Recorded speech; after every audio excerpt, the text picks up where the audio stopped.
This is a miracle. This video is purely for entertainment and does not infringe on copyrights or laws. The rights to the novel and image belong to the original author. We do not claim ownership. Don't like waiting and want to listen to this fanfic in full now? Subscribe to our Patreon, where you'll find the best fanfics. Chapter 101 Goblin Arms. Why can big guys eat more? Children eat one bite, adults eat a bowl. It's too inhumane to let adults eat only one bite of rice a day, or to let children eat the same amount as adults. The Principality of Atón doesn't want to exploit them and use them as slaves, but to cultivate a group of outstanding talents. Excessive criticism will not benefit. Of course, Bai Luo will not give them the best things all at once. As mentioned before, there is a gap between citizens and civilians. What civilians can get is always the worst of the worst that have been eliminated by the Atón people. Just like the rice porridge, pickles, and pickled mustard greens today, compared to all the Atón delicacies, they are just the tip of the iceberg. However, Herbo really didn't expect that Haxer would be so irrational and openly contradict the owner who bought them. Report: Herbo noticed Haxer's fear and did not want Haxer to be punished. Sir, can you give Hokisa a bowl? He must be starving, that's why he's talking nonsense. Seeing Herbo defending Hokisa, Elsa gave him a way out and said, give him a bowl, drink less to protect our stomachs. Eating too much all at once after being hungry for too long isn't good for us. Having helped Hokisa out of his predicament, Herbo explained to the young men and women around him, and these bowls are so big. 3 bowls will be enough to fill us up. The bowls provided by the Atón people were medium-sized ones, the kind you could fit whole noodles in. 3 bowls of porridge would definitely be enough to fill us up. You'll all get food for the next few days. Don't worry about that. Receiving Elsa's affirmative response, all the slaves looked at each other with gratitude and luck. Their new master was truly kind, giving them such good food. The white rice porridge, fine and snow-white. They had never encountered such delicious food in their lives, and perhaps they wouldn't have the money to buy it in their lifetime. Yet here, their new master had given them such food. With Herbo's guidance, the slave boys and girls began to feel grateful.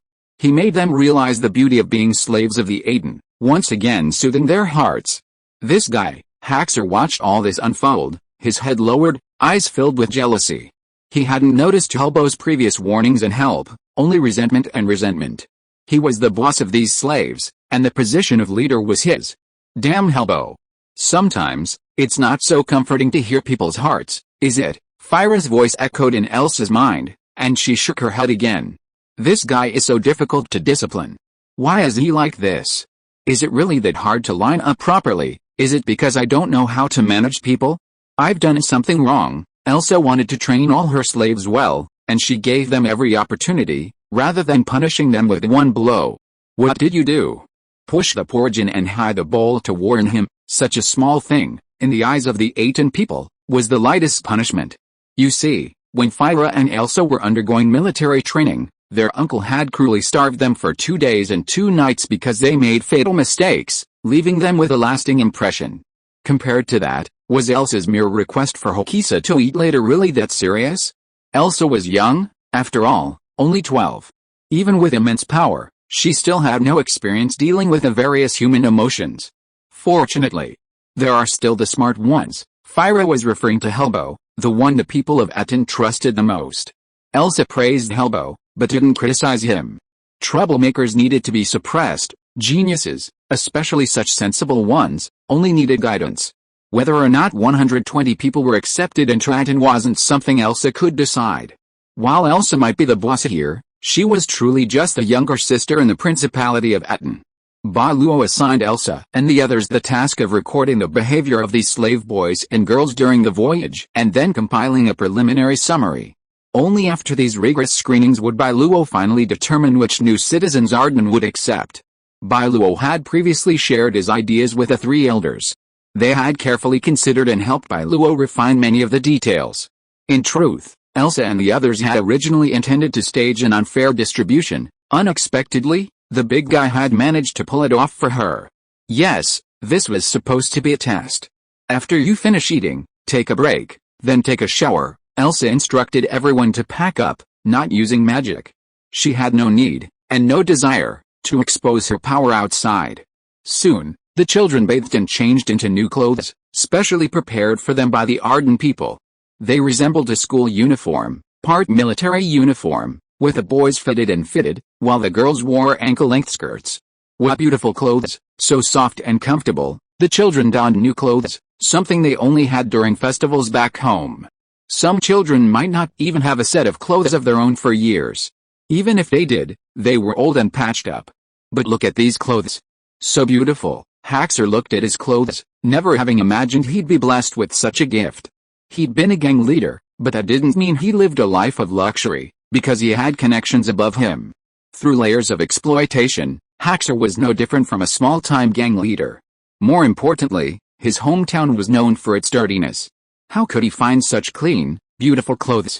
Only the nobility wore them, right? No, compared to those colorful nobles, Haxor loved this dress. It's so much more beautiful. The artistic style of Atón was clearly very different from that of the Mountain Kingdom. It was simple and plain, yet not outdated at all. On the contrary, it was at the forefront of fashion. I must gain power in this place called Atón, and Helbo, one day, I'll make you pay. Helbo's presence made Haxor feel a deep sense of crisis, realizing that he might never surpass him. But so what? As long as you die, what does it matter if you're better than me? The thug's philosophy wasn't to become superior, but to eliminate all those who were better than him, and then he would be number one. Atón, what kind of country is this? Some of the more astute children recognized Atón's extraordinary qualities. Delicious food, brand new, comfortable clothes. Was this really going to be slavery? Aren't slaves supposed to farm and do hard labor? How could they be given clothes? It was unheard of. Look at these clothes. Helbo and Ilona seemed remarkably calm. Instead of being surprised and excited about the new clothes, the two teenagers began to think, is this going somewhere to get an education? Either as a student or as a soldier. Besides, with Ilona and Helbo's knowledge and experience, he truly didn't know of a third possibility. On Atón Island, inside the castle's administrative hall, Master, I succeeded. We succeeded. Bai Luo immediately received a cheer from Lilith. She had completed her experiment, creating her first magical item. Swish, almost the instant her voice fell, Lilith appeared before Bai Luo.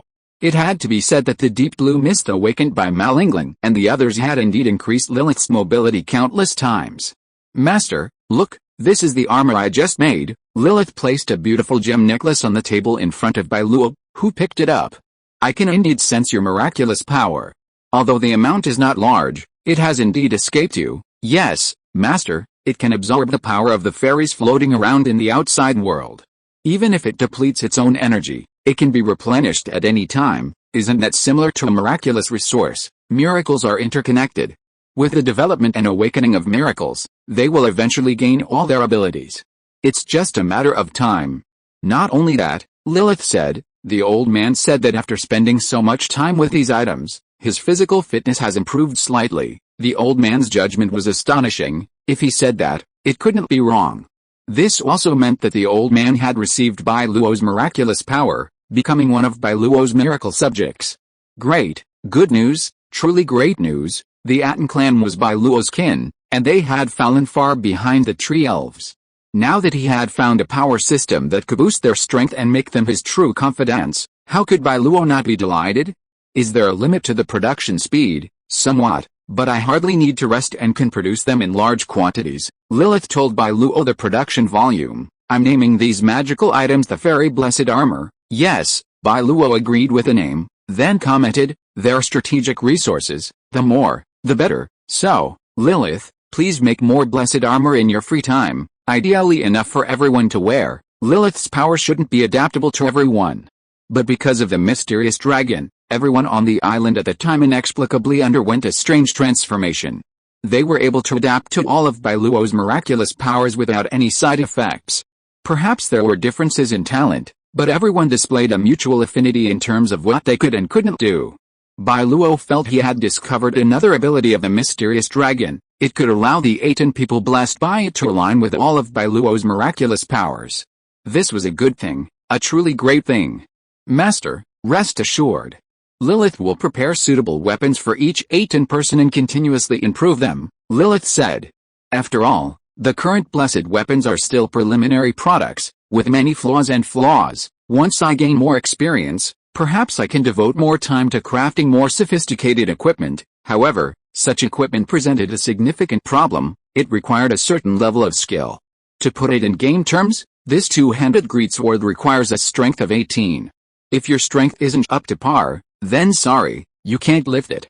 I'm looking forward to it, Bai Luo said, picked up the necklace on the table and asked, what is the ability of this thing? Oh, yes, this is for you, the master, Lilith said.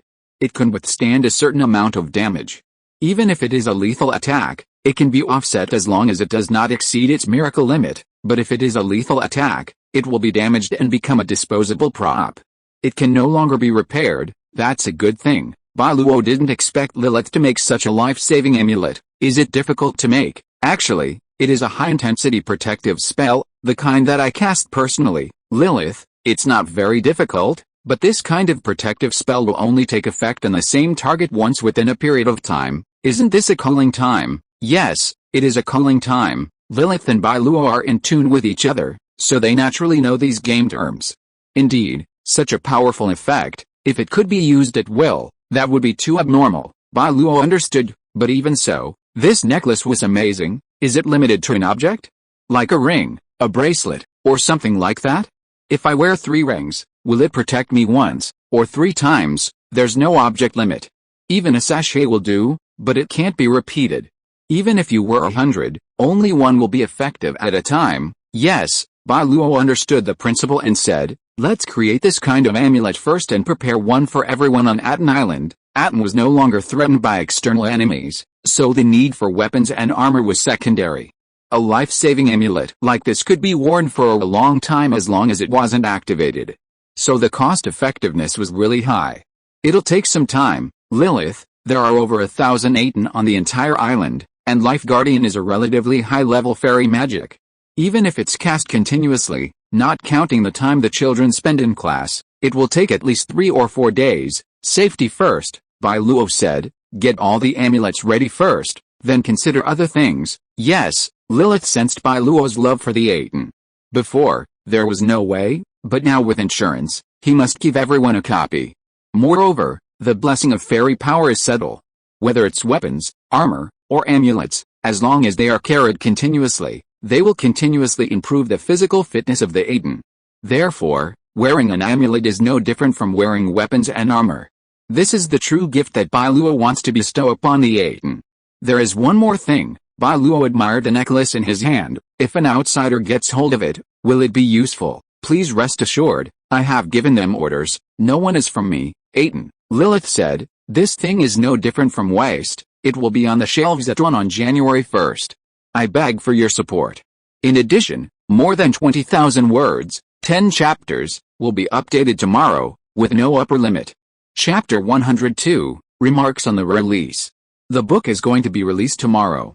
Honestly, I don't have any particular feelings, but I do feel particularly uncertain. But regardless of how uncertain I feel and how worried I am about subscriptions, I still want to thank all the readers who have supported me in this book. I'm incredibly grateful for making it this far. I'd like to thank fellow book friends like Hun Shang, Lan, Huanian, Shishin, Moshin, Shang Huadeo, and my editor, Shangsha. You all gave me tremendous help and support while writing Miracle, and I'm truly grateful. Okay, enough rambling, let's get down to the practical part, adding chapters. As I mentioned before, we'll count the recommended votes when the book goes on sale, and for every 1,000 votes, we'll add 1 chapter. A chapter here is 2,000 words, so don't mess around with that 1,000 votes for 2,000 words, but I'm limited, and this is my last shot. At the time I wrote this, the recommended votes were 538. I'm not one to be stingy, so I'll just round it up to 60,000, 53,800, round it up to 60,000, no problem. For those who said that 5.38 was rounded up to 100,000 or 1 million, I've done the complaining for you, no need to thank me. So, the recommendation votes mean 60 additional chapters. And then there's the reward. I won't calculate it here, I'll just tell you the result.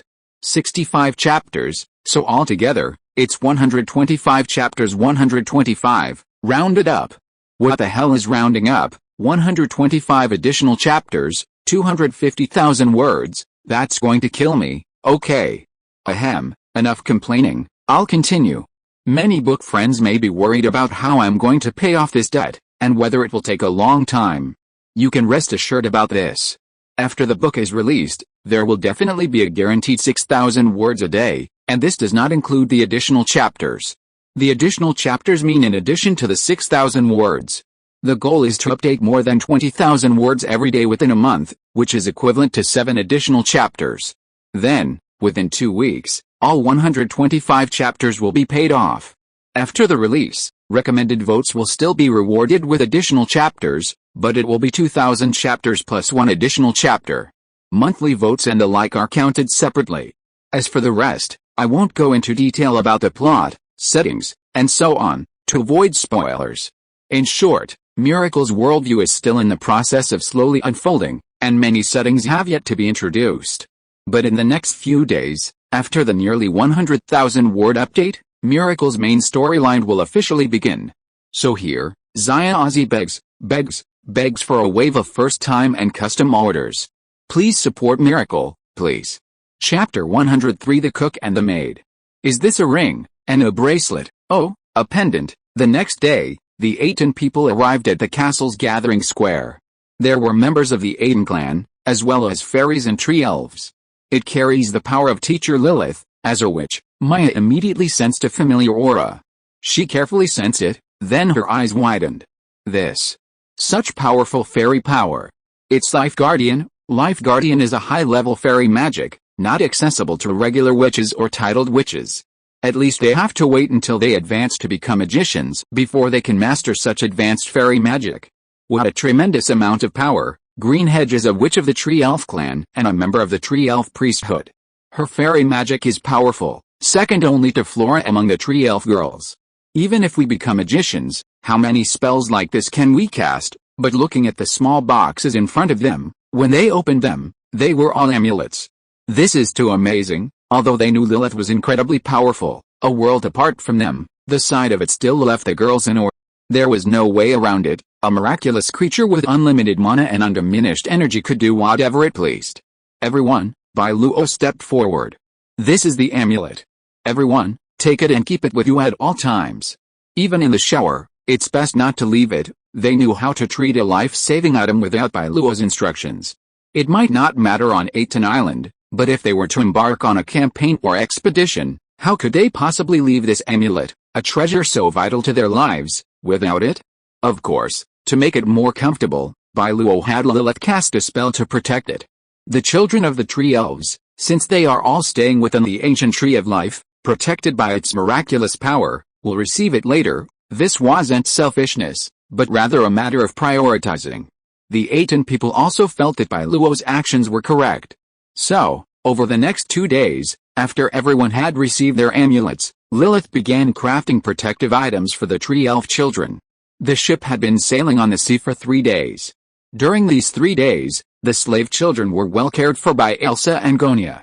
Their bodies began to recover, and combined with daily exercise and work on the ship, their restless hearts gradually relaxed. Swish, swish, swish, on the deck, Helbo and Ilona diligently scrubbed the floor. This was a task that Elsa and Fyra could handle with a wave of their wands. But Gonia said, "Let the children work. He who does not work, shall not eat." Even doing something meaningless is training and education for them. What are you thinking, Ilona? Helbo and Ilona were good friends, but he genuinely thought she was naive.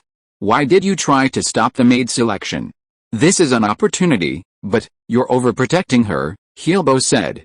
You have the ability, you should think more about yourself. I'm not saying that's selfish, but if you can achieve status and demonstrate your value, Milona's life will be better. Helbo had already seen what the Principality of Atón needed. It wasn't looking for slaves, but to cultivate talent. An opportunity like this was a gift from fate, a once-in-a-lifetime opportunity. Blindly protecting isn't true protection. For the past 3 days, perhaps because life had improved, or perhaps it was fate, Ilona and Helbo had always been assigned to work together. Born in the Mountain Kingdom, both parents orphaned, they had been working outside since childhood. The two brothers quickly found common ground. Helbo knew Ilona cared deeply for Janano, so he offered him advice. But just as Helbo thought, Ilona was too naive. He actually planned to protect the girl by himself.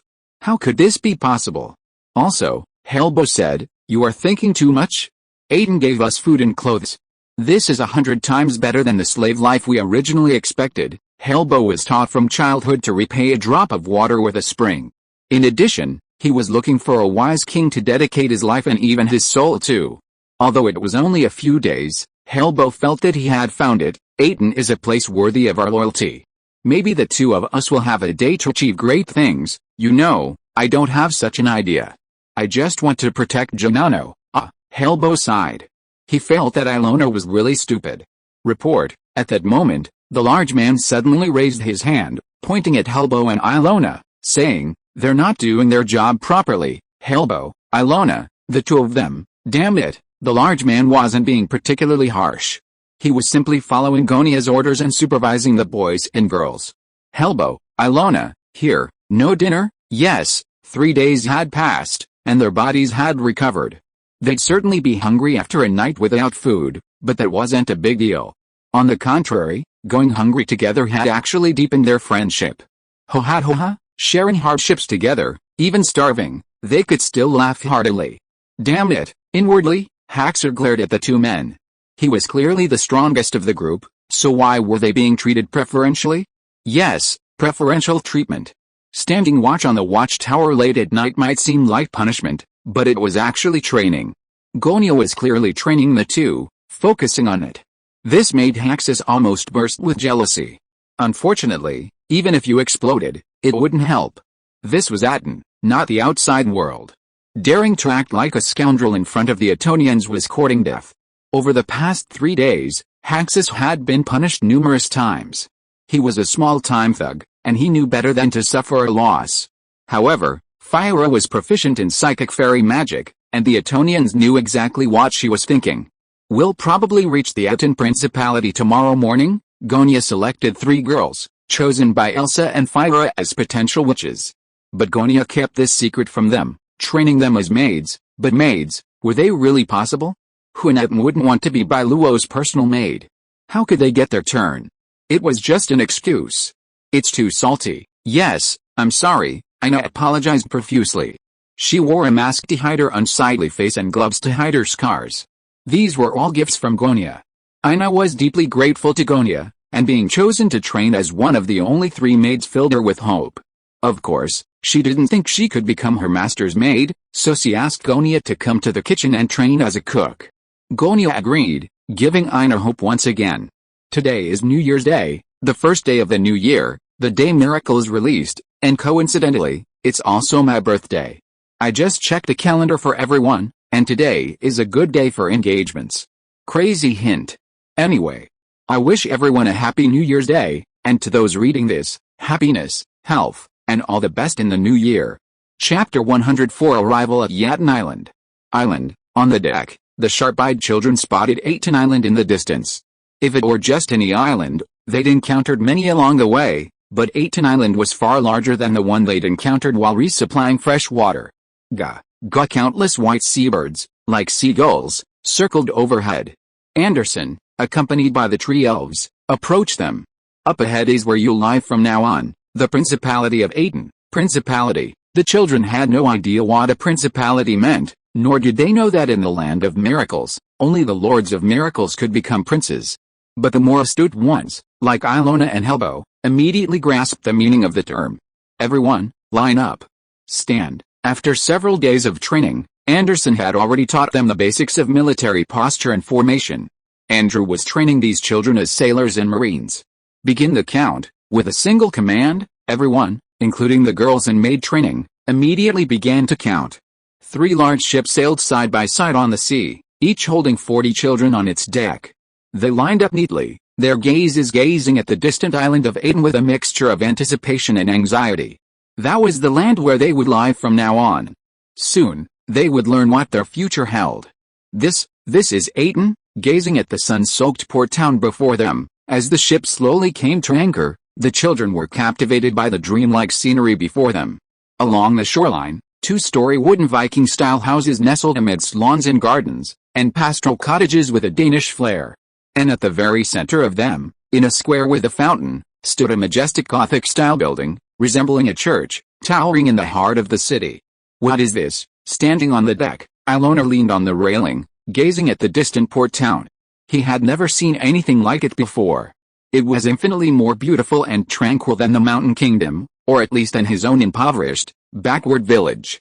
This town, Helber muttered to himself in amazement. How beautiful! Helber had been to some small towns before, but the atmosphere there couldn't compare to the atmosphere of Arden Harbor. Standing here, he felt a sense of peace, even a warmth that came from within. From now on, stop calling me master, Elsa said, emerging from the captain's cabin and descending the stairs. You must address me as your majesty. This isn't Arden, but the Principality of Arden. The Principality of Arden? Your majesty? This is actually a country. Even after hearing this news from Anderson, the young men and women still couldn't believe it. They weren't bought by nobles or landowners, but were actually the property of a duke. Great, Helber felt no fear, only excitement and anticipation.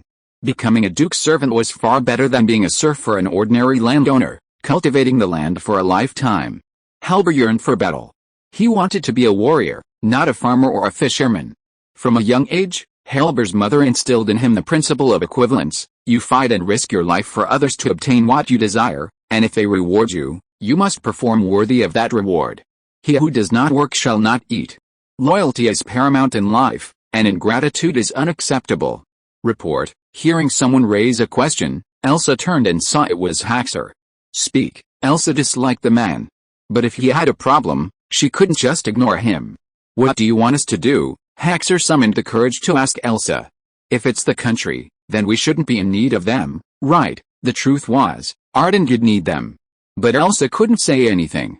She remained aloof. You'll know your role in a moment. Report. This time, it was Helber. What's your question? Helber had earned a lot of favor from the people of Arden. If this were a game world, with the 18 people as NPCs, hidden quests would surely be prepared for them. If I work hard, can I still eat? Faced with Helber's very practical question, Elsa felt she could answer, of course, that's fine with me. Those who don't work get no food. Since the Grand Duke gives them food, they should work for him. Isn't that only natural? We'll have food. Great. The king here must be a good man. We'll work hard and do our best. As expected, the boys and girls were grateful for Helber's question. This was the most practical thing. Security, that bullshit freedom, how can it compare to having enough food and clothing? In a world where starvation is commonplace, what could be more important than food and clothing? Along the way, the children fell in love with the Aden food. Although simple, it was truly delicious: noodles, buns, rice, meat, and fish. Gonia didn't offer all of Arden's delicacies, but even a fraction, was enough to keep these unworldly children captivated. Their status as slaves had determined their ultimate heights. Therefore, they didn't dream of living in such a luxurious house. Simply a sheltered place would have been enough. Everyone, disembark in an orderly manner and gather with me in the central harbor square. Gonia led the way. After a few words with Elsa and Fira, she went off to set up the scene, leaving the tree elves to stand guard around the children and maintain order. So many flowers, and butterflies and bees, and so many birds too. The children disembarked, finally setting foot on Arden's land. They yearned for this city with immense longing. If the Mountain Kingdom was a black and white photograph, then Arden Island was a color television. The entire world seemed enveloped by an invisible, dreamlike force. It doesn't seem like an illusion, there truly is an incredible power. Helbo and Alona exchanged a rare glance, each youth sensing the shock in the other's eyes. This place is extraordinary, it's so peaceful.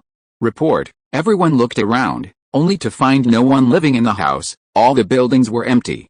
Excuse me, why is there no one here? In response to their question, Gonia, Elsa, Fira, and the other tree elves, including Anderson, remained silent. Chapter 105 Ordnance. Are they the same group? Bai Luo didn't come in person. It was Knowles, the current head coach of the 3 armies of the Principality of Arden, who came. Knowles had obtained the Black Pegasus and Shirley's miraculous power. Like the tree elves, it belonged to a lower-level miraculous race. But unlike the tree elves, the Black Pegasus was a direct relative of Shirley, a miraculous creature. While the tree elves were also a miraculous race, there was a generational effect. So, in terms of talent, they should actually be comparable to the purebred second-generation Pegasus sired by the first generation. Indeed, the tree elves' talent was inferior to the Black Pegasus. This also meant that once the Black Pegasus grew up, Noel's own power would be no less enhanced than that of an ordinary tree elf. The Pegasus itself was also capable of rivaling a tree elf. Combined, Noel's strength might far surpass that of the tree elves. Of course, that was in the future. Noel's had just begun to gain miraculous power and couldn't yet compare to the tree elves. Have you trained? I've been training all the way. Anderson and Noel's were extremely close, often sparring privately to learn from each other. Now, one of them was the defense officer, the other the chief instructor, and even their duties complemented each other. Let me try. Go ahead. Noel smiled and nodded. He stepped onto the podium, his expression instantly becoming grave. Everyone, stand at attention. Swish. Days of training had instantly taught these children what to do. Regardless of personality or gender, they were now new recruits for Atón, awaiting Noel's inspection. Well, not bad. Noel's gave Anderson a not bad look. Listen up. Noel's began his lecture. I don't care where you come from or where you belonged before. Now, you are my Atón people, but only Atón people, not Atón people. Noel spoke in the common tongue, and the children who knew the common tongue translated his meaning into their respective dialects and relayed it to their companions. However, there was one awkward part in the sentence, the words people of Atón and Atón people. They were a little difficult to translate. Report. Helbo raised his hand. Every time he asked questions, it was for the sake of the group, and this time was no exception. Speak. Excuse me, what's the difference between a person from Atón and an Atonide? This was the question every child wanted to know. Noel's observed this and recognized Helbo's considerable personal charisma. He thought he was suited to leading others, or at least a captain. Excellent question, Noel said gravely. This is called the Principality of Atón, and I am the instructor of the Imperial Guards, appointed personally by His Majesty. My name is Noel's White Eagle. Remember my name, Helbo, Ilona, and the others immediately memorized the name. Noel's had just celebrated his birthday. Now 18 years old, he was tall and muscular, with a light beard that lent his handsome features a mature and majestic air. As the most prominent male Atonide, second only to Bai Luo, Noel's was entrusted with important tasks and held high hopes by the Principality of Atón.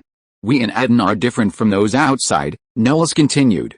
One of the things is that we have no slaves in Atón. Wow, the sudden words sent the crowd below into a frenzy. The children couldn't imagine that there were places in the world without slaves. But the question was, if Atón had no slaves, what would they do? Some might argue, wouldn't it be better to have no slaves? However, in this world, slaves were considered private property. When some nobles, landowners, and wealthy people fled, they would abandon their free people and take their slaves with them. When free people encountered robbers, bandits, or enemies, their fate was tragic. There was no freedom at all. In contrast, slaves, despite their poverty, would remain loyal to their masters as long as they obeyed.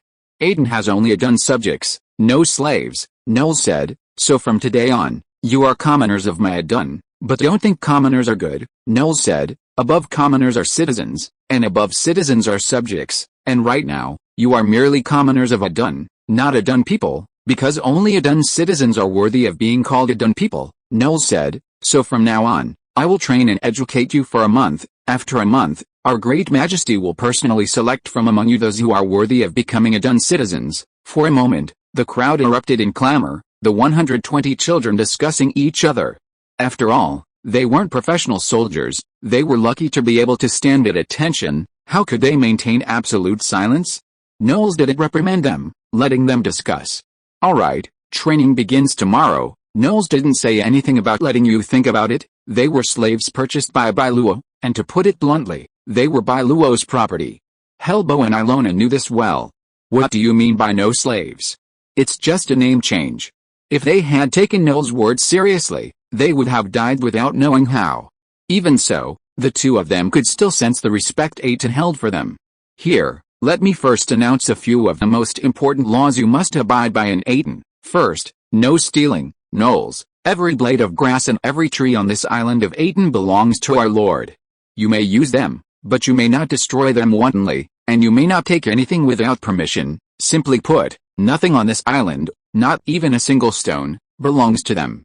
This rule should be directed at those who have a habit of stealing. Ilona immediately understood Noel's meaning, and then he continued, second, no harm to your companions, not just those around you, Noel said, but also birds in the sky, fish in the water, and even small animals in the forest. Huh? Ilona and Helbo stared at each other in confusion. What kind of law is this? It's so confusing, but if you think about it carefully, if the mountains and forests are also considered the property of the Lord, then the wild animals are naturally Bai Luo's, and they certainly can't hunt them at will. Birds can't be shot, fish can't be caught, and beasts can't be hunted. It makes sense. Third, you must not do anything that harms the interests of Atón. As for what you can't do, Knowles took out a booklet. The specifics are all written in it. Today's task is for you to memorize it, and I will come to fuck you tomorrow. For those who can't read, you can ask those who can read to read it to you. It's only 8 or 9 in the morning, and there are still nearly 16 hours today. Atón doesn't have many basic laws, only about 20 in total. And it's not difficult to memorize them. I don't need you to remember every word, just understand the general meaning. At this time, Elsa winked at Knowles, and our head coach immediately said, "Next, everyone, led by Miss Gonia, will go to choose their own dormitory." Huh? Everyone was a little puzzled, but fortunately Gonia took over immediately, and Knowles had time to find Elsa and ask, "What's wrong, girl? Is there something wrong?" "There's a person, the one over there." "Yes, that big stupid guy. What's wrong with him? He doesn't have a good brain," Elsa said. "You asked him to memorize things. I'm afraid he can't do it." "No way, no matter how bad his brain is, it shouldn't be." Knowles saw that Elsa didn't speak, and said in surprise, Is it true? There are people like this." In the words of Sister Gonia, he should have an underdeveloped brain, so special. Knowles looked at the big guy and asked, "What's his name?" "Big guy? Good guy. He doesn't even have a name, but just calls him that." Elsa explained the bulky guy's situation, and Knowles wondered if he might be some kind of miracle descendant. How about showing him to Grandfather? Grandfather was Uncle Saros. He had a keen eye for people, and with him were 2 experienced elders, Andrew and Shanwen. Perhaps they could see something. Big idiot, Elsa beckoned to the bulky guy. The 300-pound kid instinctively wanted to come over, but then something clicked. "Big sister, that girl over there wants me to come over." After days of training, even the bulky guy knew the rules and couldn't stray from the group. "Go ahead." The people of Atón had a favorable impression of this silly, innocent, and simple boy. "Hello, big brother." The big guy ignored Knowles' position as head coach, but Knowles didn't get angry. Instead, he patted his shoulder. "Well, quite sturdy. If you were fully armed, he'd be a human chariot." Knowles also took an interest in the big guy. He pointed to a house and said, "You'll live there from now on." The small house was spacious, supposedly enough for 4 people. But now, it was just for the big guy. "Really? We can live here? Can we really live in these houses?" Across the street, the boys and girls were completely stunned by Gonia's words. Pick a house. The houses in Arden Harbor were incredibly beautiful. Even the landowners in their rural area didn't have such fine living conditions. Although they looked simple, they were truly stunning. Even more astonishing was that Gonia said, "Pick your own." She didn't want them to share a room, but rather let them choose whatever they wanted, even if they wanted to live alone. But Arden didn't do that after all. Although the dormitory with bunk beds can better allow them to integrate into Atón, Bai Luo wants to see their reactions when they are alone. Chapter 106 and 10. This is so huge. Ilona and her sister opened the door to a house with a garden. Junano jumped excitedly in the small garden and then greeted Inya from next door through the fence. Sister Inya no. Inya and Junano were close friends. Inya was the cook, while Junano was the younger sister who served dishes and did odd jobs. This opportunity allowed the two to interact. Although Inya was ugly, Junano didn't mind at all, and they quickly became friends. The house was spotless, with no room that needed cleaning.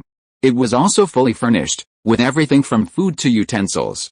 Gonia explained that during training, they would eat breakfast, lunch, and dinner in a place called the canteen, where a special staff would prepare their meals. What an incredible place! Helbo disliked crowds and chose a room to himself. Meanwhile, the young man sat in the courtyard, reading the law of Atón in the sunlight. Helbo had an amazing memory, a photographic memory. With just a few casual glances, he memorized all 20 points of caution. Furthermore, through these points, Helbo gained a preliminary understanding of the Atón ethos. To establish such rules, Helbo exclaimed, "Our Majesty is a wise and virtuous ruler." Well, just then, several young men and women quietly gathered at Helbo's door. Helbo immediately recognized their purpose. "Come in." Helbo held up the manual in his hand. "I'll read it to you." Thank you, Helbo. They were illiterate, and they wanted to ask for help, but they weren't familiar with the situation.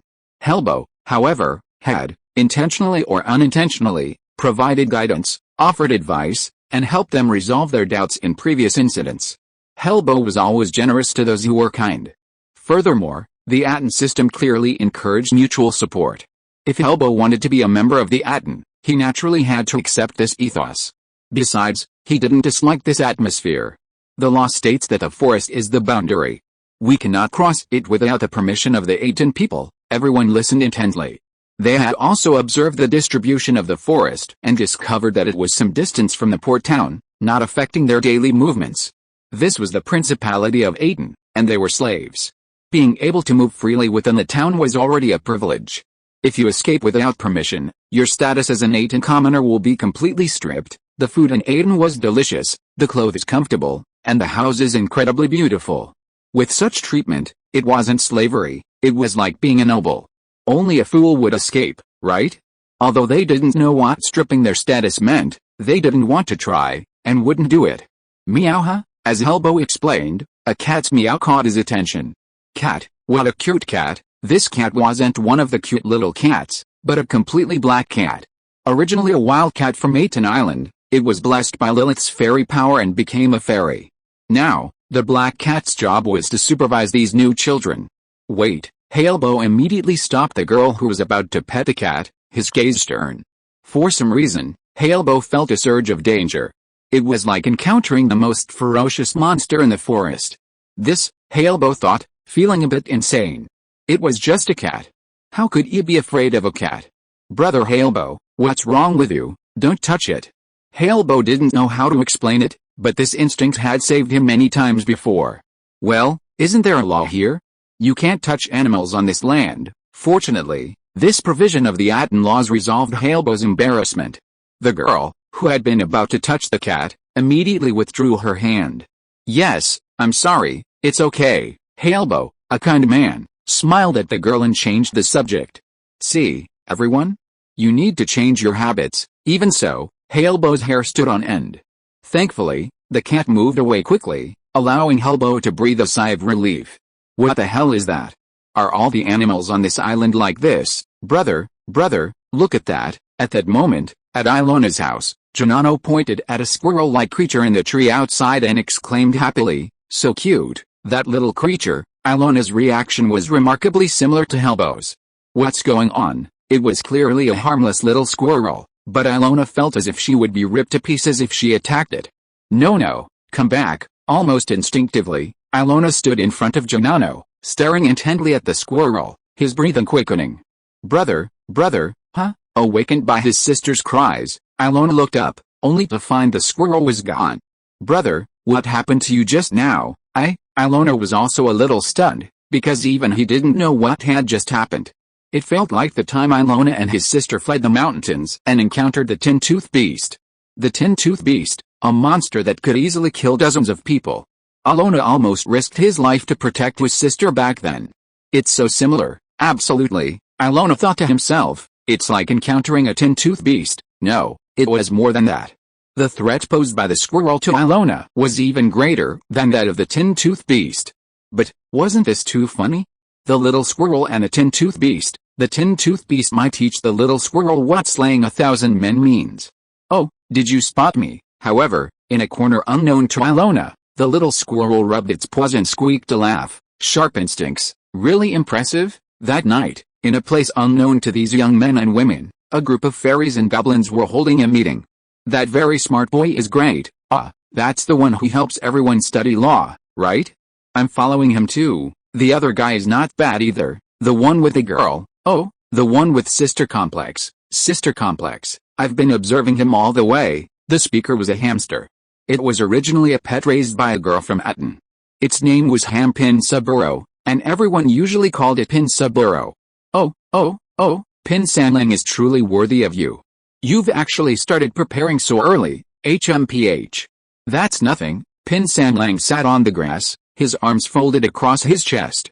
I've actually recorded a lot of people's habits, and I even gave them nicknames. Pin Sanlang's sister, Haming Simei, cracked some sunflower seeds and said, Have you forgotten that they could become citizens of Atón? I have a feeling you'll be beaten to death then, brother. Ha ha ha, sister, you're such a joker, Pin San Lang scoffed, but still immediately hugged his sister's legs.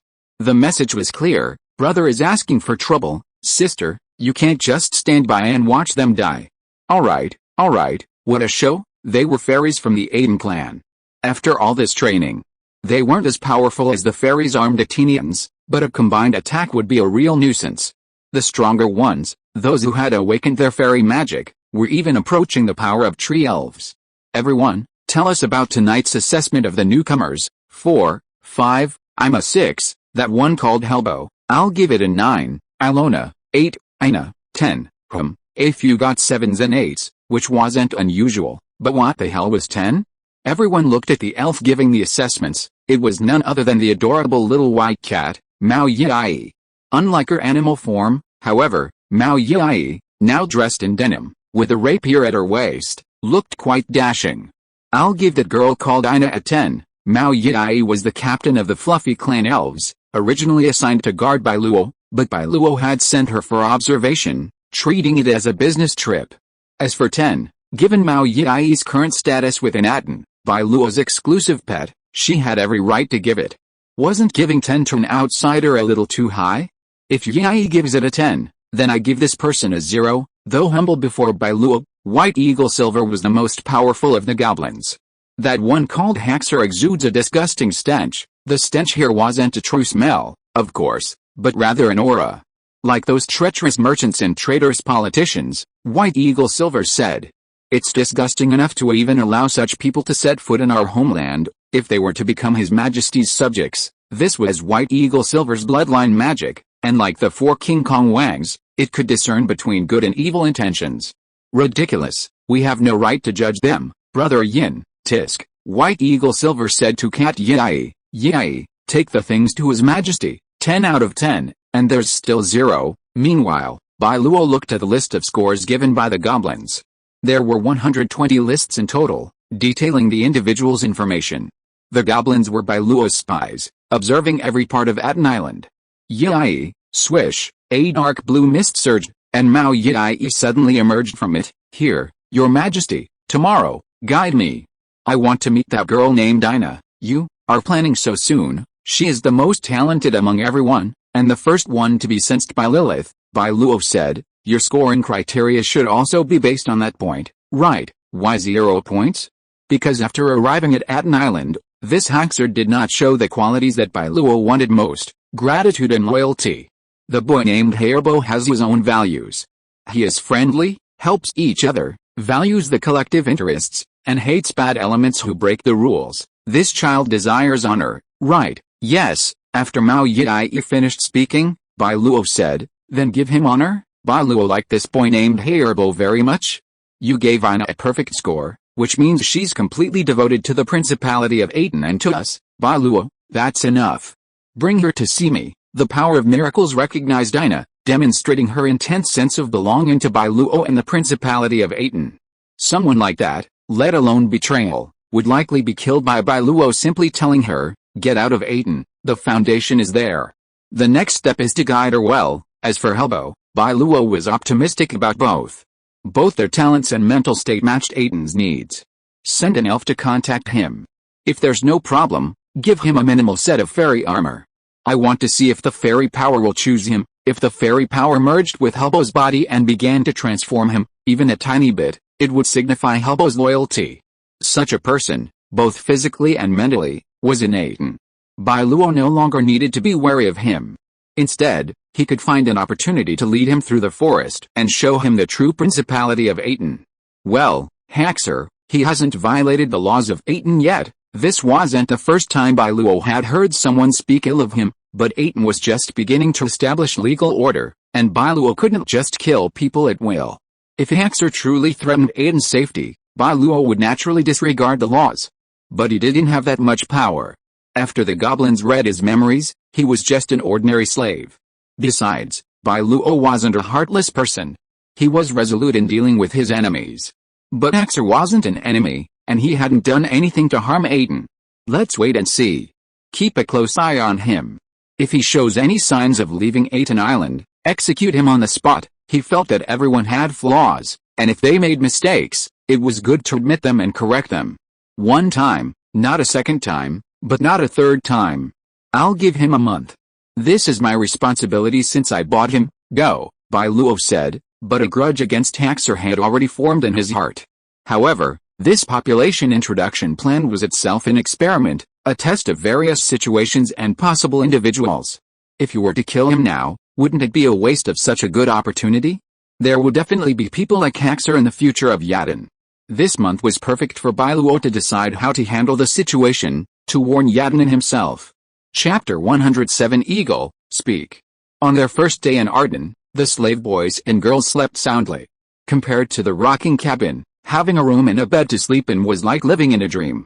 Even Helbo, despite being a good slave and obedient, fell deeply in love with this place.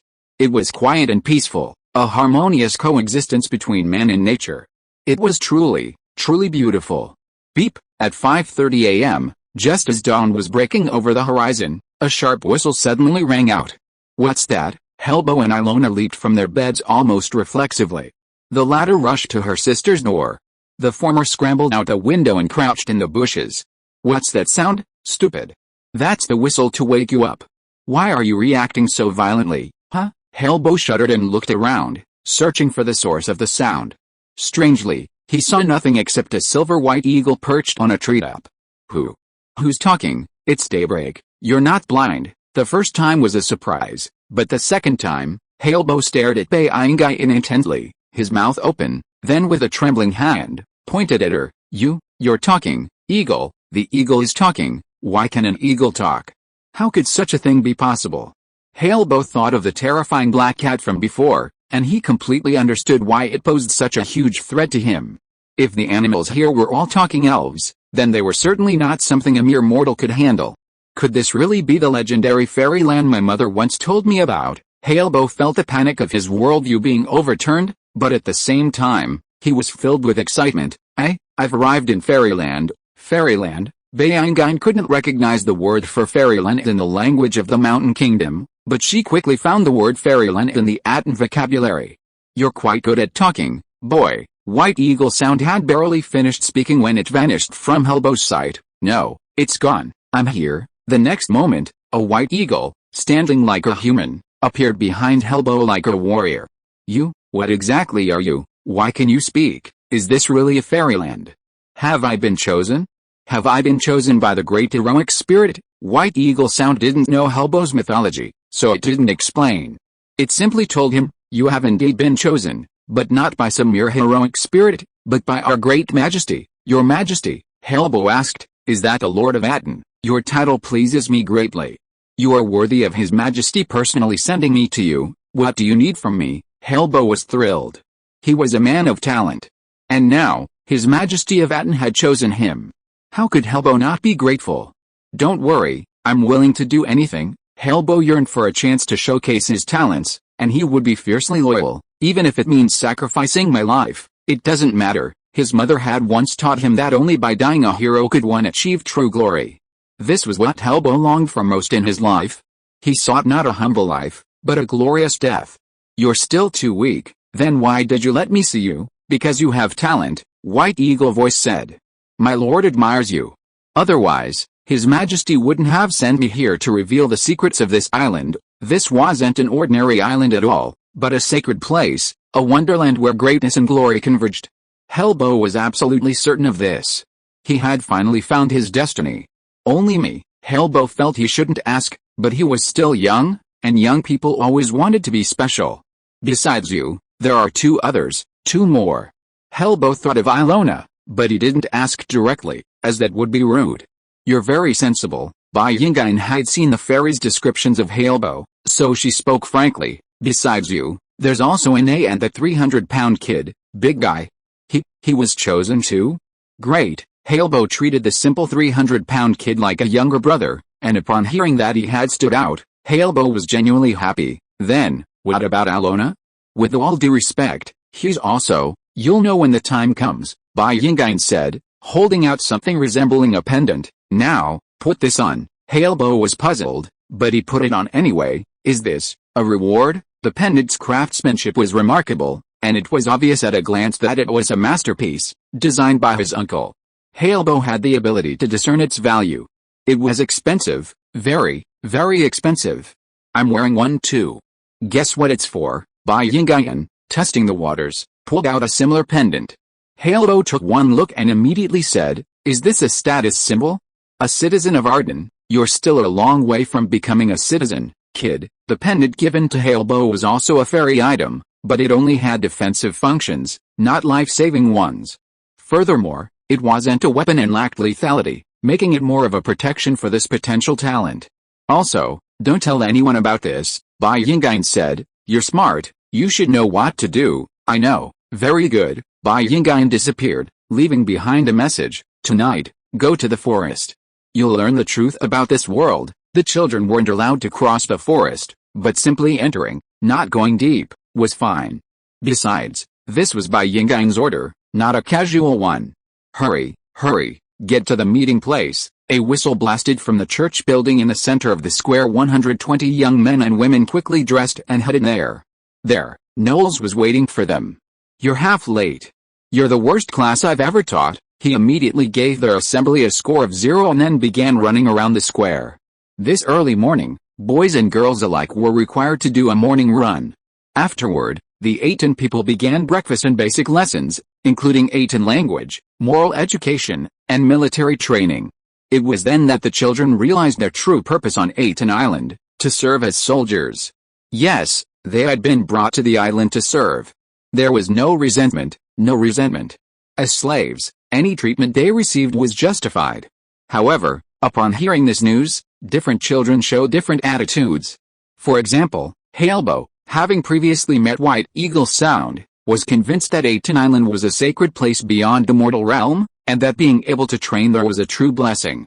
And Inya, seeking only to demonstrate her worth, showed no fear of battle. As long as she wasn't driven away, she would do anything. In contrast, Ilona was very worried, not for himself, but for Junano. Because Junano didn't seem like a good warrior at all. He ran down the countdown and couldn't complete the training arranged. His learning ability was good, but Ilona was not sure what Atón would ask them to do. If he really went to the battlefield, his sister would definitely die. It was not until this moment that Ilona realized Halebo's foresight. Sometimes, being a maid is really not bad. Chapter 108. Silly Tiger. Is this the kid? He's really beefy. The next evening, Knowles brought the big guy to his uncle. The old man looked him up and down, then consulted Grandpa Andrew. He's indeed beefy. Is he really only 12? Bai Luo was there, dressed casually. He's this tall at 12. By the time he's fully grown, he'll be at least 2.8 meters tall. Bai Luo didn't need to act dignified around this goofy boy, he couldn't sense it. No way, 12 years old like that? A 300-pound kid. Lilith disappeared and followed Bai Luo. She sensed the big guy, he really is 12. Furthermore, hidden in the shadows of the forest were many tree elves and members of the fairy guard, all secretly protecting Bai Luo.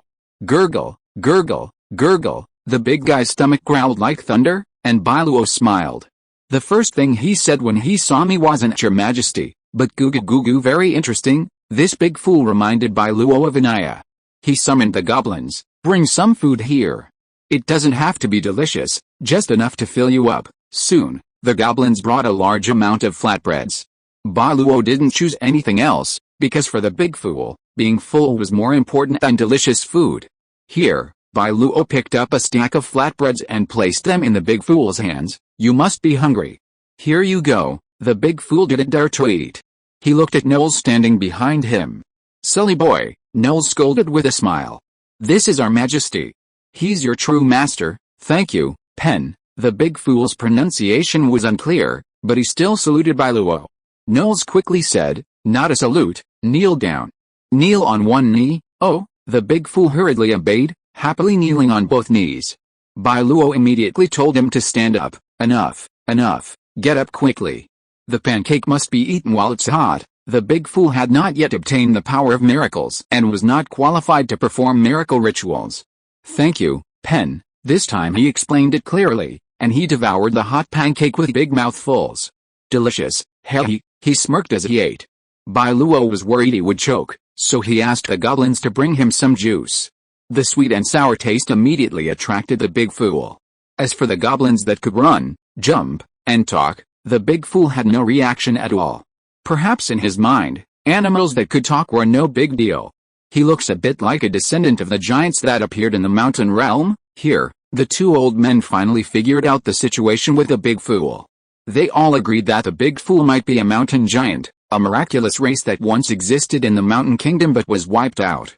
Giant race? Bai Luo had certainly heard of giants, but he wasn't sure if the giants in the miracle world were the same as he imagined. It's also a miraculous race, similar to us tree elves, Grandpa Andrew said. But there are many types of giants, and they're found almost everywhere. As a descendant of a miracle, the chance of awakening directly is very low. Simply put, while giant bloodlines are rare, their distribution is awkwardly scattered, allowing them to be found anywhere in the miracle continent. This also meant that the big fool's miracle quest was impossible. As long as there was a descendant of his same giant bloodline out there, the Black Book would never be able to unlock his quest. No wonder, those present were all Bai Luo's confidants. Grandpa Andrew was a member of Bai Luo's miracle race, and his relationship with Bai Luo was no different from Shirley's. And needless to say, his uncle was one of Bai Luo's most important family members. Furthermore, not long ago, the old uncle had been gifted with numerous fairy weapons by Bai Luo. He had signed a contract with a miracle power, which, while simultaneously increasing their strength, had completely transformed all the Atón people into Bai Luo's miracle people. Big brother, Grandpa, you called me over here, what's the matter? After a full stomach, the big guy said, I'm strong, I can carry heavy things, ha ha ha. Bai Luo smiled as he jokingly displayed his abilities. This guy's quite adorable, he liked this innocent boy and was determined to cultivate him. The old uncle told Bai Luo that the big guy had a simple mind, but a noble character. If he were to possess the miracle power, he would be no less capable than an Atón person and a promising talent. And indeed, Bai Luo handed the big guy a shield imbued with fairy power. Once Bai Luo unleashed the fairy power, it immediately surged into the big guy's body. The fact that it could enter his body indicated the big guy's loyalty to Bai Luo. Afterward, the fairy power took hold within him, signifying that Big Sap possessed the aptitude to adapt to it. Because of their mysterious dragon, the Atón people could adapt to any miraculous power Bai Luo had conferred upon them. But for outsiders, the probability remained very low. The arrival of these three children, Helbo, Big Sap, and Inya, delighted Bai Luo. He now possessed three more loyal and talented subjects. Of course, the most important factor was the success of the experiment, that outsiders could also meet the needs of the Atón people. By finding and nurturing them, the Atón people could also rapidly develop. Besides Big Sap, you don't have a name, do you? Big Sap is Big Sap, ha ha ha. Bai Luo laughed. That's not a name, how about this? I'll give you one. Bai Luo looked Big Sap up and down and said, you're quite large, and if you weren't grinning, you'd look quite imposing. I'll call you Tiger. Tiger means tiger. Tiger? Big guy, tiger. Tiger pointed blankly at himself. Bai Luo nodded repeatedly, and the 300-pound boy finally realized it was him. Tiger, Tiger, I'm Tiger. Repeating this silently, Tiger grew happier and happier. He didn't know the meaning of his name, but his joy was instinctive. What a silly tiger. Knowles was Silly Tiger's instructor, it was impossible for him not to be present. Your Majesty, is Tiger still training under my command? It's not suitable anymore. Bai Luo felt that Silly Tiger might not be able to learn anything. As for intelligence, Bai Luo didn't think it would be a problem. Miracle power was truly amazing. It not only enhanced a person's physical fitness, but also revitalized their spirit and mind, making them more intelligent. So, as long as they continued to receive the strengthening power of miracle power, Silly Tiger would also become smarter. Let the goblins teach him skills, Bai Luo, with that child named Helbo, both of you. Yes, Bai Luo said to Knowles, they already have a good relationship. If they can deepen their bond and build a friendship, isn't that a fine tradition that I, Atón, uphold? If a person understands love, then even if they are evil, hateful, there must be something sympathetic about them. Just like Ilona, who was too worried about his sister, so he was not favored by the goblin power, but Bai Luo did not hate him. A brother who loved his family. Such a person has nothing wrong with his nature. Bai Luo is willing to wait until the day he truly opens his heart and integrates with Atón. Alright, Bai Luo glanced at the sky and saw that it was almost dark. Silly Tiger had also eaten, So it was a good time to learn fighting skills from the goblins in the forest. Train well, Bai Luo said gently. If you pass, you'll have a midnight snack tonight. What's a midnight snack? Bai Luo explained. It means you get another meal tonight. Eat. Silly Tiger's eyes lit up. Tiger, you like midnight snacks? Ha ha ha. Being with this clueless, idiotic giant felt like being with an Athenian. Go ahead, and be serious. Bai Luo patted Silly Tiger's shoulder firmly. The boy gave a simple, goofy grin and happily followed Knowles away. Then I'll go too, Your Majesty. Thank you for your hard work, Knowles. It's my duty. Knowles had been training new recruits for the past month, so he was staying in the administrative hall in the square, the church-like building. I'll come for an inspection in a month, Bai Luo said. Then we'll celebrate properly. Yes, Knowles excused himself, and Bai Luo stayed with the two old men, as they had other things to do tonight. If you're listening to this novel on a channel other than Fanfic World, it means they downloaded and uploaded it without effort. We cordially invite you to visit our channel, Mundo Fanfic Novelis. There you'll find the original version of this story and you can explore many other novels of various genres. We're waiting for you to immerse yourself in a world of incredible novels. Chapter 109, Ina's Fantastic Journey. I'm so tired, but I'm really happy. Although it had only been 5 days, and the daily training and study were grueling, Ina had fallen in love with life in Arden. There was no discrimination, no conflict. Arden provided her with food, a home, warm bedding, and comfortable clothes. All she had to do was train herself, improve her abilities, and serve Arden in the future. Ina's mindset was simple. She longed for what she needed and desperately wanted to prove her worth. Arden provided her with food and a home, so she considered it her home. Ina loved what teacher Fyra said in class. Arden isn't just about us, it's about you, about the hard work and sweat of everyone. Fyra taught them that Arden was fair, and that hard work would be rewarded. Such a simple truth overturned the values of the slave boys and girls. Should slaves also be rewarded? Aren't they the Duke's personal property, subject to his control? Fyra then said, in Arden, all citizens are His Majesty's subjects, all equal. If you can become Arden citizens, you and us will be one. As long as they perform their duties well, they would be rewarded. With such an obvious path to advancement, almost all the slave boys and girls coveted citizenship. This included Ina, who wanted to meet her master and thank him for his kindness. Eat. Ina returned home, placed the food on the table, removed her mask, and began to savor her dinner. Because of her unattractive appearance, Ina was reluctant to remove her mask. She was forced to do so only when eating. So, she would hide in the dark for meals, and at night, when she could take her food home, she would bring it back even if it wasn't hot. She had a low self-esteem and few friends, only Junano. Meow. Ina had finished her meal and was packing up when she heard a cat meow. Ina turned her head and spotted a white cat, gracefully perched on the table, quietly watching her. Ina loved animals, knowing they were the only ones who wouldn't mind her ugliness. How did you get in? The window was closed, and the door was probably closed too. Oh, sorry, Ina quickly put on her mask. Even as an animal, she felt a certain indifference. Hello, my name is Ina. The girl raised her hand, intending to pet Yi the cat. She wouldn't hurt it, just a touch, which wouldn't violate the laws of Atón. However, just as Ina's hand was about to touch Yi, the cat disappeared. Huh? Ina was stunned. She looked around in surprise, but Yi was nowhere to be found. What was going on? Ina was startled. The next moment, a cat's meowing echoed from outside the door. Meow. Opening the door, Ina saw Yi the cat standing in the yard. It raised its hand and gestured to the girl. Come. Yes, do you want me to follow? Such a strange scene, but Ina wasn't afraid.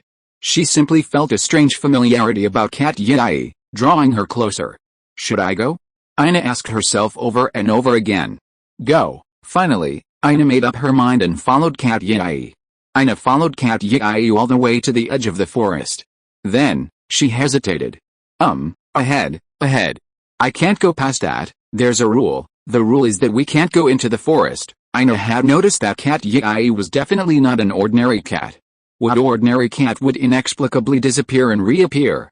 That's because the forest is unsafe, but with me leading the way, it's fine. At the edge of the forest, as Ina watched in amazement, Cat Yi floated lightly. A pale blue light swirled around its body, making it move through the air like smoke, like the Cheshire Cat in Alice in Wonderland. Speak, Ina was completely stunned. She felt like she was dreaming, otherwise, how could something so bizarre happen? Am I dreaming? Am I dreaming? PFFT, Mao Yi covered her mouth and chuckled softly. You heard me right. Let me introduce myself. My name is Mao Yi. Hello, Ina. Mao Yi had a fondness for Ina, a resonance of the power of miracles.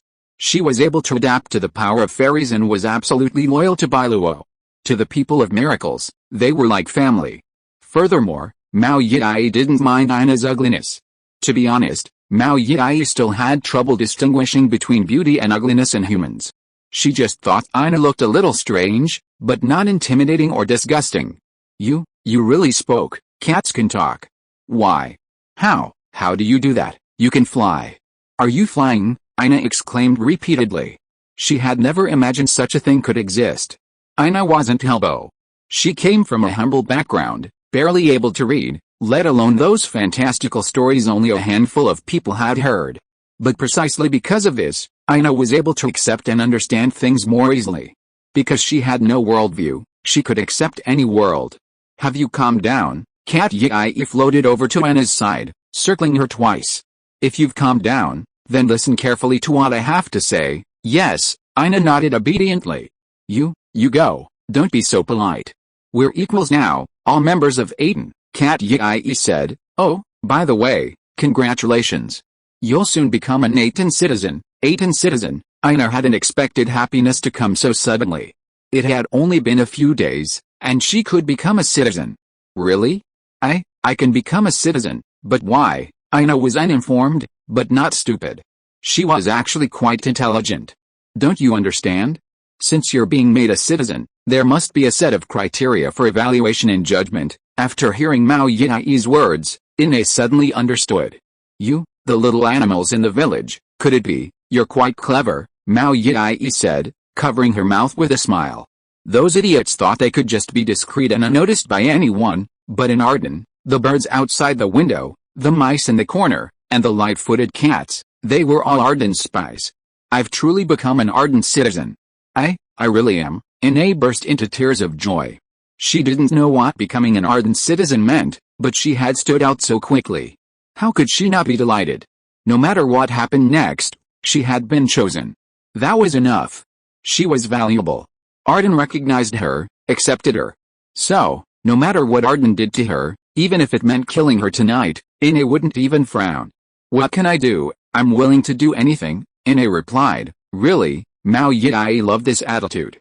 Atón needed people like Ina. Abilities can be cultivated, but as for talent, adapting to the power of miracles is the greatest talent. However, Bai Luo values a person's character and thoughts more. What you do isn't my decision. I'm just a guide, Cat Yi said, slowly drifting through the air. It flew forward. Come, follow me. I'll take you to meet a distinguished lord. Oh, right, Cat Yi turned back. Just so you know, you'll have to be polite when you see him later. Cat Yi didn't tell Ina that they were meeting Duke Atón, Her Majesty. This was Bai Luo's request, as he didn't want to frighten the young girl. Yes, I know, Ina wasn't very courageous, and she trembled in fear before someone in a higher position. How could she dare disobey him? Then follow me. Keep close, this forest is very dangerous. Yes, and with that, Ina followed Cat Yi. The forest was very ancient, filled with towering ancient trees, their tangled roots exposed above the ground, making Ina's path very difficult. Many times, she had to crawl over using both hands and feet. Ina panted with exhaustion, but she didn't complain. Alright, let's take a break. Mao Yi paused, raised her hand, and a ring of blue mist appeared in the air. Come, have something to eat. Hey, several apples fell from the blue mist, suspended in mid-air by Mao Yi's power. You were just a commoner in Atón before, so you only ate ordinary rice, flour, and some bread. Honestly, that's pretty much the most basic food in Atón today. The people of Atón aren't picky about food, so they'd happily eat even flatbread, steamed buns, or even plain rice. After all, they'd been working so hard that they were starving, so they naturally relished everything. As for these fruits, they're limited in quantity, so commoners can't have them right now, but you can. Mao Yi pushed an apple toward Ina. Here, try it. Thank you. Inya quickly grabbed the suspended apple and took a bite. Inya covered her mouth and swallowed the juice. She had never tasted such delicious fruit before. This is so delicious. It was sweet, with a hint of tartness, and the taste was indescribably good. This apple variety had been cultivated by countless people, and with the power of the mysterious dragon, each one was the finest of the best. How could it not be delicious? Refueled, Inya continued to follow Mao Yi. Gradually, the sky darkened, and night fell, shrouding the already depressing forest in darkness. Don't be afraid, my dear girl. Mao Yi disappeared in a wisp of smoke, reappearing behind Inya and whispering in the girl's ear, "Do you see the door ahead?" Yes, in front of Inya stood two ancient trees, their branches extending together to form an archway.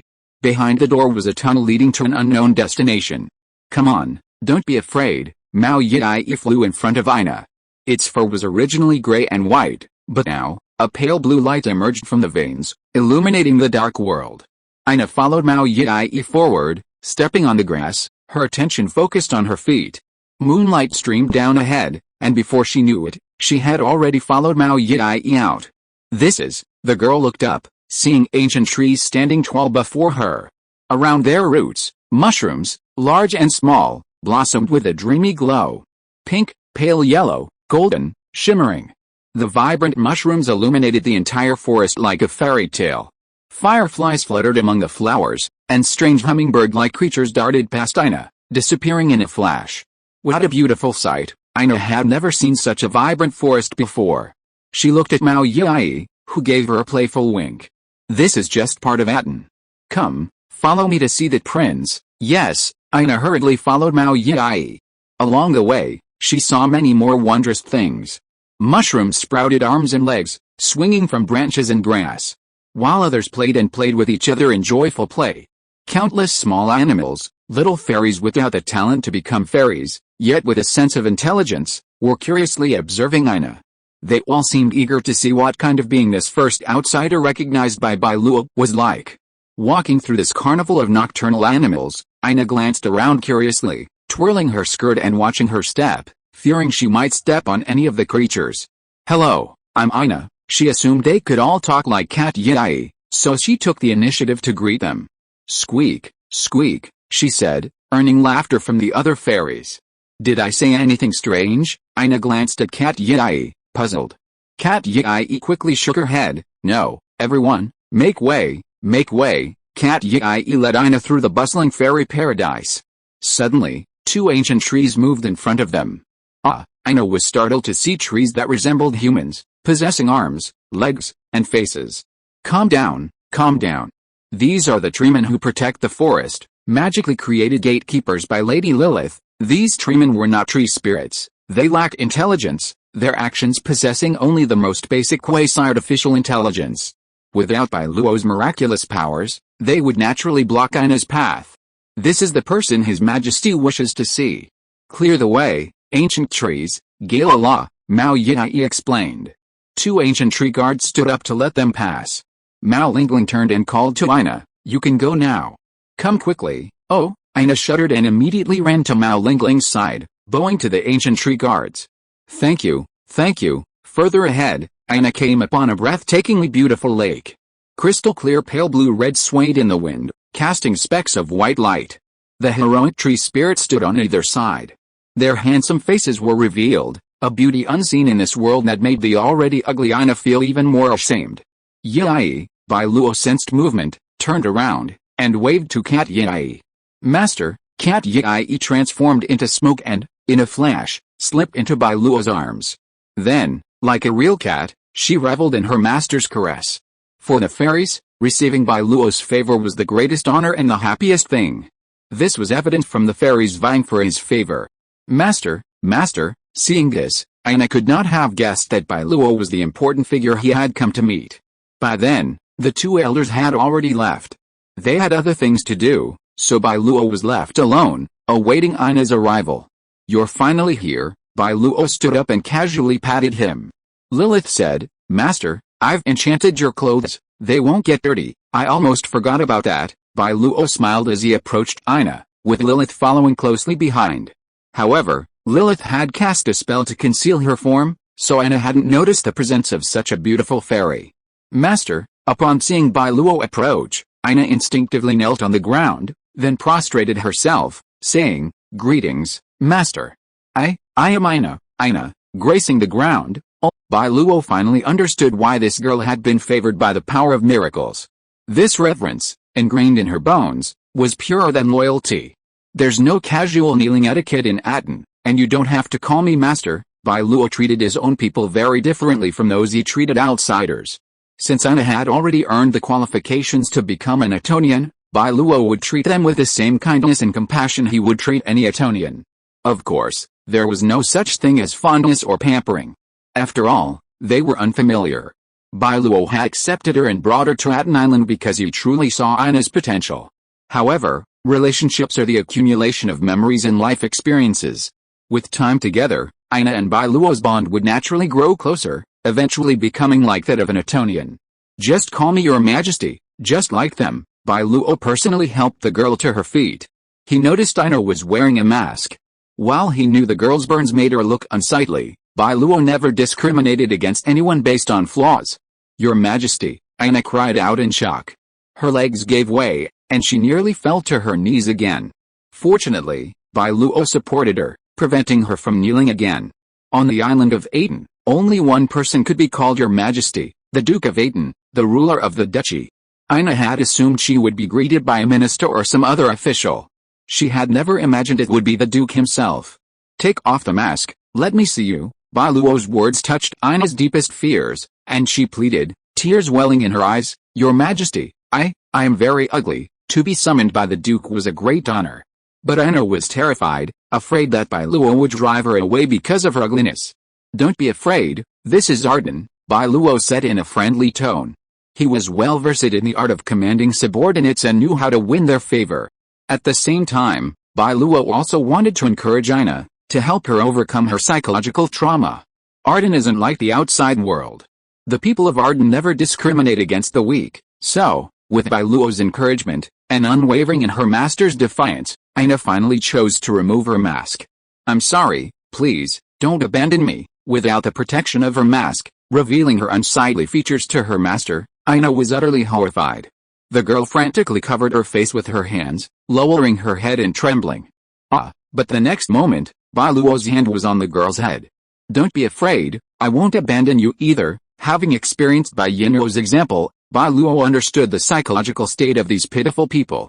They had endured so much scolding and ridicule, and desperately longed for a place to shelter from the elements. Inya's appearance was certainly unattractive, but Bai Luo didn't find it particularly ugly. Bai Luo felt that this was probably a result of childhood ridicule, a lifetime of being called ugly and freak, that had shaped Inya's low self-esteem. "Your Majesty, I'm ugly," Inya loudly declared, declaring her worth. "But I'll work hard. I'm willing to do anything." "There's something you need to do." Bai Luo didn't say anything about being unprofitable. He valued Inya's loyalty and talent. Of course, once he accepted Inya as one of his own, Bai Luo's attitude shifted. He ignored outsiders, but in the eyes of his own people, he was undoubtedly a good leader and a good boss. "Perhaps, you'll need to wear the mask for a while longer," Bai Luo said, looking at the mask in Inya's hand. "But don't worry, it's only temporary." Perhaps it was Bai Luo's kindness that emboldened Inya, and she began to secretly study her master. Bai Luo's looks couldn't compare to those of the ethereal tree elves. But he possessed a unique aura, the charisma of the Lord of Miracles, something far more potent than mere appearances. Especially now that Inya had begun to absorb the power of the elves, she instinctively drew close to and worshipped Bai Luo, viewing him as someone she needed to serve. "Is this the Duke of Atón, my master?" Inya was sensitive, and she saw not a trace of disgust in Bai Luo's eyes, but rather a protective, fatherly, brotherly look. However, Inya didn't understand Bai Luo's meaning. What did he mean by wearing the mask for a while? "I have a gift for you." Inya looked at Bai Luo in confusion. How could a slave accept a gift from their master? Lilith, but before Inya could express her refusal, Bai Luo looked at Lilith. "No problem, master." As Inya stared at her in confusion, Lilith condensed her fairy wand and gently waved it. A white light enveloped Inya, and she felt an itch on her face, the back of her hands, her arms, and her body. But before she could scratch, a warming power began to flow through her skin. Inya felt as if she were being soaked in hot water, almost moaning in pleasure. What is this? Inya didn't know what was happening. She only knew that Lilith had used a power beyond her comprehension. Come, Lilith summoned a full-length mirror and floated it in front of Inya. Mirror. The sudden appearance of the mirror frightened Inya pale. The girl's psychological trauma stemmed from her ugliness. She feared others would see her, and she didn't want to see it either. However, the ugly face did not appear in the mirror. Instead, a pretty girl of 13 or 14 years old appeared. The girl's skin was so smooth that it was almost flawless, and her long hair was as black as the starry night. She was as beautiful as a princess in a fairy tale. But Inya didn't know about fairy tales. All she felt at that moment was an indescribable shock. Who is this? She, her clothes, her words and actions. It's me. Inya couldn't believe it. She had never thought that there were such things in the world. Inya had long accepted her fate after suffering misfortune. But now, plop, plop, tears kept falling from Inya's face, and the girl burst into tears. It's me. Bai Luo did not disturb her. He waited quietly, leaving time to this poor girl. Thank you, Your Majesty. Finally, Inya regained her composure and prostrated herself before Bai Luo. No, Master, my Master, Inya didn't know what else to do. All she could do was call out to Bai Luo repeatedly, expressing her inner excitement and joy. This is a miracle, your miracle. Her delicate hand dropped, and Inya looked up to see Lilith, the fairy queen whose every young woman's concept of beauty, holiness, fantasy, and nobility was insurmountable. Also, what you did just now was wrong. This isn't how a miracle ceremony works. Lilith held her hand as Inya stood before Bai Luo, kneeling. Come, complete your final oath before the Lord. Bai Luo was about to say something, but Lilith gave him a look. Helplessly, Bai Luo allowed Inya to perform the miracle ceremony. But this time, it seemed to be taking a while.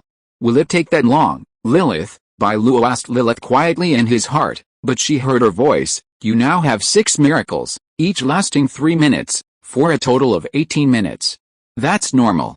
Lilith's words made a lot of sense, and Bai Luo was speechless. As for Inya, let alone kneeling for a mere 18 minutes, even if she knelt for a whole day, even if she died here, she would have no regrets. Just like that, Inya officially received the blessing of the fairy power, gained the qualifications to become a little witch, and truly became a member of Atón. Chapter 110, You will suffer the consequences if you do evil. Your Majesty, on the evening of 3 days after meeting Inya, the 3 adorable cat musketeers and the mouse guards arrived to report. A child has broken the rules of Atón. When Cat Lingling said this, it was clear she had been holding a grudge for a long time. Of the 120 children, 10 had problems. But 9 of those problems weren't serious. After several days of discipline and training, they had begun to adapt to life in Atón and had developed a sense of belonging.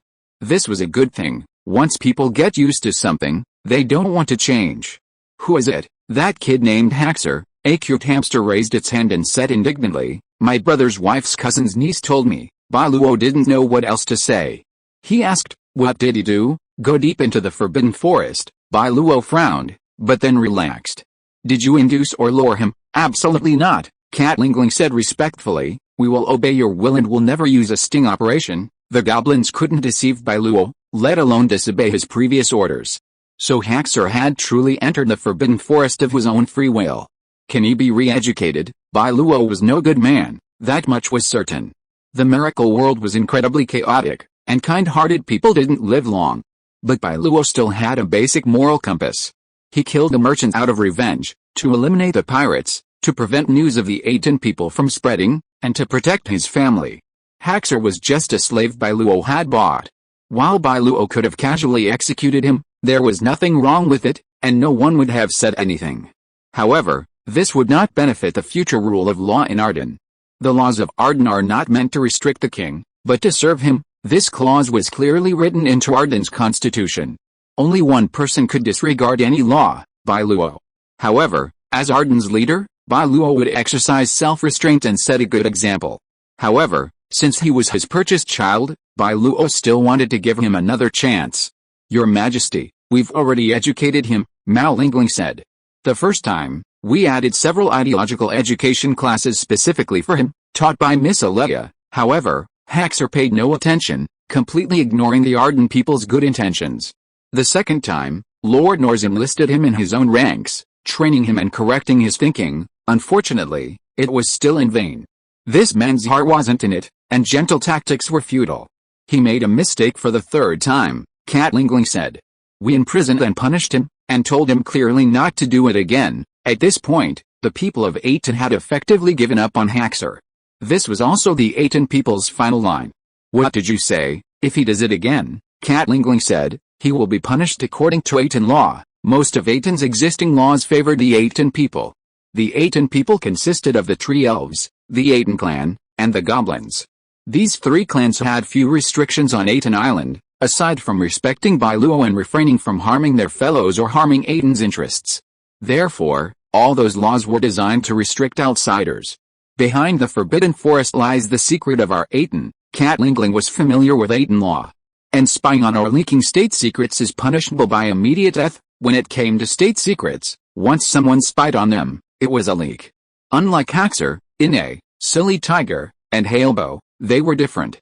With Bai Luo's permission, they weren't breaking the law. Furthermore, in Bai Luo's mind, these three had practically become citizens of Atón, so the so-called civilian laws had no relevance to them. Give him one last chance, Bai Luo, let the witch be responsible. If he's simply curious and has no intention of betraying Atón or harming Atón, then he should be in prison for a while, and then we can find a solution. But if he harbors thoughts of betrayal, why keep someone like that around? Bai Luo frowned and said in a deep voice, I'll feed him, clothe him, and educate him. Bai Luo might tolerate greed, but he would never allow anyone to harm his people, his compatriots. Bai Luo was not afraid of ambitious people, but ungrateful trash. How could they even be considered human?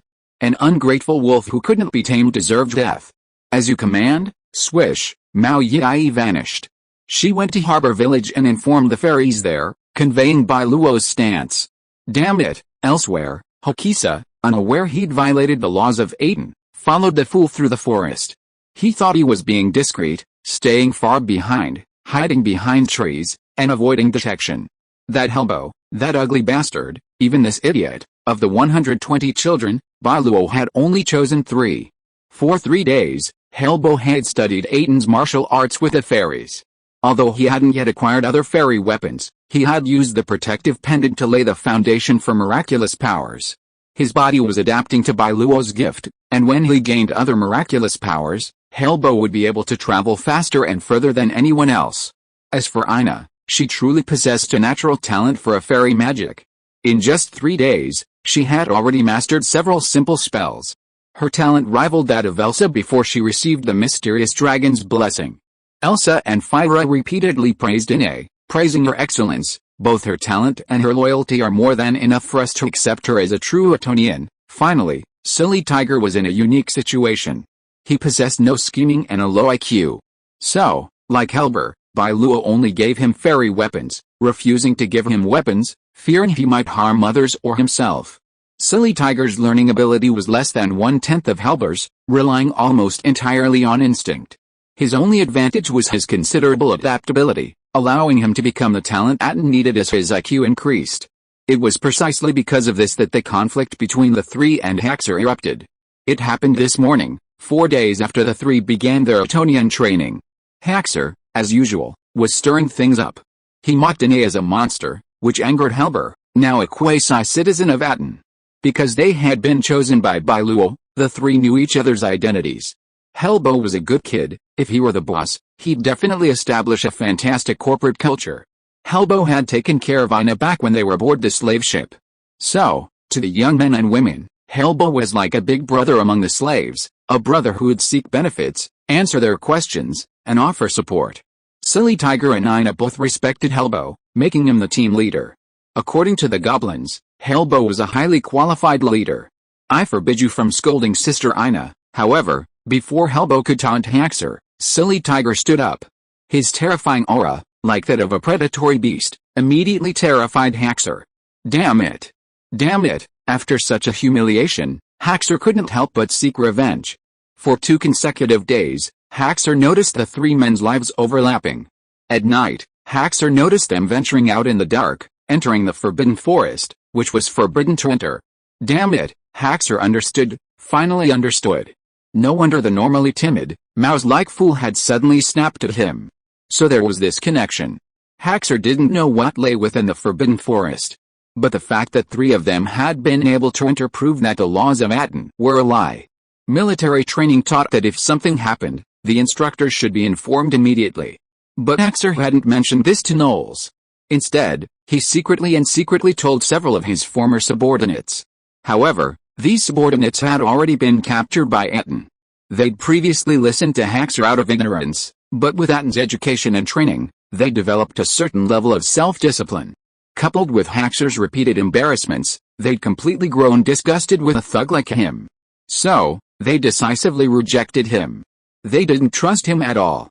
Who knew if Haxor was trying to trick them into going to the Forbidden Forest and using them as pawns?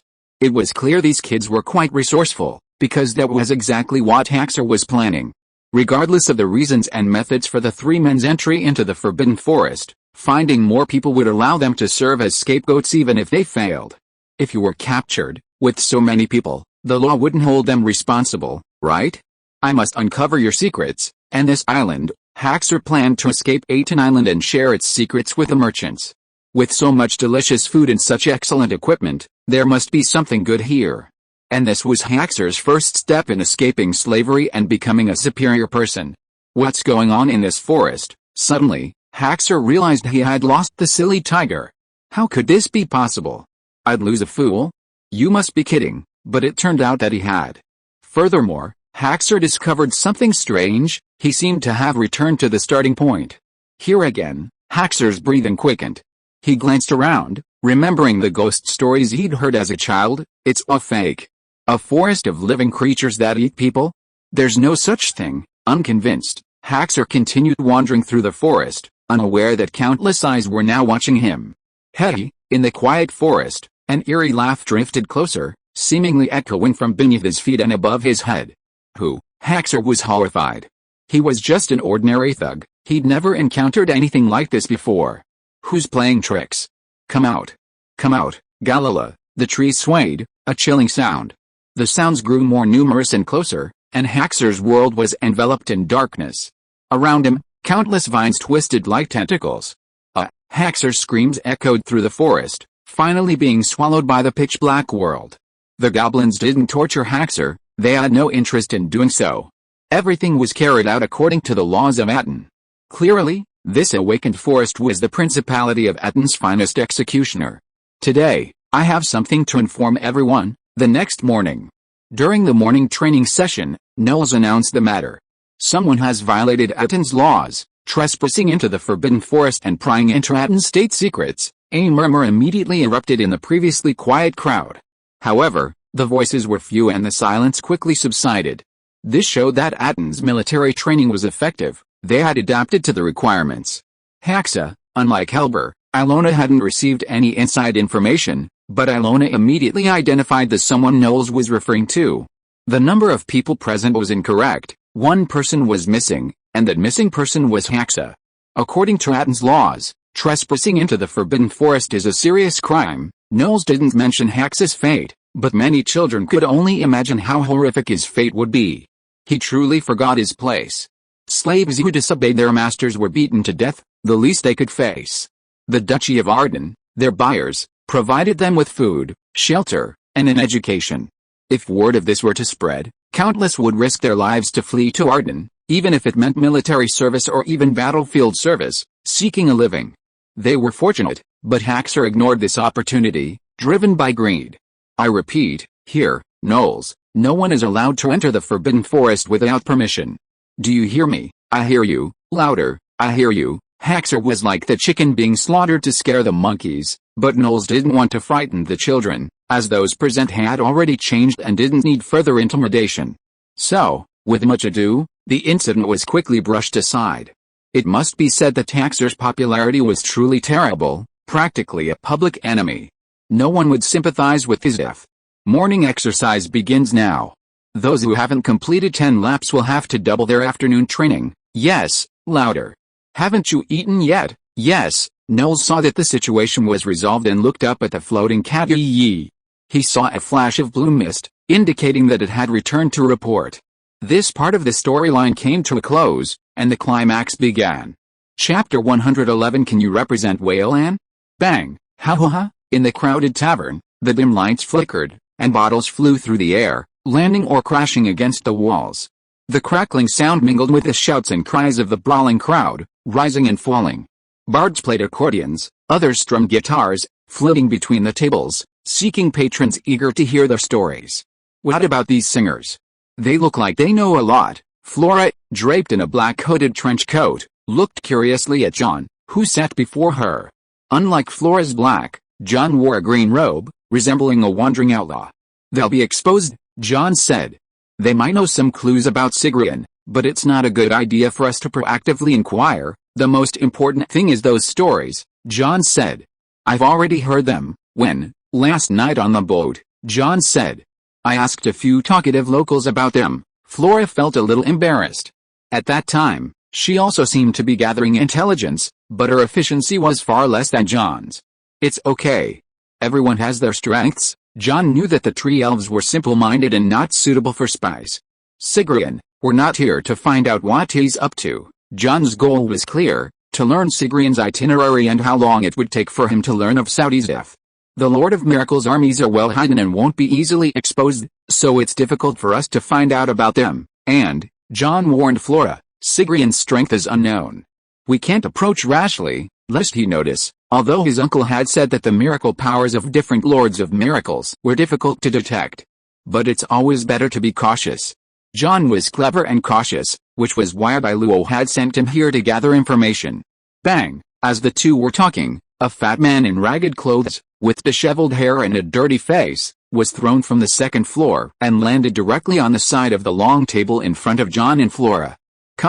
The two exchanged glances, both speechless at this pirate paradise known as the Free City. The shipwreck island belonging to Oxel and the brothel that led people to live a life of drunkenness and debauchery were all bullshit. Compared to their own Atón island, this place was nothing. Chaos, disorganized, dirty, rotten. Can people really live in a place like this? Flora, a tree elf, though now a blonde girl of about 15, had been an innocent, adorable, and simple little girl not long ago. I hated it here. Tree elves love forests, but here, not a single flower, not even a blade of grass. It's really uncomfortable. John wasn't that old, only 14, still practically a boy. But John was well developed. Standing nearly 5 feet 70, and with his special ventriloquism, he could easily fool anyone. Boom! Just then, the bar suddenly began to shake. What's going on? The sudden change silenced everyone, including John and Flora. Shipwreck Island wasn't actually an island, but an immense ship, stranded there. No one knew where it came from, only that it crashed and broke into 3 parts, bow, hull, and stern. Measurements had been made, revealing a length of at least 20 kilometers. Oxel had men repair the ship, reconnecting the 3 sections and remodeling the interior and decks, transforming it into this magnificent maritime metropolis. But now, the entire ship was inexplicably shaking and trembling. What could be causing this? John, Flora whispered to John, it's miraculous power, and a tremendous amount of it. Miraculous power isn't easy to sense. If the opponent restrains themselves, even conceals their aura, even if there's a huge difference in strength, they can still hide it. However, the miraculous power Flora sensed was at least several kilometers away. Even at this distance, it could still reach here and be sensed by Flora. Such power from so far away, it was hard to imagine the terrifying power of the one emanating this miraculous power. Could it be? A name popped into their minds, Sigirian. Sigirian, calm down. In the empty room, countless golden objects gleamed in the light. But now, these objects shattered like glass, leaving debris everywhere, and even the walls and floor were covered with cracks. Meanwhile, the Morgan faction led by Sigrian, the Oxel faction led by Wolf, and the Azure Duchy Supervisory Council represented by Christine and Coral were engaged in a heated debate over the ownership of a certain strait. Am I the one who needs to calm down? Sigrian stared intently at Wolf, a burly black knight in front of him. It's obvious, and you just realized it, Wolf said, reaching for the wine glass on the table. A chilling aura emanated, instantly turning the warm wine to ice cold. Gulp, gulp, the wolf said calmly, sipping his drink. The cross straits is mine. You can't take it. Bang! Sigrian slammed his fist down, shattering the entire table. He shouted, Wolf, Do you want to start a war with me? If your other brothers were here, I naturally wouldn't have the confidence to defeat them, but if you want to fight, the wolf, don't mind fighting you to the end. The wolf's expression of "I just looked down on you" infuriated Sigrian and made Christine very uneasy. Please calm down, both of you. I have no interest in mortal affairs, the wolf said.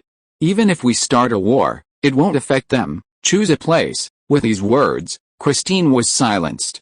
The wolf looked at Sigrian, giving him the right to choose the battlefield. The wolf didn't care where the battle took place, he was confident he could defeat Sigrian. Mr. Wolf, just when Christine was at a loss, Coral said, if you start a war, according to the Four Seas Agreement, we, Azure, are qualified to intervene. Are the two pirate kings ready to go to war with Azure? Please think carefully. Wolf and Sigrian were silent for a moment. Sigrian sat down, and Wolf smiled at Coral. Little girl, can you represent Azure? I can, Christine said in time. If you two want to go to war, you must first obtain the consent of the two pirate kings. Chapter 112 Sophia, you are free to do as you please, I am invincible. While Sigrian and Wolf were powerful, they were ultimately not the Lords of Miracles. It was their right for the Lords of Miracles to declare war on each other, but as their subordinates, they had no right to interfere. The crusade itself was dispensable. It was simply a conflict between Sigrian and Wolf, simply because of a fight over face, with neither side refusing to back down. However, it was like a quarrel between two children, calling their parents.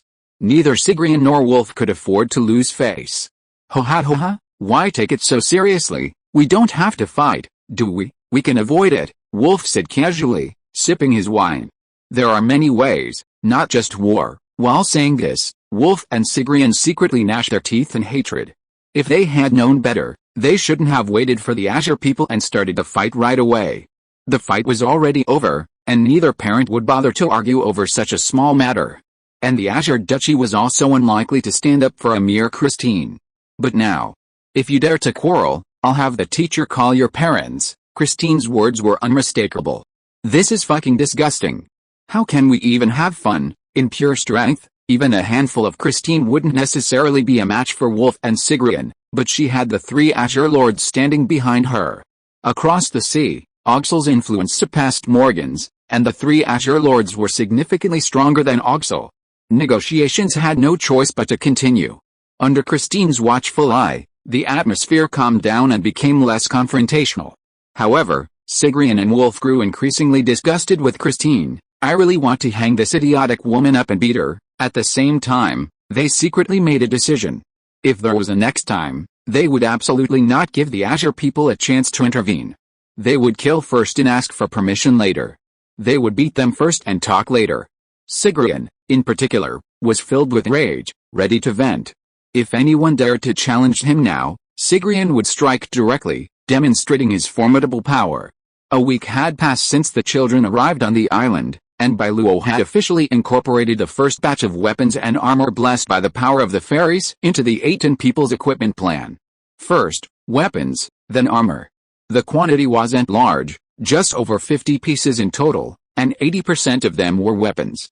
But think about it, the best defense is offense. As long as you can defeat the enemy, you win. Senior sister, Bai Luo handed a cross sword to Sophia. The sister took a look and then drew it. Excellent sword, although the material remained unchanged, the faintly shimmering blessing runes on it, along with her intuitive sense of sharpness, made the sister notice the cross sword's extraordinary qualities. Want to try it? Yes, the sister said, looking directly at Inya. Although her strength had increased, Inya's admiration for her sister remained. However, she also knew that while she had become a member of the miracle race, she remained immortal. The strength of the two was inherently incomparable, which was why Inya hadn't clashed with senior sister since the mystic dragon sacrifice. But now, things were different. As senior sister donned her full set of fairy armor, a surge of powerful fairy power surged into her. Even Lilith was astonished. This is too fast. Normally, adapting to the power of miracles takes time, but senior sister's aptitude was so high that she completely mastered the fairy armor almost immediately. But my fairy armor is ultimately only a secondary miracle product, Lilith said. Its power is limited. It simply transforms the physical fitness of the miracle subjects, and its inherent energy is limited. In other words, this equipment is more like an exoskeleton. The cross sword, the armor, the boots, all of these things contain a limited amount of fairy power. If depleted, they immediately lose their amplification. Of course, they can recharge themselves, but it takes time. Indeed, the senior sister closed her eyes, sensing the difference between the fairy armor and the Pegasus walnut. Compared to walnut, the fairy armor's enhancements are negligible. To put it bluntly, one is a shared advancement, while the other relies solely on external forces. To become stronger, one must wait for Lilith to create superior fairy armor. The problem is, fairy armor equipment requires a certain set of attributes, which effectively blocks this path to advancement. Perhaps only fairies and witches can continuously break through and equip more advanced fairy armor. Fortunately, fairy armor requires more than just fairy power. In other words, tree elves increase their life force, and as long as their attributes meet the requirements, even those who have never learned fairy magic can equip fairy armor. Should I equip it? Inya, who had arrived at the martial arts arena, asked. Or should I just fight the big sister? The senior sister's strength was recognized by everyone. While there might be some gaps between her and him now, that was because she truly hadn't received the power of miracles. With Isiphia's talent, once she gains the power of miracles, she'll be able to catch up immediately. You wear it too. Senior sister instructed Inya to don a set of blessed armor of the same level as her own. I want to see the difference between us. Okay, the tree elves actually admired the strong, but in the previous situation, even if Inya defeated senior sister, it would only be humiliating. Ideally, senior sister and Inya's attributes would be identical, and then the winner would be decided. As it stands, Inya's own attributes are actually higher than senior sister's even with the fairy armor. Comparing the data, Inya's stats are 10, senior sister's 8. Is this really okay? After donning the fairy armor, Inya felt her strength had increased by at least 60%, almost double senior sister's stats. Combined with the tree elf's life magic, Inya felt a bit reluctant to fight senior sister. It's okay, senior sister continued. I'm just going to give it a try, then come. Inya respected senior sister's choice. And so, two women in their 20s, with completely different temperaments, faced each other, concentrating their aura and miracle power to the utmost. With such a huge difference in attributes, she'll have to resort to strategy to defeat me. Thump, thump, thump. Huh? Inya jerked her head up, only to find her senior sister charging head-on. No strategy? Just charging straight ahead. Inya was briefly startled, but quickly regained her composure. Simultaneously, she quickly calculated the distance between them and raised her left arm.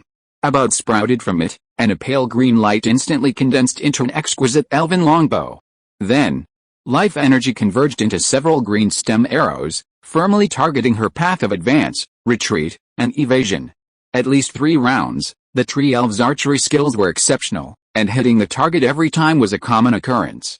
The archery techniques developed by my uncle even included turning arrows, arcing arrows, continuous arrows, strong breaking arrows, and weak strike bullets.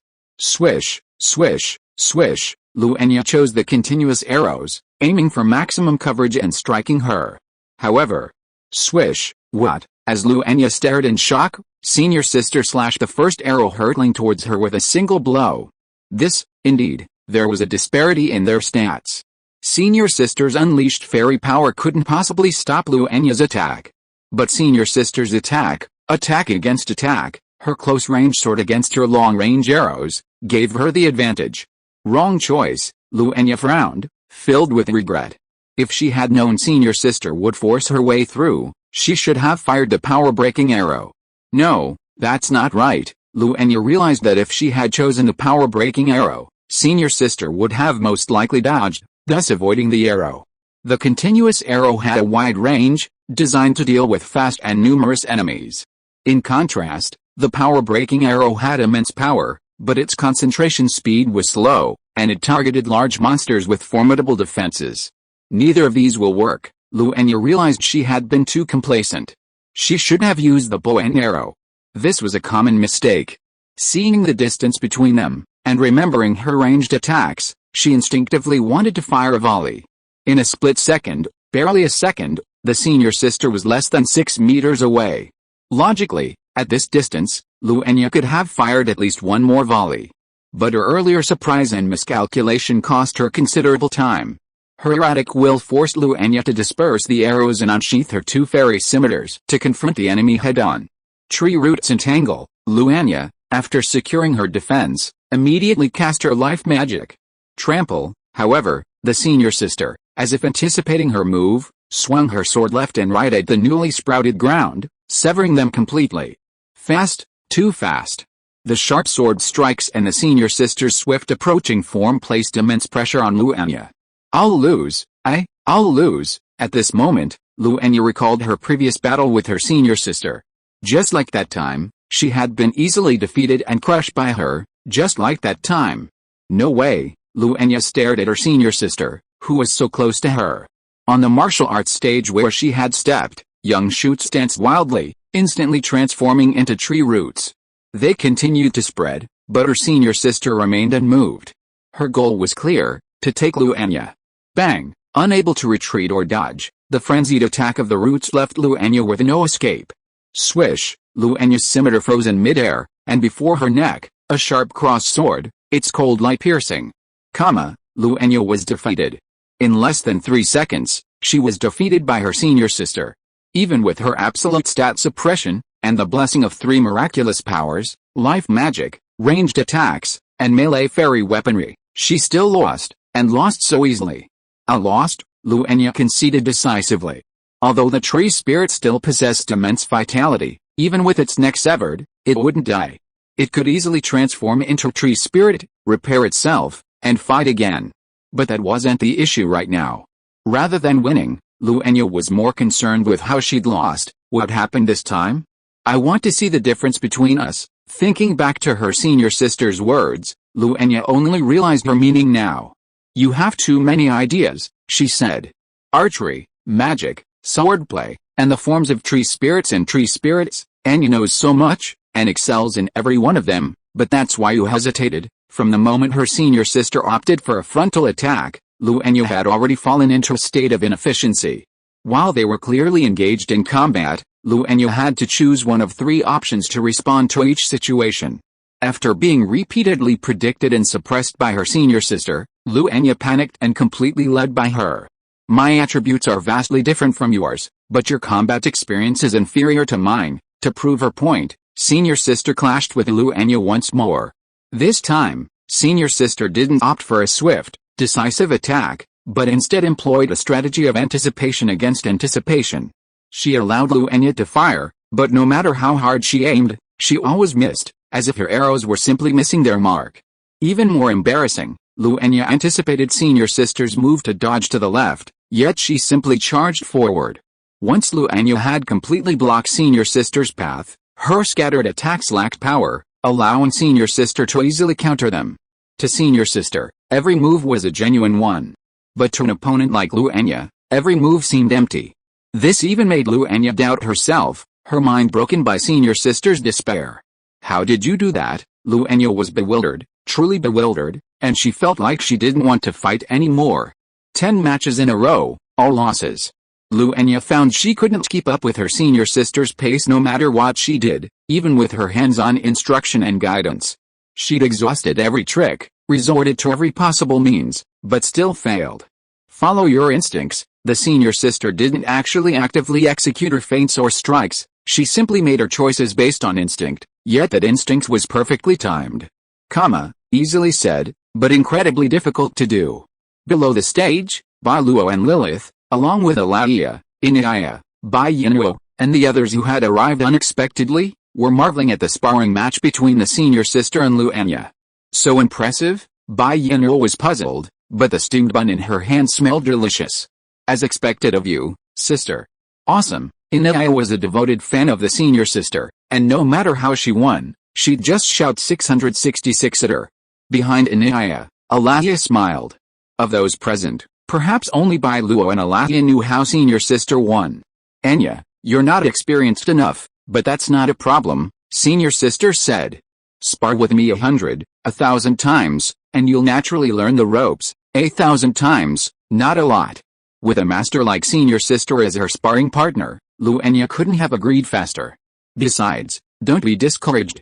I didn't master the skill right from the start, senior sister told Enya. I've been defeated more times than you can imagine. and countless times when my mentality collapsed. Senior sister was uncle's favorite student, as was Bai Luo. But unlike Bai Luo in his previous life, an ordinary person with no knowledge of combat who only humbly learned, senior sister was a proud genius. Even before meeting uncle, senior sister had been educated by their father. Back then, I see Fio as quite arrogant. Then, senior sister met uncle, and a decade-long losing streak began. The two had engaged in legitimate battles in various fields, in various locations, and using various methods. But without exception, it all ended with a defeat of the senior sister. From the age of 8, until she was 18, the senior sister never defeated the old uncle in his prime.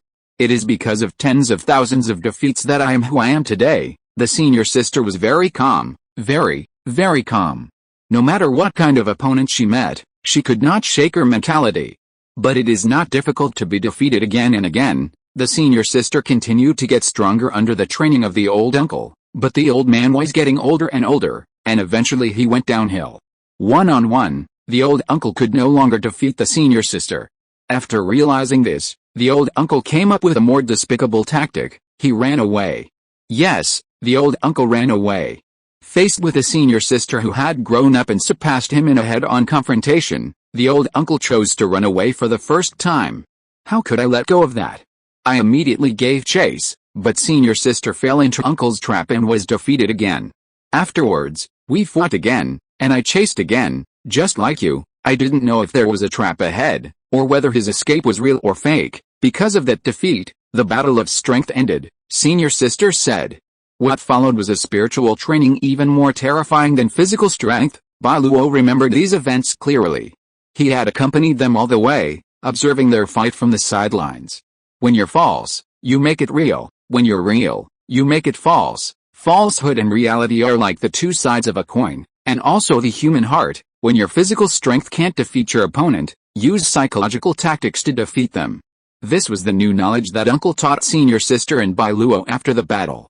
Let me ask you, if I ran away while we were fighting, would you chase me? Inya was truly stumped by this question. With senior sister's strength, she just turned around and ran away. Was there any doubt about that? There had to be something wrong. Inya genuinely didn't dare pursue. Who knew if there was a trick? You don't dare pursue, right? Senior sister's strength was enough to defeat Inya head-on, and her tactics and strategy far surpassed those of the tree elf chief. But if I were truly in a hurry, wouldn't I have missed this opportunity? You were like this from the beginning, senior sister explained, explaining the key to Inya's mental breakdown. Because in your mind, Inya, I'm powerful. Even if I'm not that powerful, you imagine me to be incredibly powerful, invincible. This is a psychological shadow. This is fear.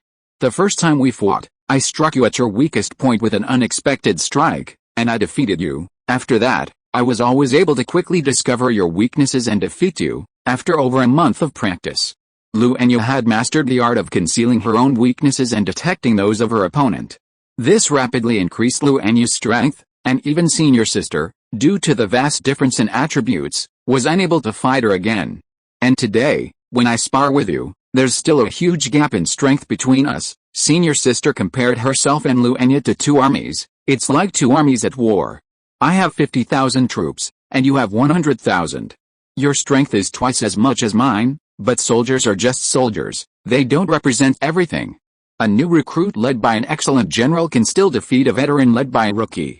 Because the latter only commands blindly, causing the army to be unstable and complain.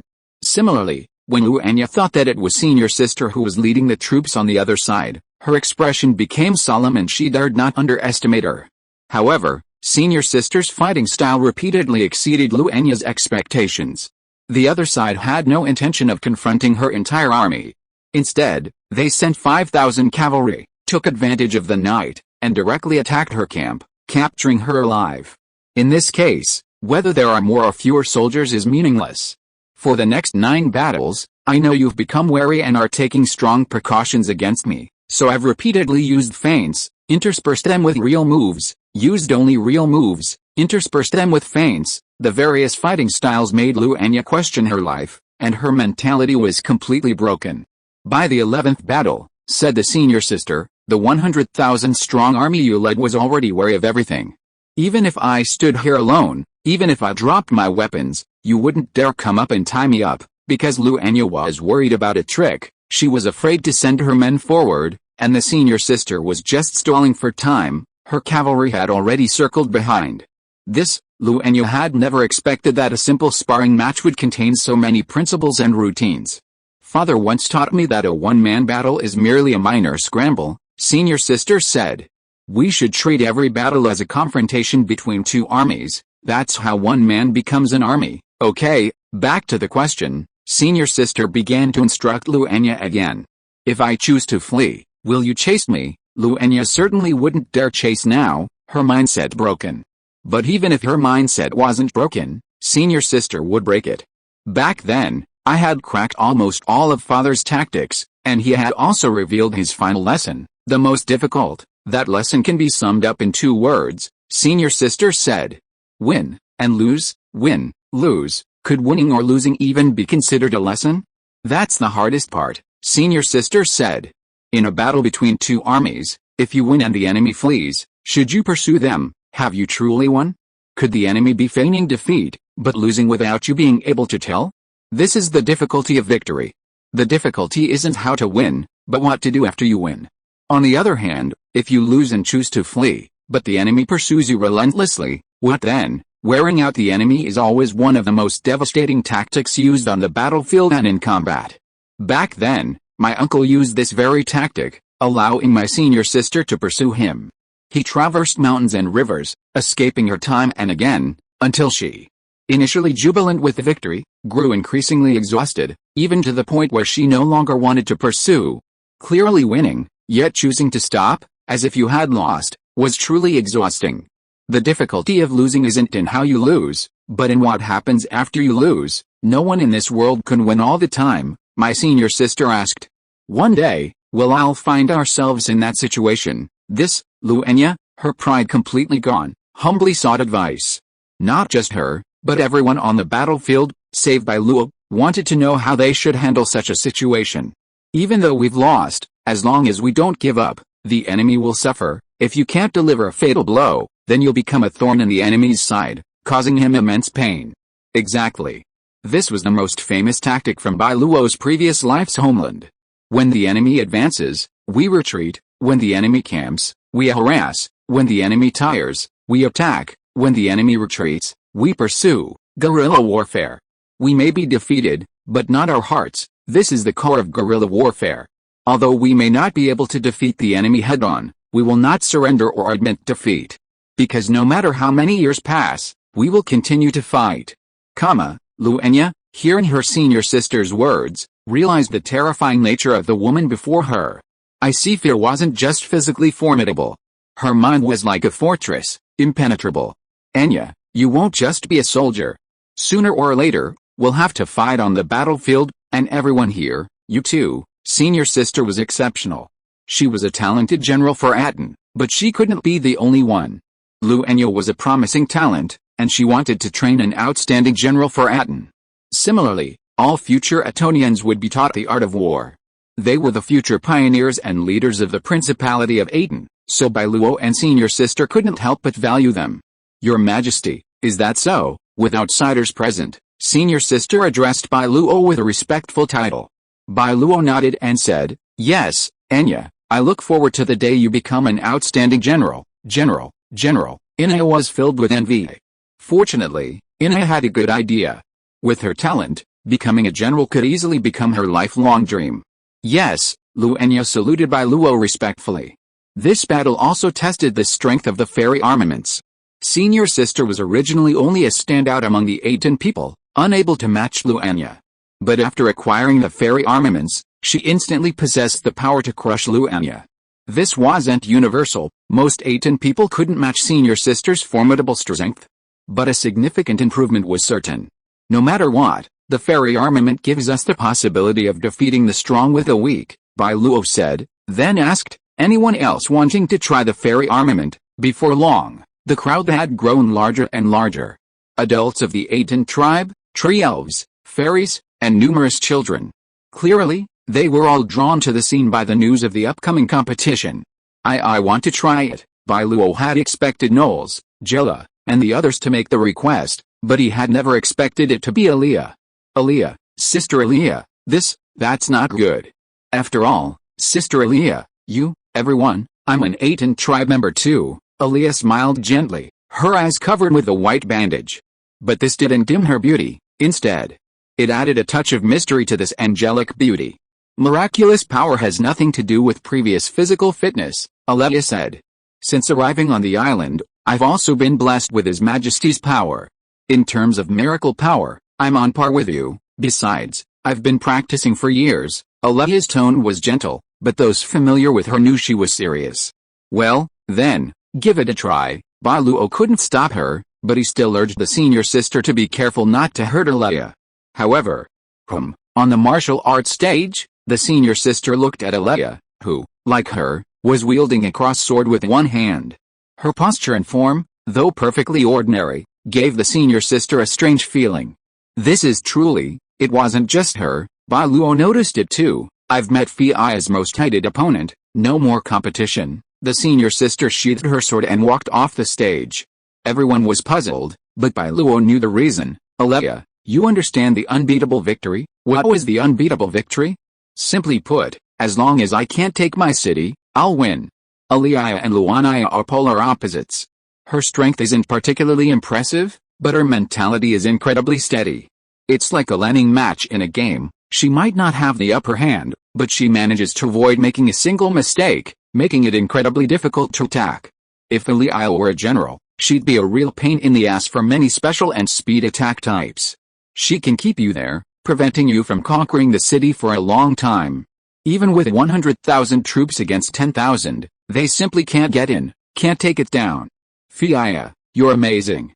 You spotted me with just one look. I was hoping to show everyone how much I've grown. Aaliyah smiled, realizing she'd been seen through by her senior sister. Alice, it seems I don't have a chance. My uncle taught me swordsmanship for years, and I wanted to surprise everyone. Aaliyah was formerly blind, so she sees the world with her heart, not her eyes. She can discern the truth from the fog.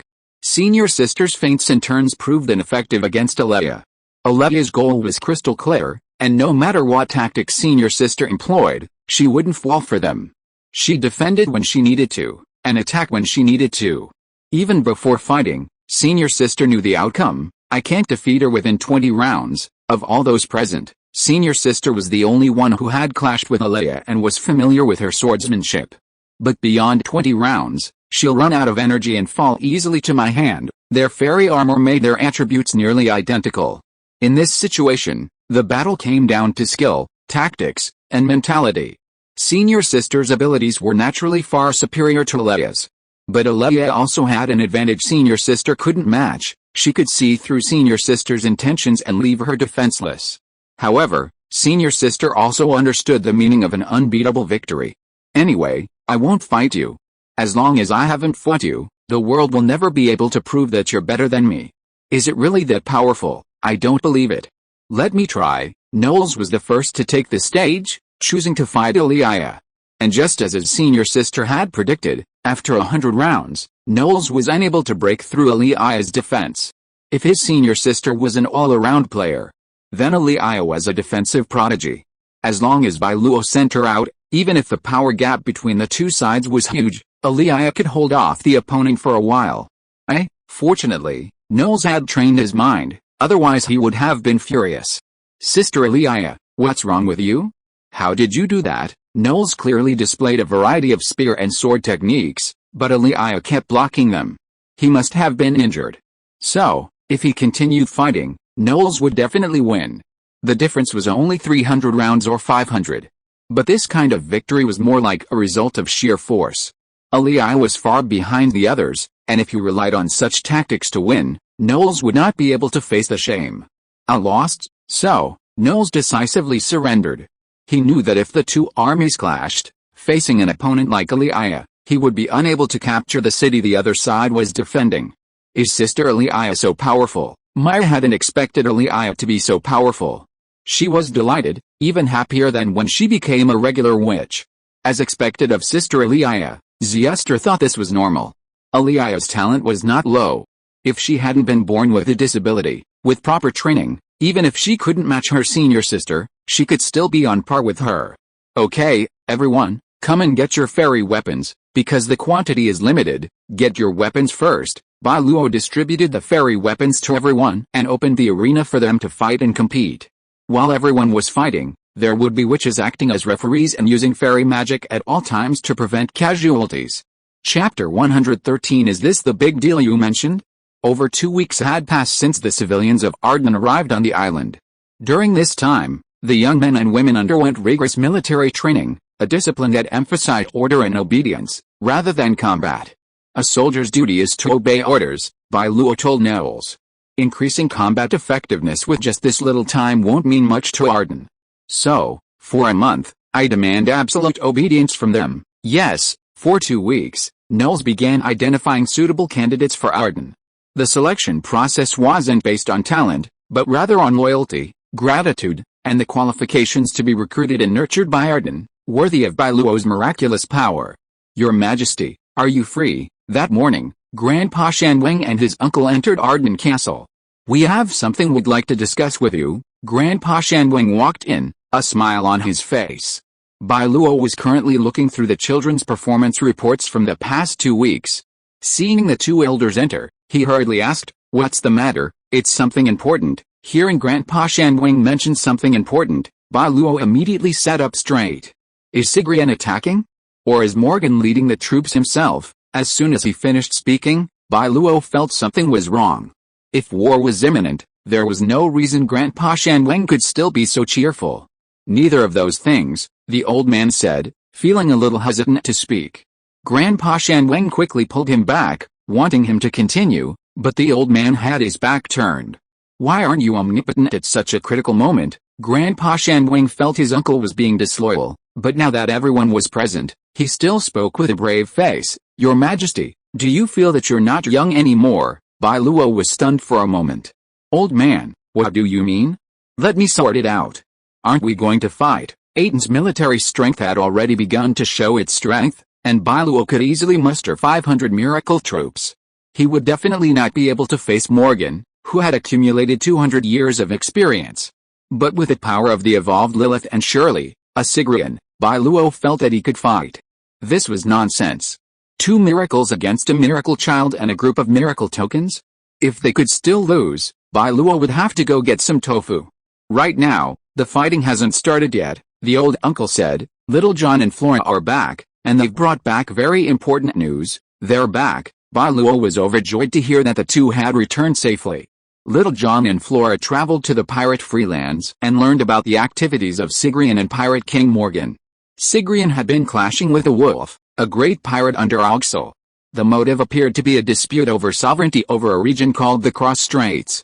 The two didn't know the outcome, but the good news was that Sigrian seemed to plan to stay on Shipwreck Island for a while before heading to his base camp, Ghost Shark Bay. Ghost Shark Bay was very far from Arden, and the round trip would take at least 2 weeks. If this news was true, the uncle estimated that the war might be delayed. That's good news. Arden was short of time. The elves, tree elves, and witches were steadily improving their strength. Going into battle in a month would be a different story than going 2 months later. Yes, good news. This news is truly wonderful. After Grandpa Shanweng finished speaking, the uncle covered his head with his hands, looking distressed, but he said, "We now have some free time to do something more important." What more important thing? Bai Luo suddenly realized something and asked, "Old man, you said I'm not young anymore." No way. This couldn't be my past life, right? How could such a thing happen? For the next 2 months, there will be no war, and our miracle cultivation in Atón is also progressing steadily. Grandpa Shanweng was anxious. With such a long time, it's a perfect opportunity, Your Majesty. At this point, how could Bai Luo still not understand what he meant? What big deal could it be? No, this matter was indeed a big deal for Atón, a major event in Bai Luo's life. You are the Duke of Atón now, the old uncle patted Bai Luo on the shoulder, and it's time for a duchess. Although Aton's founding was rather childish, more like building a village than a country, a duchy is still a duchy, even if it is small and sparsely populated. But in the miracle world, the foundation of a nation is the quality and quantity of miracles. Bai Luo possessed so many miracles, and he was rightfully entitled to be king. This is indeed a big deal. Bai Luo understood that Grandpa Shanwang was here to urge marriage. For the old man, nothing is more important than his children getting married and having children. As for the old uncle, he's simply a tool to embolden Grandpa Shanwang. But isn't that too hasty? I think so too, the old uncle agreed, and Grandpa Shanwang immediately glared at him. Whose side are you on?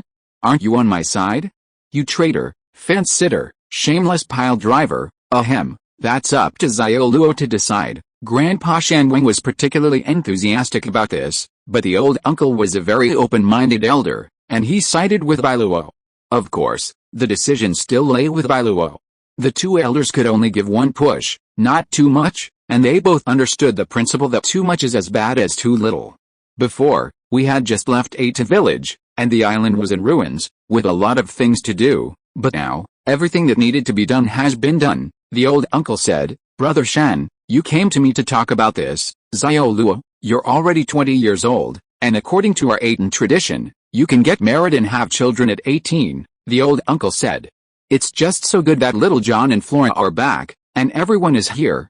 Although Bai Luo was the Lord of Miracles, the Duke of Atón, their king, Bai Luo was still a little overwhelmed by the major events of his life. Like senior sister, you two know that, I didn't ask you to find someone else, Grandpa Shan said hurriedly. I asked you to tell Miss Fia quickly. In the eyes of Grandpa Shan and the people of Atón, Bai Luo and Fia were a match made in heaven.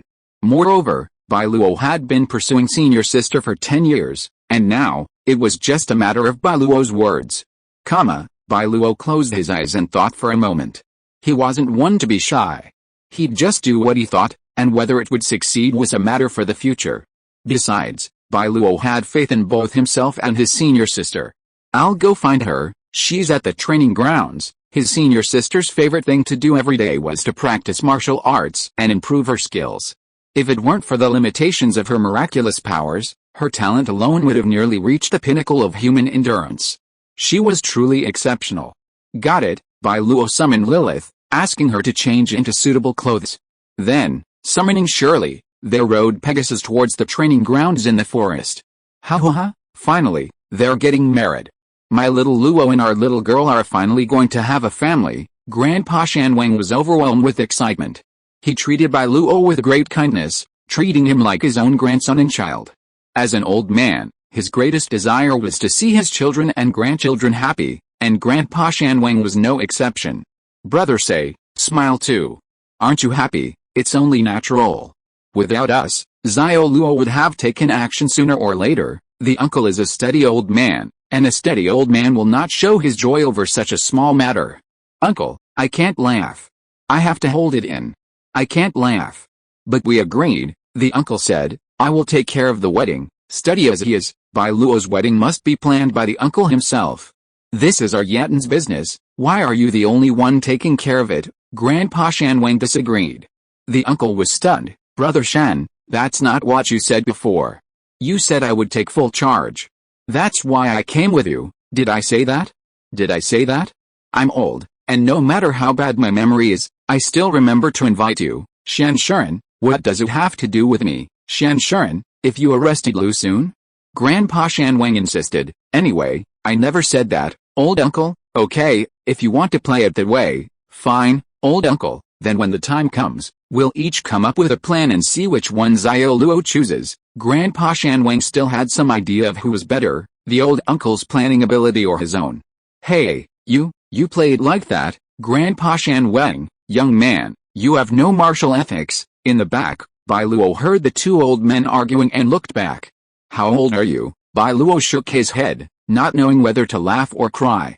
He focused his attention on the distance. Surely, speed up. Chapter 114, I can't even beat my wife, so I'm not afraid of her being beaten to death when I marry her. This was a secluded training ground in the forest. An ancient tree, so large it would take dozens of men to hug, had been cut in half, leaving behind a massive stump. On either side of the stump lay numerous weapons. Some were unique to this world, while others were swords, spears, and halberds forged by Bai Luo's uncle based on his memories of a previous life. Whoosh! At that moment, Fia, clutching a silver spear, stood in the wind, the tip pointing skyward, unmoving. She listened to the wind's rustling, sensing the spear's restless agitation. Gradually, all was silent. Buzz, falling leaves swished, and at some point, senior sister thrust the silver spear. A leaf clung to the sharp tip, resting quietly. Pa, pa, pa. Senior sister looked over, realizing it was Bai Luo. Confused, she asked, "Why are you here, little Luo?" Bai Luo had become a duke, and his daily schedule was incredibly busy. His uncle had already planned out 3 years into the future, with countless tasks awaiting Bai Luo's attention. "I've come here for something." While the senior sister was clever, she couldn't have guessed Bai Luo's intentions. It was so sudden. "Your spearmanship is truly unique to me, Atón," Bai Luo said, lifting his hand to remove the leaf from his silver spear. He unfolded it like a deck of cards, revealing that the single leaf had become 9. In an instant, he pierced through 9 thin, almost identical leaves, then used his strength to perfectly fit them together, as if they were one. The difficulty of this was so great that only the uncle, the senior sister, and the mature gnolls could achieve it. "It's been a long time since I've seen you wield a sword or a spear, senior sister. If you want to see, I'll do it now." Whoosh! Before Sophia could finish her words, a spear was already coming at her. She blocked it, looking at Bai Luo with some confusion. "Let's have a sparring match." Bang! Ding! Bai Luo's attacks were fierce, but the senior sister's defense was impenetrable. No matter how cunning Bai Luo's attacks, he couldn't withstand her. Bang! Faced with Bai Luo's power, the senior sister took 3 steps back. But her expression remained calm, not even the slightest bit of retreat disturbing her composure. "Senior sister, you let me." Bai Luo's previous strike shouldn't have been able to hit the weak spot of the senior sister's spear, but he did. There was only one explanation: the senior sister was using the weapon's weakness to counter Bai Luo's strength. "I can't fight you." "Why not?" Bai Luo said. "We used to spar often. Although you held back then, at least it made me feel that the gap between us wasn't that far." The senior sister was strong, extremely strong. From physical fitness to learning ability and comprehension, she was undoubtedly the best in Atón. Even the old uncle praised her, saying that sooner or later, the senior sister would surpass him at his peak. "I know, you're afraid of hurting me. You're afraid of hurting me too." Bai Luo was just like the senior sister. If they really had to compete with all their strength, Bai Luo could simply ride on surely, without Lilith even needing to intervene, and he would crush the senior sister. Some might say this isn't fair. But Bai Luo is the master of miracles. If a master of miracles doesn't use his powers, what's the difference between a swordsman dropping his sword or a warrior severing his arms? "Today, I won't use my powers." And with Lilith here, Bai Luo gestured to his senior sister to look at her. "You don't have to worry about me getting hurt, so, what are you doing?" His senior sister still didn't understand Bai Luo's intentions. Why did he suddenly challenge her to a sparring match? Had she done something wrong? His senior sister was a very strong person, but only around Bai Luo did she show her gentle side. Even if Bai Luo didn't like her dominance, his senior sister would willingly abandon her martial arts skills to become the person Bai Luo liked. Yes, that was his senior sister, and that was why she was so powerful. Sophia trained with her uncle to protect Bai Luo, and she delved into military and political studies because Bai Luo needed her. But what if one day, Bai Luo needed a good wife and mother? Sophia would lay down her weapon, don an apron, and stay home to take care of her husband and children. Do they need to talk so much? Bai Luo looked at his senior sister. Their eyes met, and she raised her silver spear. No, she sensed Bai Luo's determination. It was the first time in all their years together that she had seen such a look in his eyes. The Atón communicated fist to fist, sword to sword. 1,000 words, all for a single battle. This was the Atón courtship ritual, a clash of blood and fire. The senior sister said, striking first. "Here I come." The miraculous power within her, granted by Pegasus, automatically dissipated when facing Bai Luo. Furthermore, with Lilith casting a protective spell nearby, even if his senior sister stabbed Bai Luo's throat with all her might, she would be safe. Similarly, Bai Luo had voluntarily allowed a fairy magic to protect his senior sister. Even he, the master of miracles, could not break it when protecting someone. Bang! Senior sister moved. From being still, then so close, Bai Luo could only judge her movements instinctively. So fast, senior sister's speed far exceeded Bai Luo's expectations. Even though they were as close as family, this was the first time Bai Luo had truly faced a senior sister giving her all. False and true, don't play such tricks on me, but Bai Luo was not Inya. He was too familiar with these things to be lost. Bang! The two guns clashed in midair. Bai Luo and senior sister's figures kept intertwining in the fierce battle, sparks flying and clanging at countless tricky angles. 5 rounds, 10 rounds, 20 rounds. Bang! The spear tip flew, and Bai Luo's gun broke. But this also interrupted senior sister's subsequent attacks. Almost instantly, Bai Luo broke the gun shaft. From left to right, Bai Luo grasped the gun shaft and quickly attacked senior sister. An inch longer, an inch stronger. An inch shorter, an inch more dangerous. Whoosh! Senior sister dodged Bai Luo's attack, retreating several steps to create distance between them. But Bai Luo pressed on, giving her no chance to gather strength. Bang! However, senior sister was still senior sister. Bai Luo's attempt to fight her with just 2 poles was a bit overconfident. So, before she could launch an attack, Bai Luo immediately stepped aside and pulled out 2 one-handed axes from his arsenal. Continue. Seeing this, senior sister nodded slightly, then casually threw away her silver spear. Yes, well, Lilith and Shirley watched the fight. Although they didn't directly engage, the momentum of the 2 men held their breath. In a spear fight, I'm no match for you. Senior sister and Bai Luo, each holding 2 axes, Bai Luo said, but let's fight with axes. Bang! Bai Luo rushed towards senior sister, his sharp axe coming down with tremendous force. Bang! Senior sister's strength was no less than Bai Luo's, but Bai Luo was a man after all, so in pure strength, he still had the upper hand. However, senior sister's skill was truly superior. The 2 axes clashed in midair, sparks flying, and the heavy clang made their ears ring. But both Bai Luo and senior sister ignored the harshness and stared at each other intently. Bang! Bang! Bang! Without even watching the trajectory of the axe, Bai Luo swung with all his might, and this time, even senior sister's hands trembled slightly from the blow. Continue, however, senior sister showed no sign of weakness, confronting Bai Luo head-on. Strong against strong, violence against violence. This was the romance of the Atonians. Zzz. The axe was already curled, the blade even more pitted, leaving senior sister slightly behind. Her sword, spear, and archery skills were renowned for their precision and speed, but the axe was Bai Luo's primary weapon, a weapon he had cultivated for over a decade. Even so, senior sister's counterattack remained resolute. Axes aren't about fancy moves, it's simply a matter of force against force. If you can't crush your opponent, they'll seize the opportunity. Tramp. Finally, the fierce exchange ended, and both sides retreated several steps. In their hands, the 4 axes were shattered beyond recognition by the collision. Draw! Bai Luo released his grip, letting the axes fall to the ground. This was one of Bai Luo's most proficient weapons, and the only one senior sister wasn't proficient in. Using one's strengths to attack the opponent's weaknesses, it was arguably Bai Luo's only chance of defeating senior sister. Next, let's compete with this. Senior sister threw her long sword, and Bai Luo caught it, shouting, Lilith! Yes! Lilith unleashed her fairy magic, and 2 large trees shattered.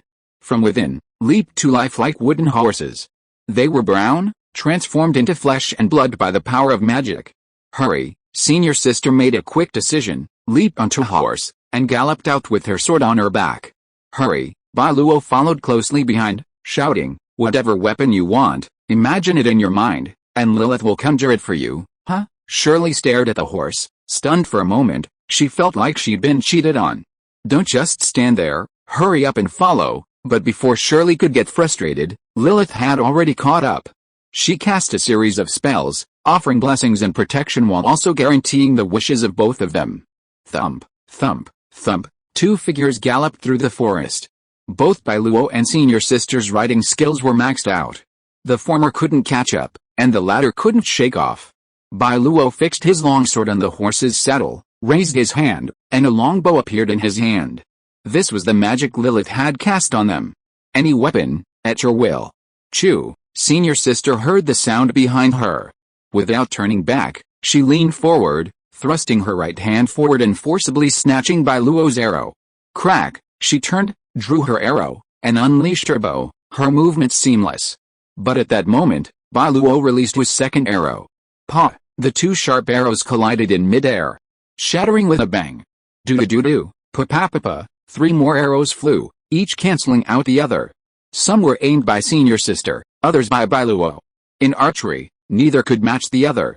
However, Bai Luo's goal wasn't to unseat senior sister. In a flash, Bai Luo's horse was already closing in on her. Bai Luo drew his long sword, exerting his entire body. Hiss! The immense force buckled the horse's limbs, and using the momentum of his horse's forward fall, Bai Luo leaped up, long sword in hand, slashing down at senior sister's head. The senior sister knew Bai Luo's strength, so she chose not to resist. Instead, she slapped her horse and rolled sideways. Puff! Bai Luo severed the senior sister's mount, but she wasn't done yet. Seeing the beautiful woman who had just stopped before him, Bai Luo swung his long sword with even greater force. Bang! Bang! Bang! In the forest, tree roots intertwined and ancient trees stood tall. Shalala, the senior sister ran wildly, long sword slung over her back, while behind her, Bai Luo chased after her with a sword in hand. Bang! The trunk of an ancient tree was split open by the long sword, the blade sinking halfway into the trunk, almost tottering. The two chased and clashed for over 20 minutes, during which time the long sword broke 5 times and was replaced 5 times. Wherever they passed, tree roots collapsed. Even trees that could be hugged by 2 people could not withstand the slashing blows of Bai Luo and the senior sister. Bang! Finally, the two broke through the forest and arrived at a waterside. The senior sister stood with her back to the water, while Bai Luo held his sword, a smile on his face. It seems I've caught up with you. She knew she couldn't play a tactic of wearing down Bai Luo. Both of them were the type to persevere, and there was no way they could be defeated like Inya. One was steady as a rock, 2, the king of kings. Splash! The senior sister glanced at the end of the stream. There was a waterfall, and at its edge, several massive stone beds stretched out to the other side. Swish! The senior sister attacked, but unlike the long sword Bai Luo had expected, this attack was incredibly swift. Bai Luo felt a flash of cold light, like a needle tip. He frowned, then immediately lowered his long sword. The two slender, flexible steel swords collided in the air, back and forth, with speed comparable to lightning. Before they knew it, they had reached the stone beds at the edge of the waterfall. The senior sister moved with agility. She stood with her hands behind her back, her other hand wielding a rapier, engaging Bai Luo in a fierce, retreating exchange. Tap! Just as the senior sister retreated to the next stone bed, Bai Luo crushed the white boulder beneath her feet with a single step, then dashed forward. Not good! The senior sister's eyes sharpened, and she quickly switched from defense to offense. Squeak! Squeak! Squeak! At that moment, rapier against rapier, tip against tip, each exerting force simultaneously, yet still unable to penetrate the other. The sheer control of force and technique required, even the slightest deviation, would have resulted in one of them being pierced by the rapier. Yet, on this pinpoint, the two engaged in a fierce duel. Crack! The rapier bent, and cracks appeared on the rock beneath their feet. They both released their rapiers simultaneously, leaping one after the other onto the next white boulder before the stone could crumble. But as soon as they found their balance, a fierce exchange erupted between them. They were 2 extremely short blades, called 8-cut blades, weapons unique to a certain boxing style from Bai Luo's previous life. Bang! Bang! Bang! Bang! Their foothold was tiny, barely a step's distance, barely larger than 3 stools arranged in a V-shape. Yet, in the eyes of the two, this tiny space became a decisive battlefield. Lilith and Shirley watched the clash from afar. The 4 short blades were almost too fast to see with the naked eye. The clashing sounds made even Lilith break out in a cold sweat, fearing they would strike each other and she would be too late to rescue them. Crack! Finally, the boulder beneath their feet gave way.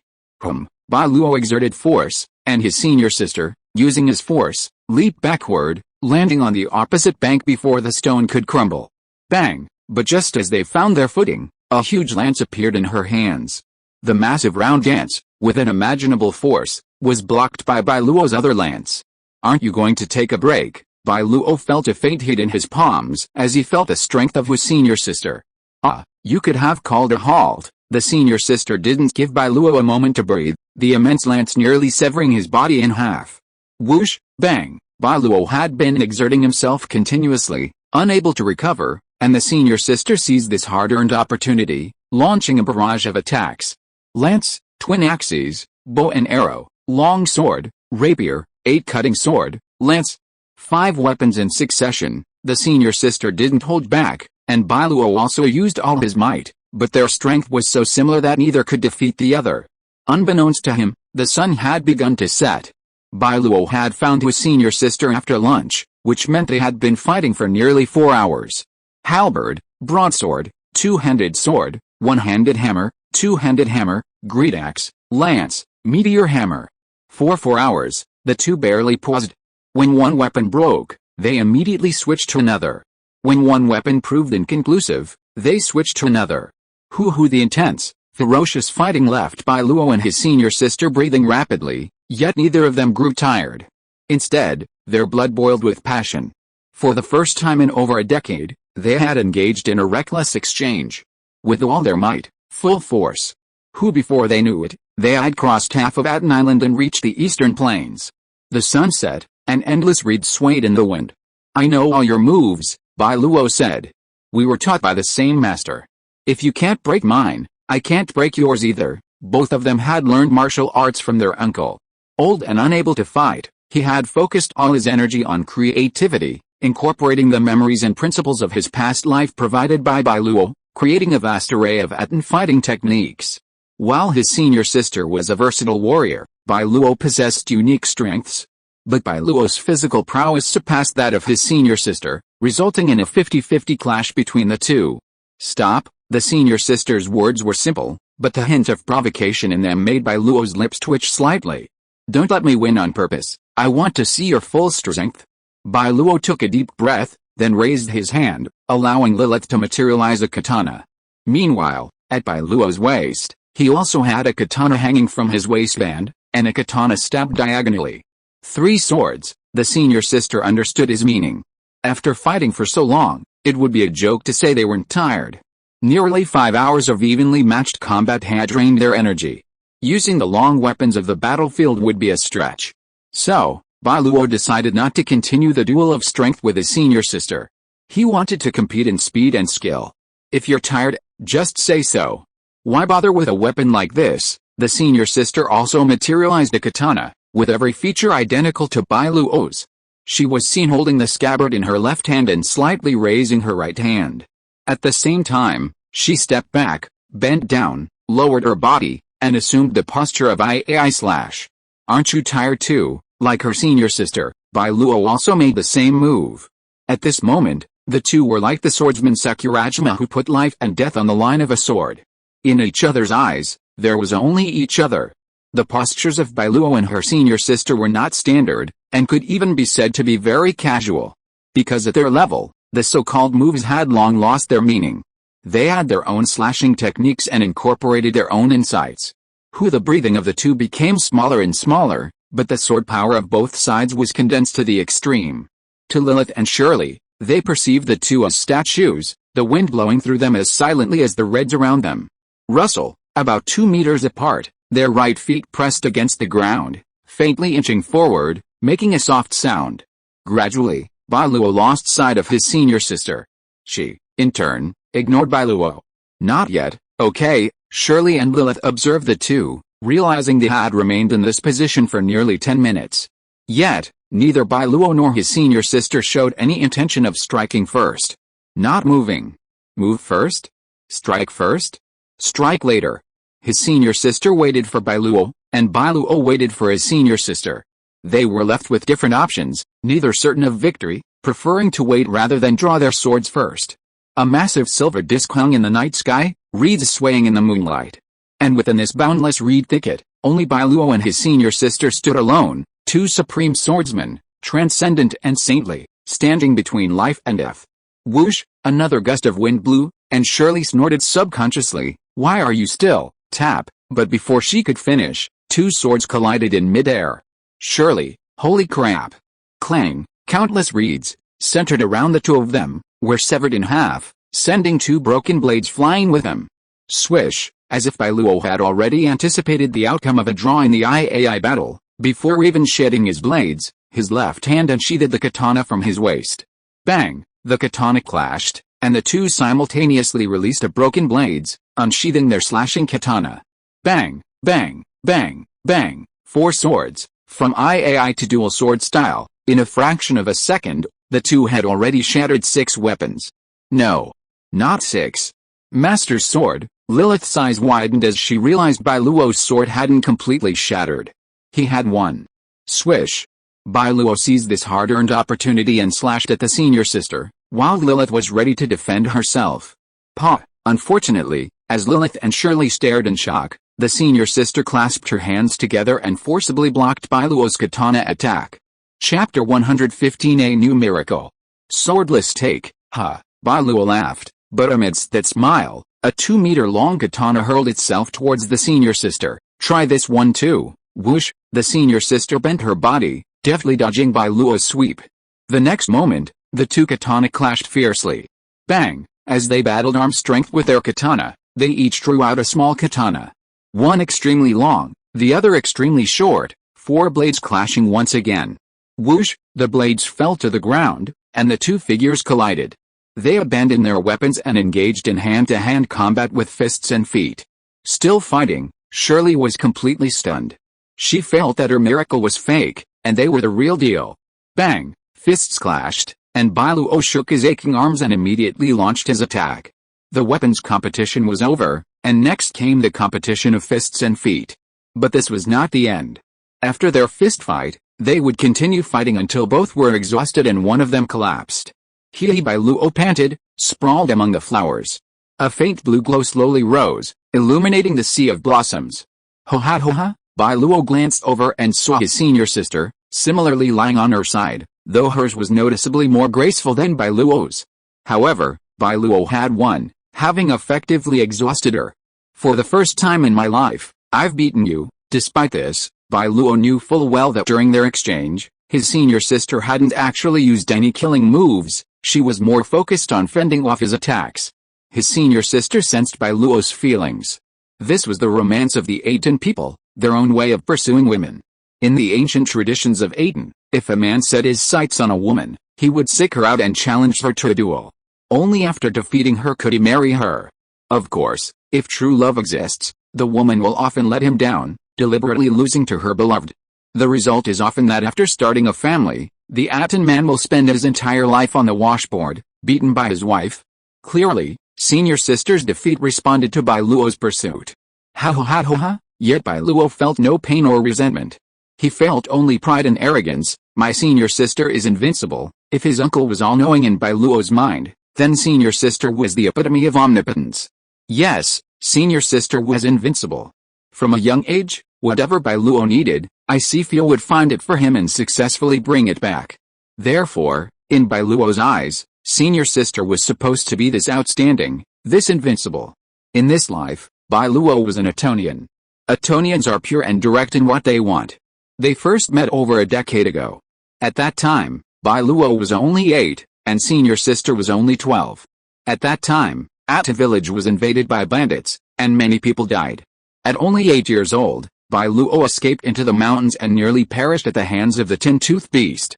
It was his senior sister who saved him. Though childish and silver-haired, she descended upon Bai Luo in his most desperate moment like a valkyrie. Bai Luo would never forget the shock and impact that young girl had on him. Do you think I have a special connection with the tin-toothed beast? Bai Luo lay on the ground, resting his arms under his head for comfort. The first time it dove me, God blessed me with a goddess. The second time, and then we, Atón, rose to power. His wife and his kingdom were both built by a pig. Oh, by the way, don't tell Inya about this, Bai Luo said, fearing Tai Hanhan would weave it into the birth of a king. Don't, puff. Even his senior sister was amused by Bai Luo's joke. Don't lie down. The senior sister, sensing Bai Luo's feelings, rose from the sea of flowers and, smiling, extended her hand to Bai Luo. Get up. How? Ah! Bai Luo grasped the senior sister's offered hand, but suddenly exerted force, and amidst her gasps, he forcibly pulled her into his arms. The senior sister hadn't expected Bai Luo to do this. Although they had already secretly pledged their lives, Bai Luo treated the senior sister with great respect. The most intimate moment between them was simply holding hands. Let me hold you for a moment, just a moment. Bai Luo had many dreams in his life, but 3 were his greatest. First, to protect those around him. Second, to leave his mark on this world and live a vibrant life. Third, he wanted to have the senior sister, to make her his woman. And now, the first 2 of these 3 dreams had been realized. In the Principality of Atón, the people of Atón no longer had to live in peril. They had home, a new home. As the master of miracles, Bai Luo was destined to become a leader in this world. But there is a third one, and the most selfish one. I am just an ordinary person, and you are the Lord of Miracles, Our Majesty. Senior sister felt that she was not worthy of Bai Luo. He would become more and more powerful in the future, and she would only be left far behind, and would no longer be able to protect this lovely brother. Senior sister has always been aloof and would try her best to remain calm about everything. But this was the only thing that made senior sister quite disappointed.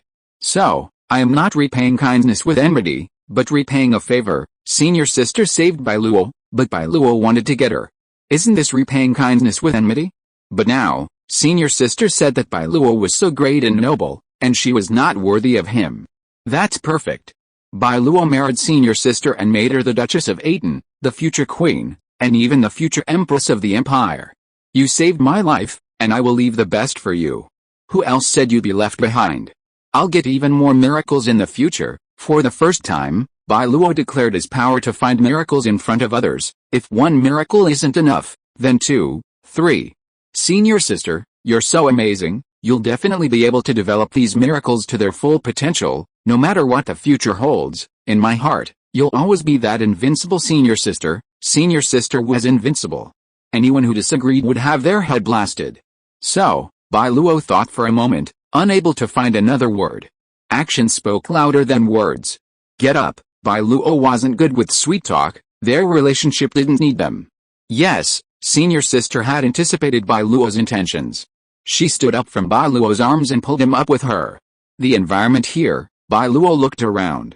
The sea of flowers was beautiful, with countless fluorescent lights. It truly felt like a dreamlike world. But the scattered weapon fragments. Very good, senior sister approved of Bai Luo's chosen stage. The Atón people were eager for a fight. Flowers and cheers were essential, but weapons also made senior sister feel at home. Senior sister. Bai Luo leaned down, knelt on one knee, and took out a ring handcrafted by Lilith. Marry me, be my wife. I do. Senior sister held out her hand, and Bai Luo personally placed the ring on her finger. No matter what the future held, senior sister would protect and accompany Bai Luo with all her might, being both a warrior and a good wife. Swish, Bai Luo should have followed the current atmosphere and done something else.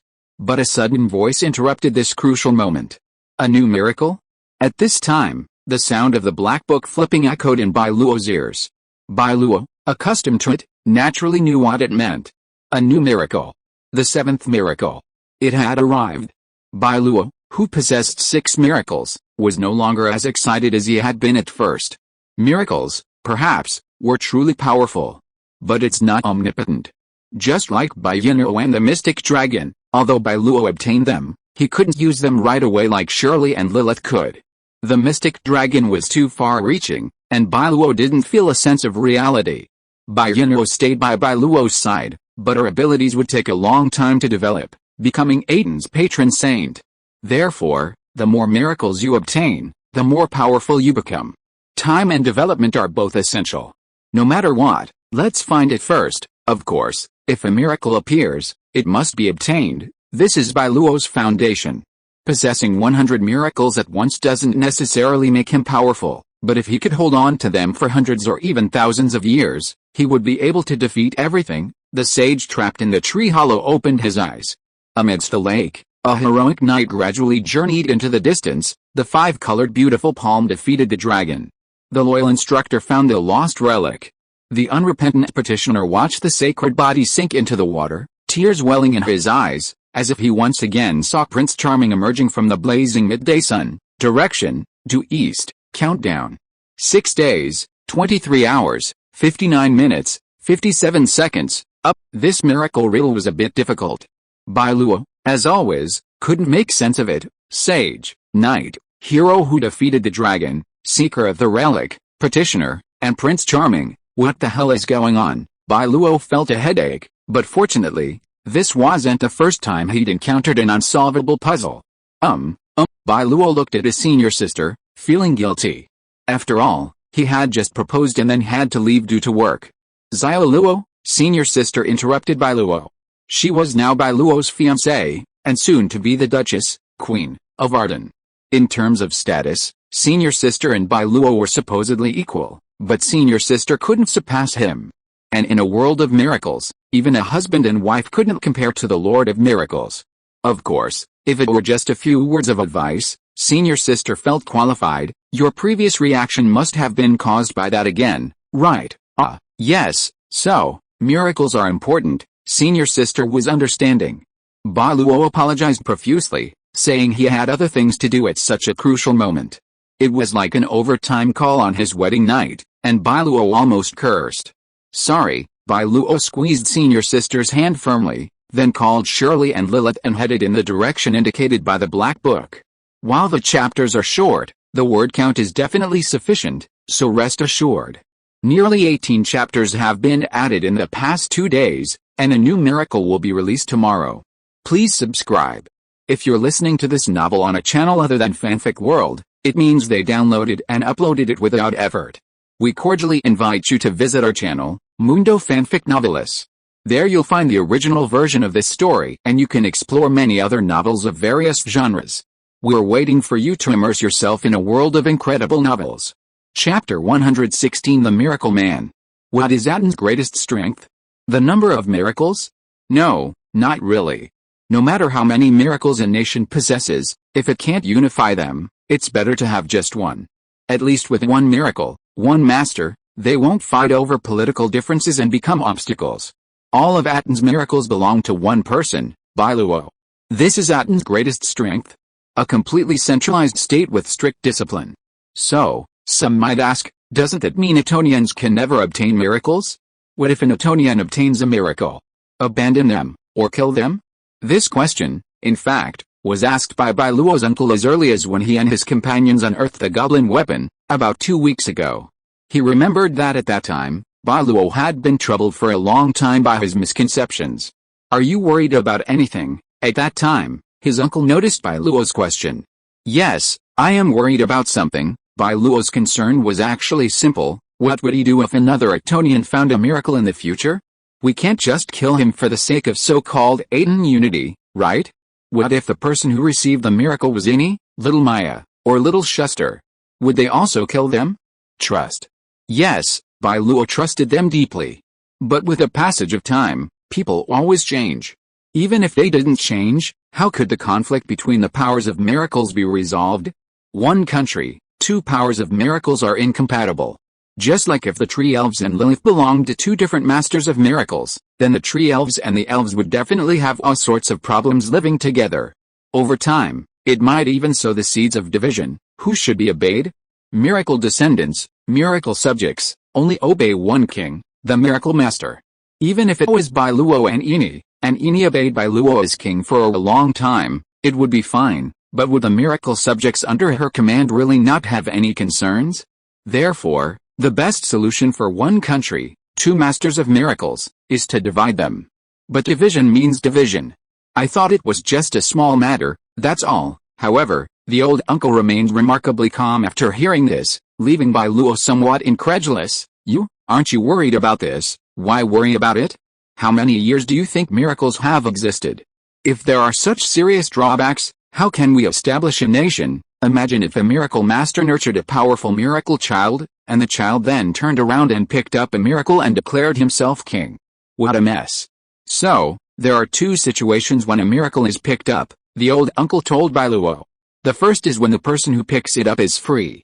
They have no inner allegiance to anyone, and they haven't accepted the power of the miracle from anyone else. In this case, the miracle will belong to the person who picked it up, and they will become the miracle master, but in Atón, this situation is almost impossible.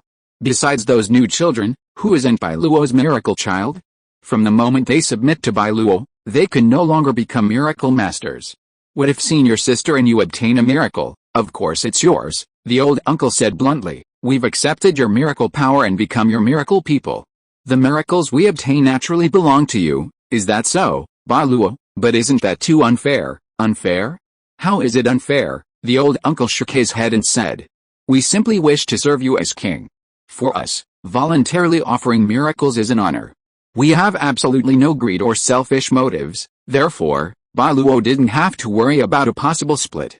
The power of miracles is incredibly thoughtful, taking every aspect into consideration.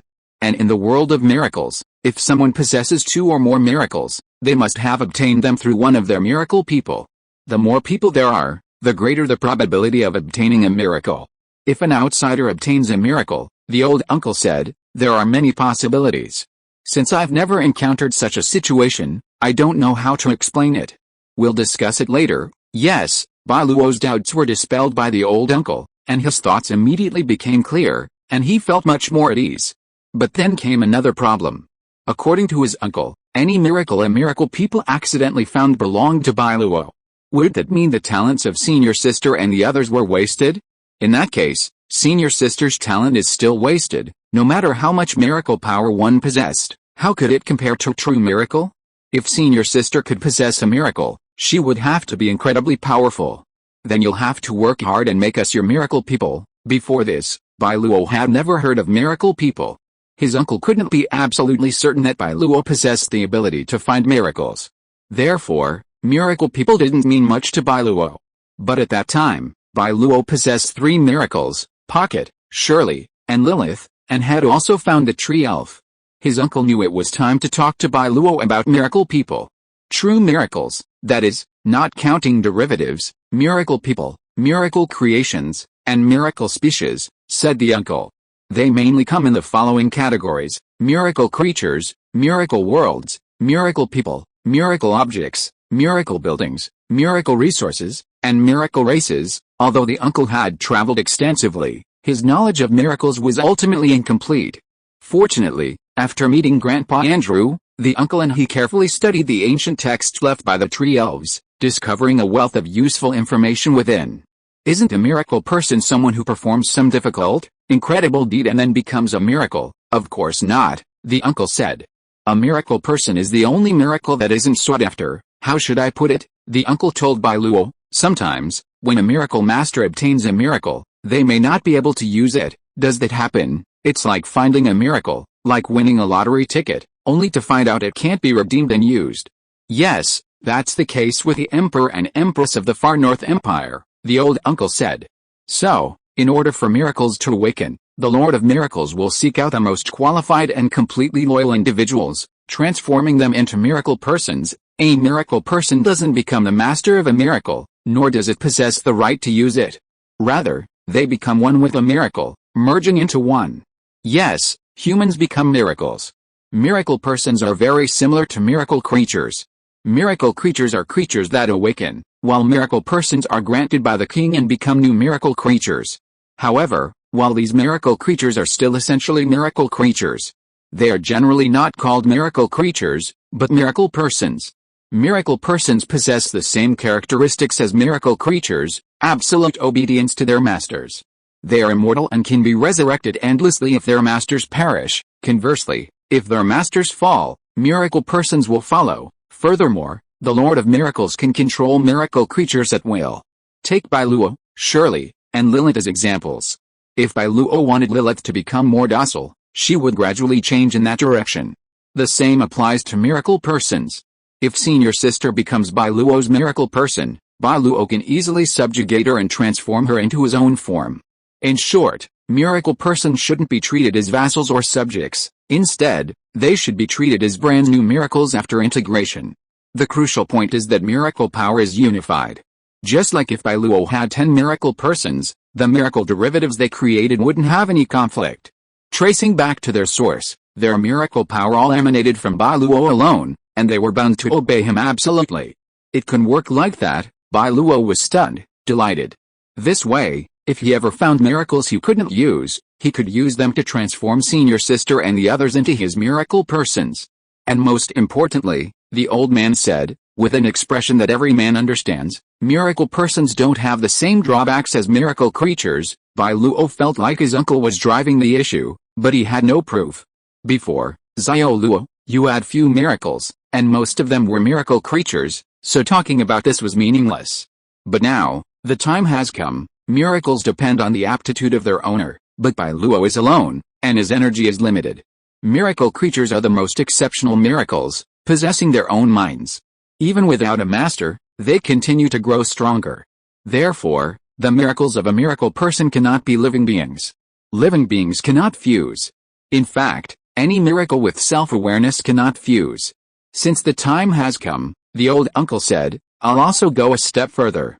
If you ever encounter a miracle you can't use, Bai Luo, you can try to make Fia a miracle person. Next thing I'm sure, miracles can't just fuse. There's a level of competence, the old uncle said. If the level of competence is very low, fusion can actually be dangerous. Miracles fuse, giving birth to miracle people. But if the level of competence is too low, failure is secondary. It could even directly claim the person's life. This, even if he wanted his senior sister to become his miracle person, he had to ensure absolute safety. Also, if the other party's qualifications are suitable, but they're not entirely devoted to you, the old uncle said, if there's even the slightest resentment in their hearts, the miracle won't be able to merge. It's like the relationship between the power of miracles and the child of miracles. First, the child of miracles must be spontaneously loyal to their master before the power of miracles will choose them, rather than the child of miracles choosing them and brainwashing them. The power of miracles doesn't have the power to brainwash, it's merely a means of discernment. Recalling what the old uncle had said, Bai Luo rode surely, protected by Lilith, to a valley east of Atón Island. There, Bai Luo spotted a small lake. Is this the place? The pointer on the black book turned, and Bai Luo knew Shirley had flown past. Shirley, oh, this wasn't Shirley's first time. She was a seasoned Pegasus, and she naturally knew how to find things. Shirley circled in the air, moving from large to small circles, gradually determining the location of the miracle. In the lake, Bai Luo looked carefully and found that it was a large oval pond, 100 meters wide. The water was shallow and clear, and you could see straight to the bottom at a glance. Suddenly, Bai Luo noticed something glimmering at the bottom of the water. Lilith, help me fish that thing out. Miracles and their derivatives were like the hands and feet of their masters, so unless the miracle had special regulations, it was okay to ask Lilith for help. Yes, Lilith waved her hand, and the luminous object was enveloped by an invisible force and flew out of the water. Before awakening, miracles were just ordinary things. What is this? Bai Luo rode on Shirley and asked Lilith to move the object in front of him. Bai Luo examined it carefully. It looks like a stone. As Bai Luo speculated about the identity of the unknown metal, he looked at the black book. Sure enough, new words appeared: Passover twilight, blood on the door, God's left hand, holding a silver cup, the night of the Advent, on the square stone, the king's right arm, holding high a golden sword. Bai Luo held his forehead. This time, he really had a headache. Taking each sentence individually, Bai Luo still couldn't understand part of it. Now putting it all together, Bai Luo rubbed his brow. Passover twilight, is it literal? But what does blood on the door mean? The night of the Advent looks like time, Bai Luo said. Then, according to the neat symmetry, does the previous Passover twilight also refer to time? On the square stone, are they square stones? The god's left hand, the king's right arm, the silver cup and the golden sword. Bai Luo looked down at the metal in his hand. Most of it is covered in pitch black stone, but the black book says gold and silver. Could it be? Lilith, use magic to remove the stone from here. Okay, and so, the stone disappeared, replaced by a very strange piece of metal. Half of it was gleaming gold, the other half silver. Half gold, half silver. Bai Luo thought of the silver cup and golden sword mentioned in the hint. He understood one thing: to obtain this miracle, he would need the silver cup and golden sword. Looking at the metal, it was clear he was being asked to forge these two items. Even if he didn't understand the rest, he should at least understand this, right? However, Bai Luo didn't immediately ask Lilith to transform, as there might be the issue of forging it yourself. For safety's sake, let's forge it ourselves. Besides, Bai Luo still hadn't fully grasped the concepts of Passover twilight and Advent night, so acting rashly would be unwise. Go back first. Bai Luo planned to return, letting his senior sister and uncle analyze the meaning of these two statements while he began forging the silver cup and golden sword, binding the miracle quest to himself first. Is this the new miracle? In Bai Luo's administrative hall, his uncle, senior sister, Lilith, and the others gathered around the piece of gold and silver, conversing among themselves. Yes, that's it. But I haven't completed the mission yet, I just found it. Hearing Bai Luo's words, the uncle and the senior sister subconsciously kept a certain distance from the gold and silver, deeply afraid that they would do something that would cause the mission to fail. Today will still be a burst of updates, but they will not be concentrated all at once. Updates will still be made in the morning, noon, and afternoon. And then, please beg for recommendation votes, monthly votes, and rewards. Thank you all. Chapter 117 Avalon. Why retreat so far? Who here isn't my people? The three of them were Bai Luo's miracle people and miracles. As long as one of them completed a mission, the miracle would belong to Bai Luo. Senior sister and old uncle were used to it, so they instinctively considered it Bai Luo's personal property. But I really don't know if you can help me contract a miracle. As miracle people, it was certainly possible. But what Bai Luo didn't know was whether the Black Book could use old uncle and senior sister as his hands and feet to help him complete his mission. For outsiders, that was definitely not possible. While the Black Book was powerful, it did have a flaw. Bai Luo couldn't use it to find miracles for others. Some might ask why this was the case. The truth is, it was due to the Black Book's mechanics. First, the Black Book had to be Bai Luo's own to reveal the miracle's contents and provide a hint for the next mission. If he gave it to someone else, the information would be lost because they were in his possession. Similarly, if he gave the item to someone after seeing the first mission, they would only be able to complete that one mission. After completing a task, the miracle is completely bound to the other party, and Bai Luo can no longer obtain the next task through the Black Book. Therefore, the Black Book cannot help people find miracles. Bai Luo did not try to obtain this information. But after the power of the mysterious dragon affected the Black Book, Bai Luo obtained a lot of knowledge from the Black Book that he had never had before. These things came from here. Let's just be on the safe side. The old uncle still didn't want to get too close. He said, the literal meaning is that we must forge a silver cup and a golden sword, pass over dusk, holy night, these two should be the time. Senior sister, pass over, dusk, the sun sets. Could it refer to evening, holy night? It sounds like early morning, the old uncle also added, expressing his own opinion. What about the phrase smearing blood on the door and the square stone? How do these two phrases translate? Senior sister asked. Uncle said, I've heard of a special festival where they smear the blood of a lamb on the door, and then have people walk under it at dusk, symbolizing the transition between life and death. Add to that the second phrase, Uncle said. The first phrase might mean that at dusk, we should remove the forged silver cup from the door smeared with the blood of an animal, forge the exact object at the exact time, and then perform the ritual-like act. Bai Luo nodded repeatedly, thinking of the mysterious dragon. It seemed to be the same. There's only 7 days, so it doesn't seem like a special day is needed. Hiss, are there any special days recently? Indeed, tomorrow is the death anniversary of Fiya and Yatao's father, Uncle said, and the day after tomorrow is his birthday. Bai Luo looked at senior sister in surprise. He had heard Uncle talk about Fiya's father before, but it was a sad matter, so Bai Luo would not bring it up. The people of Arden don't have the custom of visiting graves. Even when they do offer ancestral worship, it's open to the public, not to a single individual. It's been over a decade, the old uncle lamented. If he were still alive, he'd surely be a pillar of Arden. Unfortunately, his father-in-law had offended Earl Thorn and was hunted by his miraculous troops. The old uncle desperately fought his way out, but ultimately, he couldn't make it. Before his death, the father-in-law entrusted his 2 daughters to the old uncle. Little Say is truly remarkable, the old uncle said. He's 10 years younger than me. We fought far and wide, and we were both mentors and friends, relying on each other. After retiring from the battlefield, the old uncle, the elder uncle, Grandpa Shanwen, along with Reed, Silverleaf, and others, embarked on adventures together. That was their most free time. Sadly, with the events of that year, the group parted ways, and the old uncle deeply missed his old comrades. Earl Thorn, Bai Luo had never forgotten the sins committed against them by Earl Thorn and the Iron Eagle King. They had no grudge against Morgan, only conflicts of interest. If necessary, Bai Luo can shake hands with him and make peace for the benefit of the country and the nation. But Earl of Thorns. The winner is the king and the loser is the enemy. There is no so-called justice and evil, nor morality between Atón and Thorns.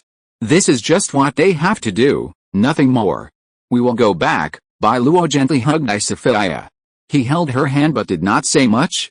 Because thousands of words are not as meaningful as actual actions. This is not only for revenge for Isafia and Inya, but also for the hundreds of elders and villagers in Atón village who watched Bai Luo grow up. Tooth for tooth, Blood for blood. Yet, the senior sister was very calm, not shaken by hatred at all. If it's the early morning of the holy night, what happens next? Bai Luo refocused his attention on the miracle on page 7. What does this square stone refer to? Square stones are square stones, the old uncle said.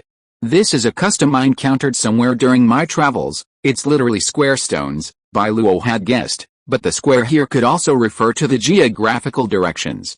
It should be a square stone, the old uncle said. In the places I have traveled, the locals use huge square stones to commemorate the dead and appease the spirits. They are also used in certain sacred rituals as platforms for placing sacred objects. As for the square stone, it might mean that the sword will be placed or inserted into it, the sword in the stone. Suddenly, Bai Luo's mind flashed back to a legend he had heard in his previous life. Isn't this the sword in the stone, and that silver cup, could it be the Holy Grail? Legend has it that the Holy Grail is a sacred vessel used for baptism, symbolizing divine authority. The sword in the stone, naturally, represents royal authority. Christmas Eve, Christmas Eve, of course it couldn't be Christmas Eve. There was no such thing as Christmas in this world, and the Black Book couldn't possibly issue an unachievable task. If the 7 days were truly tied to a specific time, then this day would have to fall within those 7 days. Uncle and senior sister carefully discussed the special dates within those 7 days. They didn't find anything special, the only ones being Uncle's birthday and death anniversary. Speaking of which, Bai Luo should at least tell his father-in-law about his engagement to senior sister Isifia. Although Uncle had passed away years ago, this opportunity was incredibly coincidental. Let's choose these 2 days. Bai Luo planned to forge a silver cup and a golden sword, and then comfort Uncle's spirit. Atón will never be bullied by anyone again. Then, Bai Luo announced his engagement to senior sister to everyone. This unexpected good news sent the people of Atón into a frenzy, and their joy overcame senior sister's sorrow. As for Inya, Dad? Isn't Dad here? Congratulations, Fiya. Aliyah had predicted this day. Life was getting better for the people of Atón, with more and more happy events. Under Bai Luo's leadership, they had emerged from their former sorrows, pain, and poverty, one by one, and they were now a different place. Thank you, congratulations, senior sister, Gonia congratulated her. Bai Luo and she were a perfect match. If there was a choice of a queen in Atón, it had to be senior sister. Only she could convince everyone, with a rightful right to do so. Did Sister Fiya really win Brother Bai Luo over? What do you mean? It was clearly Brother Bai Luo who brought Sister Fiya home. Are you looking down on girls? It was so frustrating. When will we girls stand up? It was clearly you who looked down on boys. It was so frustrating. When will we boys stand up? The little ones were divided into 2 factions over who'd win over whom. One was boys, the other was girls. They battled each other, each insisting on their own opinions. Atón advocates gender equality, and there's no custom that women are solely responsible for taking care of their husbands and raising children. After all, Atón women are no less capable than men. But in the end, the girls won. Why? Because they outnumbered them. What's a wedding? Bai Luo looked at Inya, puzzled. She could sense Bai Luo's joy, but Bai Luo didn't quite understand what a wedding meant. A wedding, Inya thought for a moment, then said, it's like me becoming a general. Bai Luo, seeing the girl didn't understand, Inya rephrased, imagine you could eat 1,000 steamed buns and 1,000 dumplings today. Oh. Bai Luo suddenly understood, and that was indeed a joy. A wedding is all you can eat steamed buns and dumplings. I love weddings. Huh? Inya, what's the point of getting married? Becoming a general should be our lifelong pursuit. Bai, you must work hard and become a general like me soon. In short, if Inya had to choose between the positions of queen and general, she would choose general without hesitation. Inya, the queen traded for a general. What a lucrative deal. Ding. A wedding is a big deal, but finding a miracle is more important. The uncle asked Bai Luo to find the miracle first, and he would arrange the wedding. Ding. In the stuffy blacksmith shop, Bai Luo was shirtless and sweating profusely. Making gold and silver objects is different from simple forging. It is more delicate and can fail if you are not careful. In addition, forging is extremely important in this world. So since Bai Luo was very young, the uncle has taught him all his skills. How to make gold and silver jewelry, how to forge weapons, these are the most basic things. Of course, Bai Luo really has never learned crystal and glass crafts. Ding. Bai Luo carefully carved the silver cup. It took him a whole day, from the evening when he found the gold and silver to forging until now. Bai Luo finally completed this work. Wiping the sweat from his forehead, Bai Luo examined the exquisite silver cup in his hand. Done. Calculating the time, it was clearly dusk. The lamb's blood had already smeared on the door of the blacksmith's shop.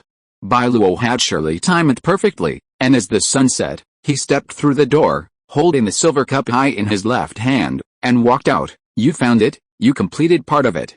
Now, it belongs to you. Go, take the other half, and return to the throne. Continue, and so, Bai Luo worked tirelessly for the next 2 days, single-mindedly crafting the golden sword. Such intense labor was a bit too much for even Bai Luo. But time was short, and without Lilith's magic, forging a golden sword was a challenge. His uncle might have only needed half a day, but Bai Luo lacked experience, so he needed complete concentration. Done. Bai Luo looked at the golden sword he had crafted. It couldn't even be called a weapon, for it was a work of art, merely aesthetically pleasing, without any real combat power. Old man, Bai Luo raised the golden sword in his hand. He closed his eyes and vowed to himself, leave Fia to me from now on. Don't worry, as long as I'm here, I'll never let her suffer the slightest injustice. Click, as the words fell, Bai Luo calculated the time perfectly. In the early morning, he used his strength to insert a golden sword into a polished square stone. You have completed it, and you have obtained it. Its gate will be open to you alone. These two sacred objects are forged of immortality and eternity. Let the object in your left hand return to the lake light, and place the object in your right hand forward. Theocracy and royal power coexist. Whoever draws this sword will unite the two powers. Tell it your name and open the path to that world. This time, it's much easier. The previous riddles were a little more difficult, so Bai Luo had to ask his uncle and senior sister, but this one, Bai Luo understood instantly. The object in my left hand returns to the lake light, which should mean I throw the silver cup into that lake, place the object in my right hand in front, and combine with the person who drew the sword behind. Bai Luo said, I should be able to draw it out by the lake. As for the subsequent instructions, they were easy. Bai Luo simply told the other party his name, and the path would begin. This miracle has so many steps. Bai Luo summoned Shirley, bringing Lilith with him, and they returned to the lake where they had found the gold and silver. However, it was now almost certain that the other party was not a miraculous creature. As for what it was, Bai Luo had no idea yet. Let's keep going. We've already started the third round of the quest, so we should know what it is soon. Master, we're here. Shirley led Bai Luo to the lake. Bai Luo held the silver cup in his left hand and had Lilith place the square stone and golden sword by the lake. Here, a crisp meadow, moonlight streamed down, and the lake reflected the starry sky, creating a dreamlike scene. First, return the silver cup to the lake. Bai Luo planned to throw it once. If simply dropping it into the lake wasn't enough, and he had to find it right where the gold and silver were found, then he could ask Shirley and Lilith for help. But Bai Luo felt a black book wouldn't undertake such a dreadful task. The silver cup landed exactly where it was? Without magic, it would be impossible. How could you guarantee that the cup would sink exactly where the gold and silver were? Were the odds really that insane? Record the location for me, Lilith. Bai Luo said, and with all his might, he threw the silver cup out. It landed with a plop near the center of the lake. Bai Luo was stunned for a moment, not noticing any significant change. Does it really have to be put back where it was? Just as Bai Luo was about to ask Lilith to retrieve the silver cup, it sank to the bottom of the lake, colliding with the muddy sand on the riverbed. Bang! Huh? Bai Luo looked up, and he heard a dull sound, like the beating of a war drum in his heart. Master, SHH, Bai Luo asked Shirley and Lilith to be quiet. He stared at the lake ahead. I seem to feel it. A strange connection in Bai Luo's heart grew. Somewhere, a place unseen and intangible, yet undeniably present, was calling him. No, it was waiting for him to awaken. What kind of miracle is this? Bai Luo's mind flashed through the various types of miracles his uncle had mentioned. Could it be? Snap! Bai Luo lowered his head and grasped the hilt of the golden sword. Huh? Oh my god! Bai Luo tried to pull the sword free, but despite his strength, he couldn't. Why is it suddenly so strong? Up! Bai Luo tightened his grip on the hilt, adjusted his stance, and exerted force. Crack! Crack! Crack! The sword trembled, and the portion of the blade embedded in the square stone swayed slightly. At the same time, golden light burst from the gap. Bai Luo knew this was another test of the miracle, requiring him to use all his strength to pull it out. He didn't know how he knew this, but he just knew. Get up, Bai Luo gritted his teeth, veins throbbing in his arms. But he didn't use his left hand. Instead, as the miracle commanded, he used only his arm to pull out the king's sword. Galala, the blade gradually broke free from the square stone, countless golden cracks spreading in all directions. Bang! The square stone shattered, and with it, the entire island shook. Boom boom boom, what's going on? An earthquake? Another earthquake? This wasn't the first time the people of Atón had experienced something like this, but the newcomers were completely panicked. Fortunately, the earthquake came and went quickly. Since it caused few casualties or damage, they didn't pay much attention to it, simply thinking it was a normal occurrence on Atón Island, like some volcanic areas. However, to the people of Atón who knew the secret of the miracle, there were no earthquakes on Atón Island. If there were, it must be the power of the miracle. Could it be that the mysterious miracle is about to bestow upon us another gift? No way. Less than a month after planting, and we're already reaping another bountiful harvest. Isn't that incredible? The Atón people rose in the dead of night and rushed to the fields, but despite waiting, they saw no sign of a bountiful harvest. Seeing this, the uncle shook his head. It must be a change brought about by a new miracle. Xiao Luo, you've found the seventh miracle. Great. Senior sister and uncle had spent the past few days resting little for the miracle, spending almost all their time with Bai Luo. At such a crucial moment, they naturally awaited good news from Bai Luo. I'll go and comfort them. Senior sister was now the queen in waiting. While Bai Luo was away, she had the responsibility and obligation to maintain peace in the Principality of Atón.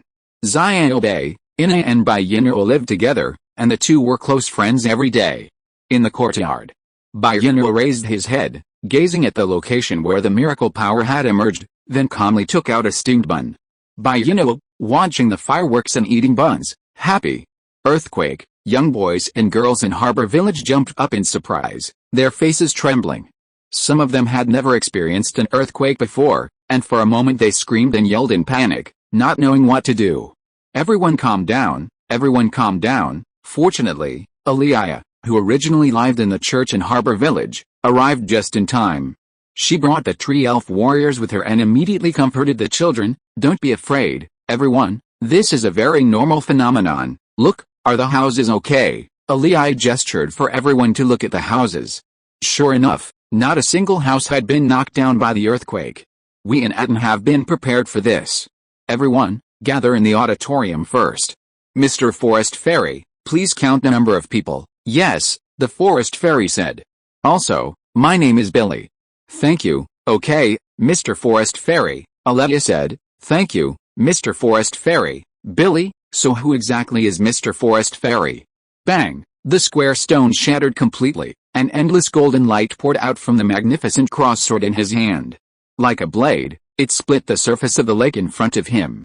The sacred light shot up into the sky and then poured out in all directions. Wherever it passed, the forest was dotted with a shimmering glow, like a myriad of fireflies dancing in the air. Hide, Lilith acted quickly. An invisible barrier caught up with the energy, completely enveloping Atón's vision within the forest.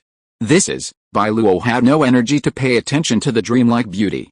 His entire attention was captured by the scene before him. It was a gate made of gold that almost covered the entire surface of the lake. It lay flat on the surface, tightly closed, and its patterns flowed, depicting dragons, elves, and humans, each one vivid and lifelike. What is this? Shirley was astonished, while Lilith stared intently at the gate.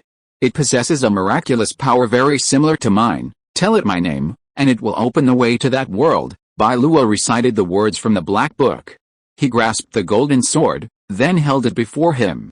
With a slightly archaic emphasis, he declared, my name is Bai Luo Atón. Bang! The gate creaked and slowly opened toward the lake.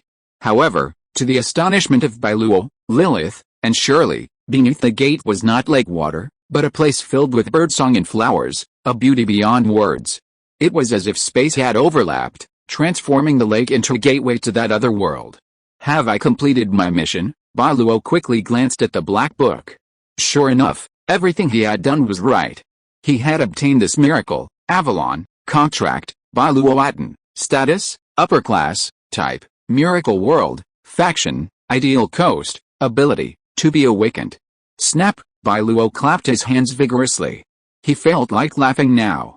Seventh one, the seventh, and it's a upper-class miracle. Upper class, this was Bai Luo's first upper-class miracle. Counting the miracles Bai Luo currently possessed, the lowest level miracle pocket, the lower level miracle Pegasus, the middle level miracle fairy, the lower level miracle tree spirit, the mystic dragon, a miracle creature of unknown status. The unevaluable miracle creature Bai Luo, a survivor of Shilin, and then, this. The upper-class miracle world, Avalon. Chapter 118 The Broken Throne of the Seven Kings. Miracle world, Lilith and Shirley were astonished. They had inherited a portion of the miracle world, but only to themselves. As for the other miracles, Lilith and Shirley had only a vague understanding. Superior, they didn't understand the miracle world, but they understood the word superior, a superior miracle. This was a superior miracle. Avalon, the name sounds like a myth I heard in my past life. Bai Luo didn't understand the connection, but regardless, the world of Avalon was now his miracle world. That was undeniable. Right, Bai Luo exclaimed, my cup. My cup is still in the lake. Bai Luo hurriedly asked Lilith to fish it out, but Lilith said she couldn't feel its location. So the cup was just a key? Then my sword. Bai Luo looked at the golden sword in his hand and found that it had transformed, becoming an incredibly magnificent divine sword, holy sword of the four-way king, Caliphate, rating, legendary ability, unknown master. What the hell is going on here? Bai Luo was stunned for a moment, but information about the sword did pop up in his mind. Didn't I forge this sword? How come? Bai Luo's thoughts were a bit confused at this moment, and he sorted them out.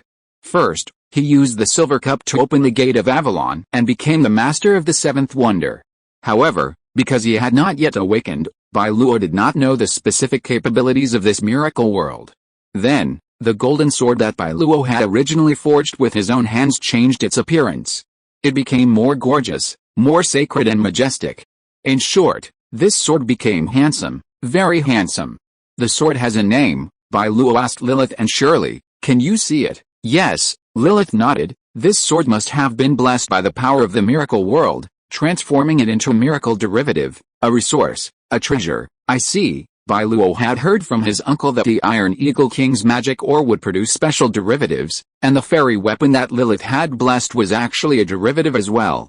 The Avalon world could produce special resources, which meant it had great potential for development. But why is it unclaimed? Just as Bai Luo began to wonder, the sound of pages turning in the black book rang out again. Bai Luo glanced at the seventh page of the black book, only to see new words appear on it. You have become the Lord of Avalon, but the power of Avalon demands a new choice. Now, enter the world of Avalon and personally choose the portion of power that belongs to you. Please note that you can only choose one type of power. Once you have chosen, the rest of Avalon's functions will be permanently disabled. So, keep moving forward, don't hesitate, and reach the end of this road. The mission, isn't it over yet? Bai Luo glanced at the holy sword in his hand again. Sure enough, the message select a treasure to open Avalon's treasure house appeared in his mind. Treasure, Bai Luo understood. Avalon held many things, but Bai Luo could only choose one. Just like the holy sword in his hand, if Bai Luo chose it, he would be able to open Avalon's treasure house, and there would surely be similar treasures within. Surely, Lilith, let's go in first. Yes, master, Bai Luo said, and mounted Shirley, leading the way, with Lilith following closely behind. Crossing the water, Bai Luo felt his vision flash before his eyes. When he looked forward again, he found himself amidst a sea of flowers. The sky was azure, shrouded in a transparent rainbow light. Through it, Bai Luo could see many strange shadows. However, the shadows vanished quickly, disappearing before Bai Luo could even see their features. How beautiful this place is. Lilith was the fairy godmother, but even she was captivated by the scenery of the Avalon world upon arriving here. Do you choose the firmament to unlock Avalon's Starlight Coast, Astral Plane, Starlight Coast? Bai Luo, conscious of not touching anything, and not letting Lilith or Shirley touch anything, raised his head. Starlight Coast, do you mean the area beyond a rainbow light? Bai Luo didn't make a decision immediately. This was a decision Bai Luo alone had the final say. Lilith and Shirley, in turn, were like Bai Luo's hands and feet. Whatever they touched, Bai Luo would receive information about. Do you choose Avalon's sacred pillars and gardens to unlock Avalon's sacred beast forest? This was the message Bai Luo received when Lilith touched a pale blue stone pillar. Holy Beast Forest? Judging by the name, it's not as impressive as the Starlight Coast. Bad review? And so, Bai Luo led Lilith and Shirley forward. Numerous repeated messages appeared along the way: Avalon's Treasury, Starlight Coast, Sacred Beast Forest. It wasn't until Bai Luo and Shirley arrived in front of a massive castle that he received a new message.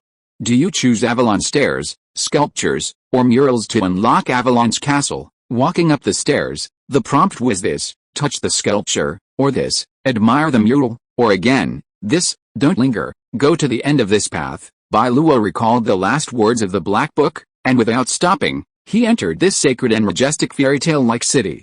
Do you choose the altar to unlock Avalon's trial grounds? No, the teacher taught us that when we get the test, we should read it from beginning to end. Boom! As if sensing Bai Luo's arrival, the castle, towering into the sky and standing in the center of the city, slowly opened its gates. It was huge. Behind the gates lay an immense palace. Because of its vastness, Bai Luo mounted Shirley and flew inside, with Lilith following closely behind. It must be said that if Bai Luo were to give this castle an evaluation, he would only sigh. How much does this villa cost? Is a million years of hard work enough? Does the road end in this castle, or should I change direction? Most of the prompts in this hall said acquire the castle. The only difference was the crown placed on the platform. Choose the crown of Avalon and become the king of Avalon. Bai Luo's eyes lit up, and he felt he understood. That's it. Choose it, become the king of Avalon, and then gain everything. Bai Luo understood. He understood this pattern. Combined with a hint from the Black Book, Bai Luo felt that he had resisted the temptations before and reached the final crown of Avalon just for this moment. Swish, however, just as Bai Luo reached for the crown of Avalon, the Black Book chimed again. Huh? Bai Luo was stunned. He subconsciously glanced at the contents of the Black Book and instantly pulled his hand back in shock. Oh my god. This is a trap. Whoever wears the crown must bear its weight. The wearer of the crown will undergo the trials of Avalon. Only by passing all of them can they obtain everything at once. So, until all the tasks are completed, there's nothing left to gain? A trap. This is absolutely a trap. Bai Luo had thought the crown was a treasure, but he hadn't expected it to be such a huge trap. A pitfall. Bai Luo wasn't worried about failing, he still had some confidence. But something was clearly wrong with the crown, but Bai Luo didn't care. He accepted the test. To still choose this after knowing it was foolish. Honestly, if I had to choose, I'd have to choose between losing everything forever or keeping nothing for now and gaining everything later. Bai Luo felt he would choose the latter. After all, Bai Luo possessed 6 miracles, possessing so much miraculous power. There was no reason he couldn't accomplish it. Of course, if the Avalon world were the first miracle Bai Luo had found, he would have chosen the authority available at that time without hesitation. However, it's not only the crown that represents supreme power. At the end of this road, the supreme throne is the core of this world. Obtain it, and you will gain everything. Zio hey, I love you so much. Bai Luo really wanted to kiss the Black Book hard. This was a cheat. This was the treasure of the Bai Luo family. Bai Luo, I'm sorry, I'll never call you Black again. Throne. Having been prompted to this point, Bai Luo didn't hesitate. He walked forward and plopped down on the throne located in front of the hall. It's quite comfortable. He had expected a throne like this to be hard, but upon sitting on it, Bai Luo found it to be truly comfortable, almost like it was enchanted. Why wasn't there a prompt? Bai Luo didn't receive a prompt, but he was not surprised but delighted. Bai Luo, Chang Wei, you still say you don't know martial arts. This is a hidden reward, hidden, so naturally it can't openly hint at you. However, this throne has made a fundamental mistake. Avalon World, Bai Luo shouted, I've made my choice. I choose this throne. Shirley and Lilith watched Bai Luo's shout, but neither of them understood what he meant. Because, in their perception, the throne didn't display any information. No information. Shirley and Lilith seemed to understand something. This doesn't make sense. Why is the throne the only one with no information? You see, when they were outside in the flower sea, even if Lilith touched a small bunch of flowers, it would prompt Bai Luo to choose Avalon Garden. Looks like once isn't enough. Bai Luo looked at the Black Book. It didn't prompt him again, so Bai Luo decided to use the most old-fashioned method. Important things should be said 3 times. I choose this throne, I choose this throne. However, there was still no movement. Alright, you're awesome. Bai Luo had plenty of time, so he decided to confront the throne. 3 times isn't enough, 100 times, 100 times, 100 times. If you don't give it to me today, I, old son, won't leave. As it turned out, Bai Luo was right, and so was the Black Book. This throne was a hidden option. But it wasn't 100 times. When Bai Luo called it out for the 13th time, an all-too-familiar message surfaced in his mind. Do you choose the broken throne of the 7 kings, become the true king of Avalon, and rule over everything? Ha ha ha. Bai Luo laughed and immediately agreed. Yes, yes, I choose this throne, I choose it. Beep. Beep. Beep. However, the expected miracle or some other kind of brilliance didn't appear. Instead, a very awkward message appeared. Your compatibility with the world is too low to become the king of Avalon. Bai Luo nearly vomited blood. Go. Chapter 119. Wow. Golden Legend. Holy crap, Bai Luo's face sank. He'd thought he was invincible thanks to his cheats, but he'd been punished. Where was justice? Is cheating illegal these days? Huh? Bai Luo was about to curse when a thought struck him. Oh my god, that was a close call, that was a close call. Bai Luo slapped his thigh hard, realizing how easily he'd ascended to the throne of Avalon. The miracle was already his, so choosing the king of Avalon was a matter of Bai Luo's words. Such a great opportunity, and he'd been wondering how to obtain the miracle person, and now it was here. It just so happened that right now, due to his low aptitude, Bai Luo couldn't obtain the power of Avalon on his own. If he didn't find a way, Avalon wouldn't awaken, and it would remain just a piece of territory. The right time and place, the only thing missing was the right people. Bai Luo needed to find someone to whom he could give his choice, to let her choose the throne. Then, the miracle power would attempt to merge with it. The uncle had told Bai Luo that miracle fusion needed to meet 2 requirements. One was absolute loyalty, and the other was sufficient qualifications. For the former, if the other party had any grudges against Bai Luo and was not truly willing to follow him to death, then the fusion would fail. And only when the other party had no problem with their intentions would they continue to look at the qualifications. If the qualifications were not enough, the fusion would also be considered a failure.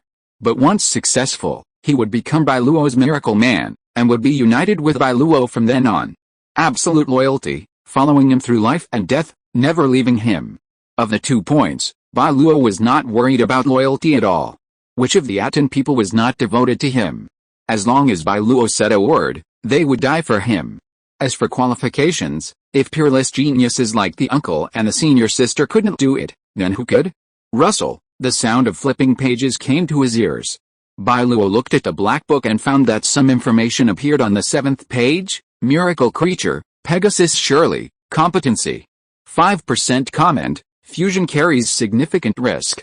Even if successful, it would only unleash a fraction of Avalon's power. Miracle creature, Fairy Lilith, competency.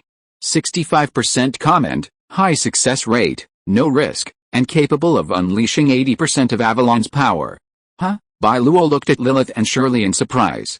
He had thought only humans could fuse miracles. He hadn't expected miracles to be able to acquire new ones. Is that even possible? Bai Luo discovered that Lilith could actually sit on the throne and become the king, no, queen, of Avalon. No, Black Book, the Black Book has this function. When Bai Luo couldn't use a certain miracle, it surprisingly found the ability to search for qualified individuals. Hey, I was wrong. Hey, I will treat you well from now on. I'll never call you Hey again. Believe me, little Hey. Bai Luo's love for the Black Book increased by 10,086. However, he didn't immediately make Lilith the Queen of Avalon. In reality, Lilith was already incredibly powerful. She hadn't even fully developed her own powers, so obtaining another miracle was meaningless. So, Bai Luo planned to return and have the Black Book carefully assess each person's suitability for the Avalon world among the Atón people, then select the most exceptional. Uncle, I'm back, soon. Bai Luo returned to the castle on Atón Island. He noticed his senior sister wasn't there, so he asked, "Where's your senior sister? Where is she?" Bai Luo's first choice was definitely Isifia. But she wasn't there. She's gone to appease everyone. Yes, knowing that his senior sister had gone to help him maintain order in Atón, Bai Luo said, "Uncle, can you get everyone here?" "Yes, what do you need?" the uncle asked. Bai Luo told him about his search for the miracle person. Upon hearing this, the uncle said, when a miracle lord searches for a miracle person, they can usually only get a rough idea. Come, take a look at your uncle's suitability. The uncle smiled and asked Bai Luo to tell him if he could become the king of Avalon in the Avalon world. Oh, right. How could I have forgotten you? Bai Luo had almost forgotten his uncle. As the most outstanding Athenian, he was the first choice. However, given his uncle's personality, if his senior sister's aptitude was also high enough, he would definitely give the opportunity to Isifia. There was no other way. The old man doted on them, above all else.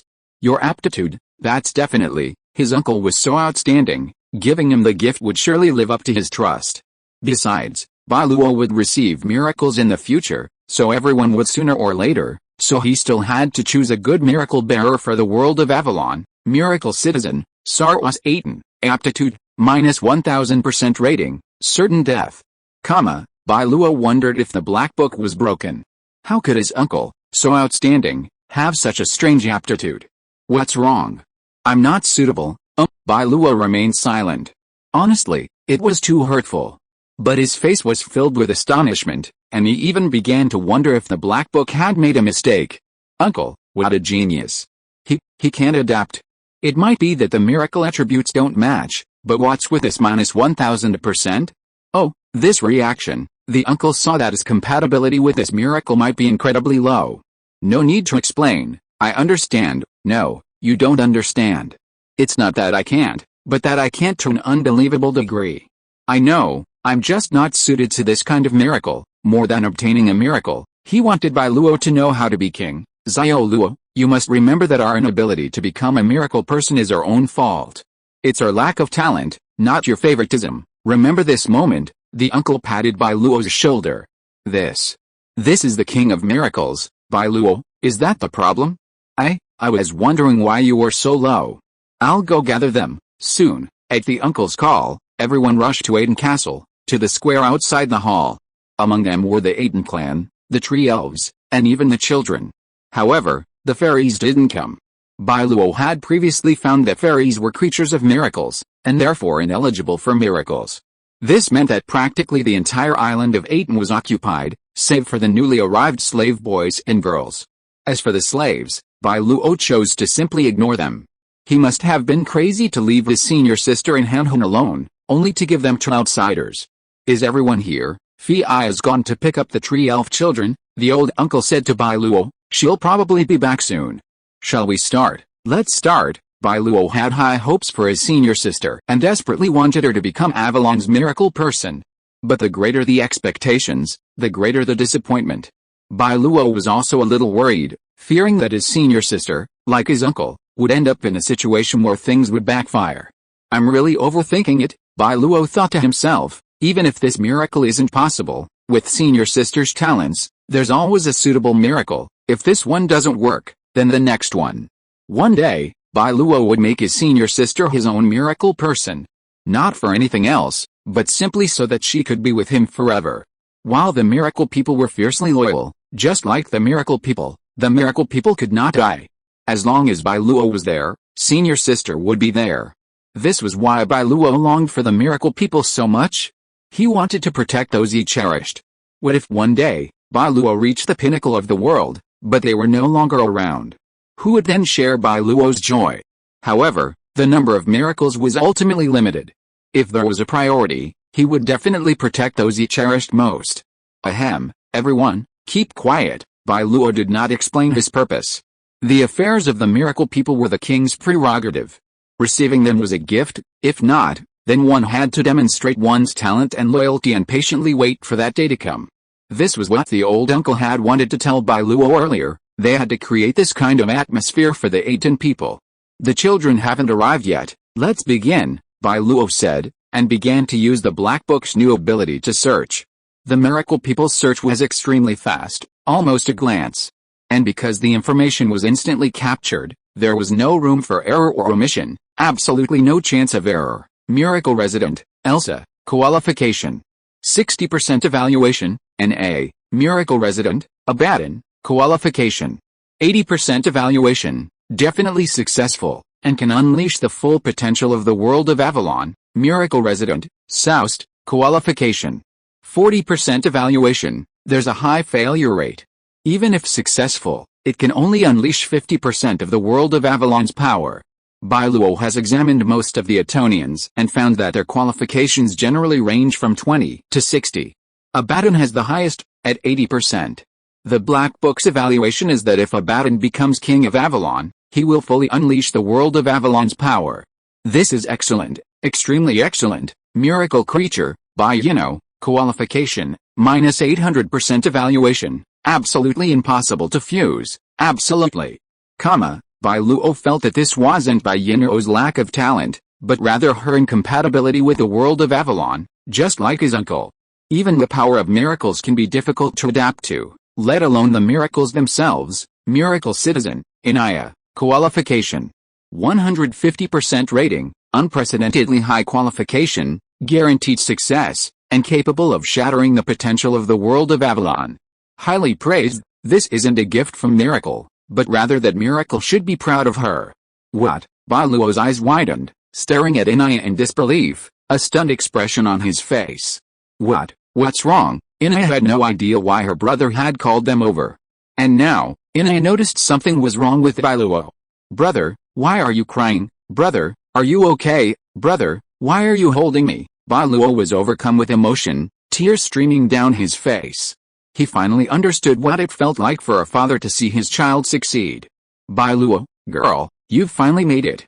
Although you're slow-witted, foolish, a glutton, skipping classes, skipping homework, sleeping late, and grinding your teeth, I know you're a good girl. Bai Luo, don't worry, as long as you're the best, I'll make you the queen of Avalon, for the sake of his beloved sister, even if someone has slightly higher qualifications than Inya, as long as they're not too much higher. Bai Luo will still favor her. After all, she's his sister. If your brother doesn't love her, who will? And Bai Luo is also worried about Inya, fearing that with her personality, she might fall at any moment. Becoming a miracle person, with an immortal life-saving talisman, will give Bai Luo complete peace of mind. Miracle race, Tree Elf Flora, qualification. 17% comment, high chance of fusion failure, risk of death. My Inya, you've defeated another opponent, one step closer to victory. Bai Luo looked at some more fairies and found that their qualifications were all 0. Bai Luo didn't know the principle, but there were almost no exceptions. Miracle race, Tree Elf Andrew, competency. 25%, Miracle race, Tree Elf Luania, competency. 120% comment. 100% fusion success, with a chance to reach a realm previously unattainable.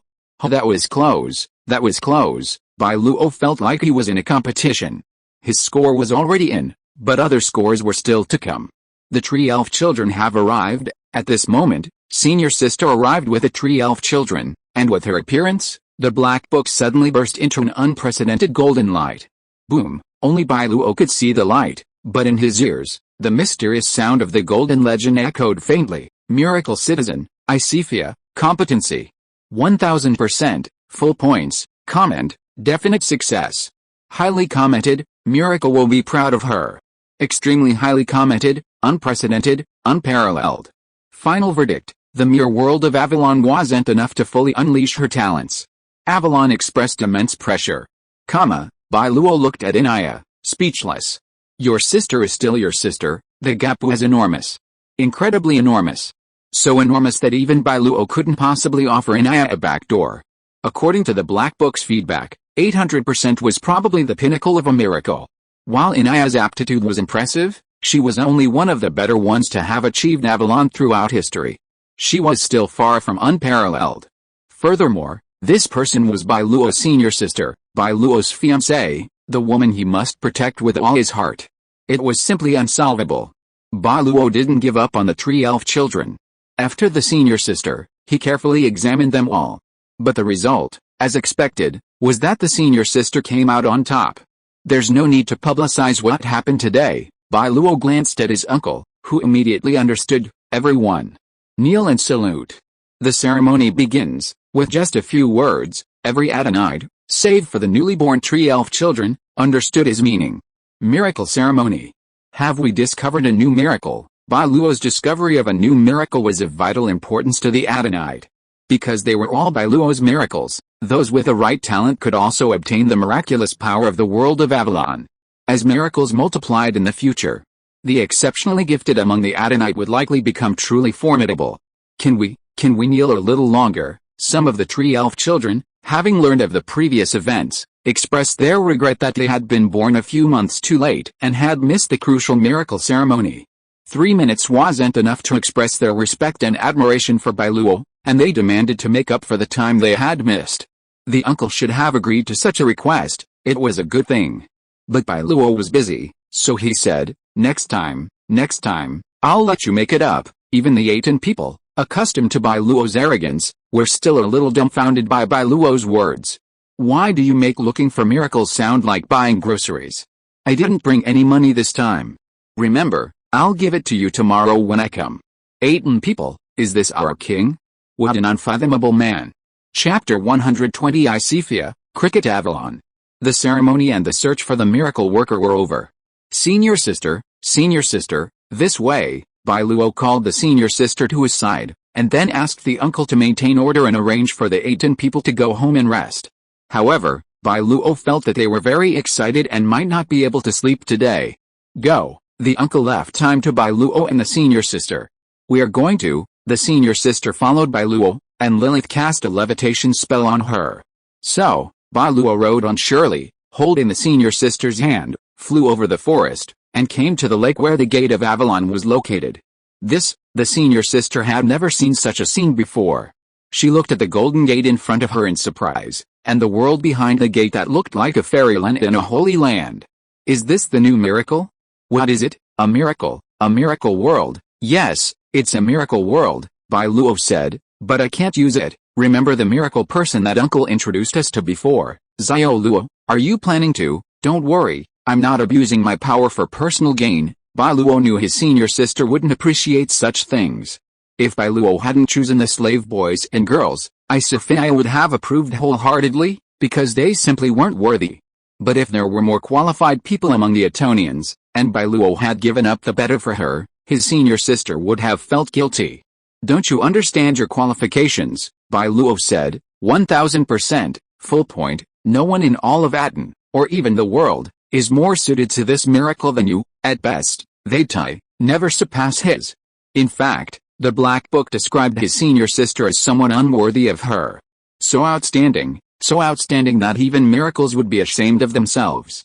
This was Bai Luo's senior sister, the woman he envisioned as invincible. As expected, my Fia is just unlucky, not lacking in talent or strength. In pure talent, my uncle and my senior sister are definitely at the top. Really, have I ever lied to you? Never, regardless of whether or not, in my senior sister's eyes, Bai Luo never lied to her. Bai Luo was a little embarrassed, but outwardly remained righteous and said, that's right, man, just admit it now. Bai Luo, I never lied to Fei Yao. Whether you believe it or not, I do. Come, follow me in, Bai Luo said. From now on, you have to listen to me and do what I say. Whatever I tell you to do, you do it, okay? My senior sister wasn't the type to seek trouble. Even without being told, she wouldn't look or touch anything. So, walking forward, Bai Luo led her into the Great Hall of Avalon Castle. During this time, my senior sister didn't express her feelings, but she couldn't hide her inner shock and amazement. It was beautiful, so beautiful. It was hard to imagine that such a beautiful place existed in the world. See that throne? Bai Luo seated his senior sister on it, instructing her, I've already chosen it, but due to my lack of aptitude, I cannot receive the miraculous power of the world of Avalon. But you can. Bai Luo had already made his choice, so his senior sister didn't need to make another. The throne belonged to Bai Luo, so all he had to do now was find someone with greater aptitude to sit on it. I understand. The senior sister looked at the throne. She knew Bai Luo had failed to conquer it. No, it should be said she had been rejected. The man she loved most had been rejected by a mere throne. Tisk. This made the senior sister somewhat unhappy. In her eyes, Bai Luo was the best, and not even a miracle could look down on him. But now, Bai Luo had been rejected. This angered Isifia. She walked towards the shattered throne of the seven kings with a solemn expression. If the throne were alive, it would have trembled in fear. She felt this new miraculous power. Though she hadn't even taken the throne yet, the world of Avalon had sensed Bai Luo's attitude the moment he brought her here. It was her, that was her. The miracle person chosen by the master. You, senior sister sat down, and instinctively said to the throne, or perhaps to the world of Avalon, too arrogant, Bai Luo wanted to say, perhaps that wasn't a good idea. But he knew senior sister's character. If anyone targeted him, looked down on him, or bullied him, senior sister would give Bai Luo enough face and let him take revenge. However, if Bai Luo couldn't do that, and begged her for help, senior sister will make them know what it means to regret being born into this world. Boom! A tremendous force of miracles, centered around senior sister, instantly spread throughout the world of Avalon. And the previously peaceful Avalon seemed to be revived. Golden veins spread across the castle, the earth, and the sky, as if countless golden raindrops were rising from the ground into the sky. Even Shirley and Lilith, the true forms of miracles, were stunned by the magnificent spectacle. Crash! Flowers blossomed, showering down with brilliant light. Boom! The treasury's door roared open. The figures on the murals bowed and knelt in the same direction. Wu, and in the sacred beast forest, the roars of monsters rose one after another, not only devoid of majesty but even faintly flattering. And beyond the horizon, beyond Bai Luo's sight, in the starry sky beyond, phantoms turned their gazes toward the castle. They seemed to see the throne, and Isifia seated upon it. Swish! Senior sister opened her eyes, seeing them, examining them. The next moment, all the phantoms bowed their heads, congratulating Bai Luo, the new master of the world of Avalon, and the birth of their queen. I seem to feel it. If the world of Avalon had previously seemed like a stagnant pool to Bai Luo, now, Bai Luo could clearly sense every blade of grass and every tree, everything. He could control everything here, even bypass Isifia and make his own decisions. Of course, this was only natural. Bai Luo was the master of miracles. Once a miracle person was born, they could never be separated. It was an irreversible choice. However, the master of miracles could seal the power of a miracle person. If the two issued different commands, the former would have greater authority. More than that, at this moment, an immense power suddenly surged within Bai Luo. What is this? Bai Luo's eyes gleamed faintly with a golden light. He raised his head, his gaze seeming to glimpse the secrets behind the world of Avalon. So beautiful. What are these? This feeling could only be felt, not expressed in words. Only his senior sister knew what Bai Luo saw, for she, too, was observing it. Swish! Bai Luo closed his eyes, lowered his head, and with a casual gesture, a cross sword composed entirely of miraculous power appeared in his hand. Wonderful! This is the power of the world of Avalon. This is the power of miracles, but it's strange. Why is this? Bai Luo certainly didn't feel invincible. This was simply an illusion of sudden power. The miraculous power surged, intensifying, and a pale golden light emanated from his body. Strange runes appeared on his arms, face, and torso. Bai Luo's feet slowly lifted off the ground, hovering in the center of the castle hall. Boom! The terrifying golden energy ignored the castle ceiling and soared into the sky. Bang! It struck the sky, transforming into countless golden runes that descended in all directions like a birdcage, as if to envelop the entire world of Avalon. I can't control it anymore, Bai Luo gritted his teeth.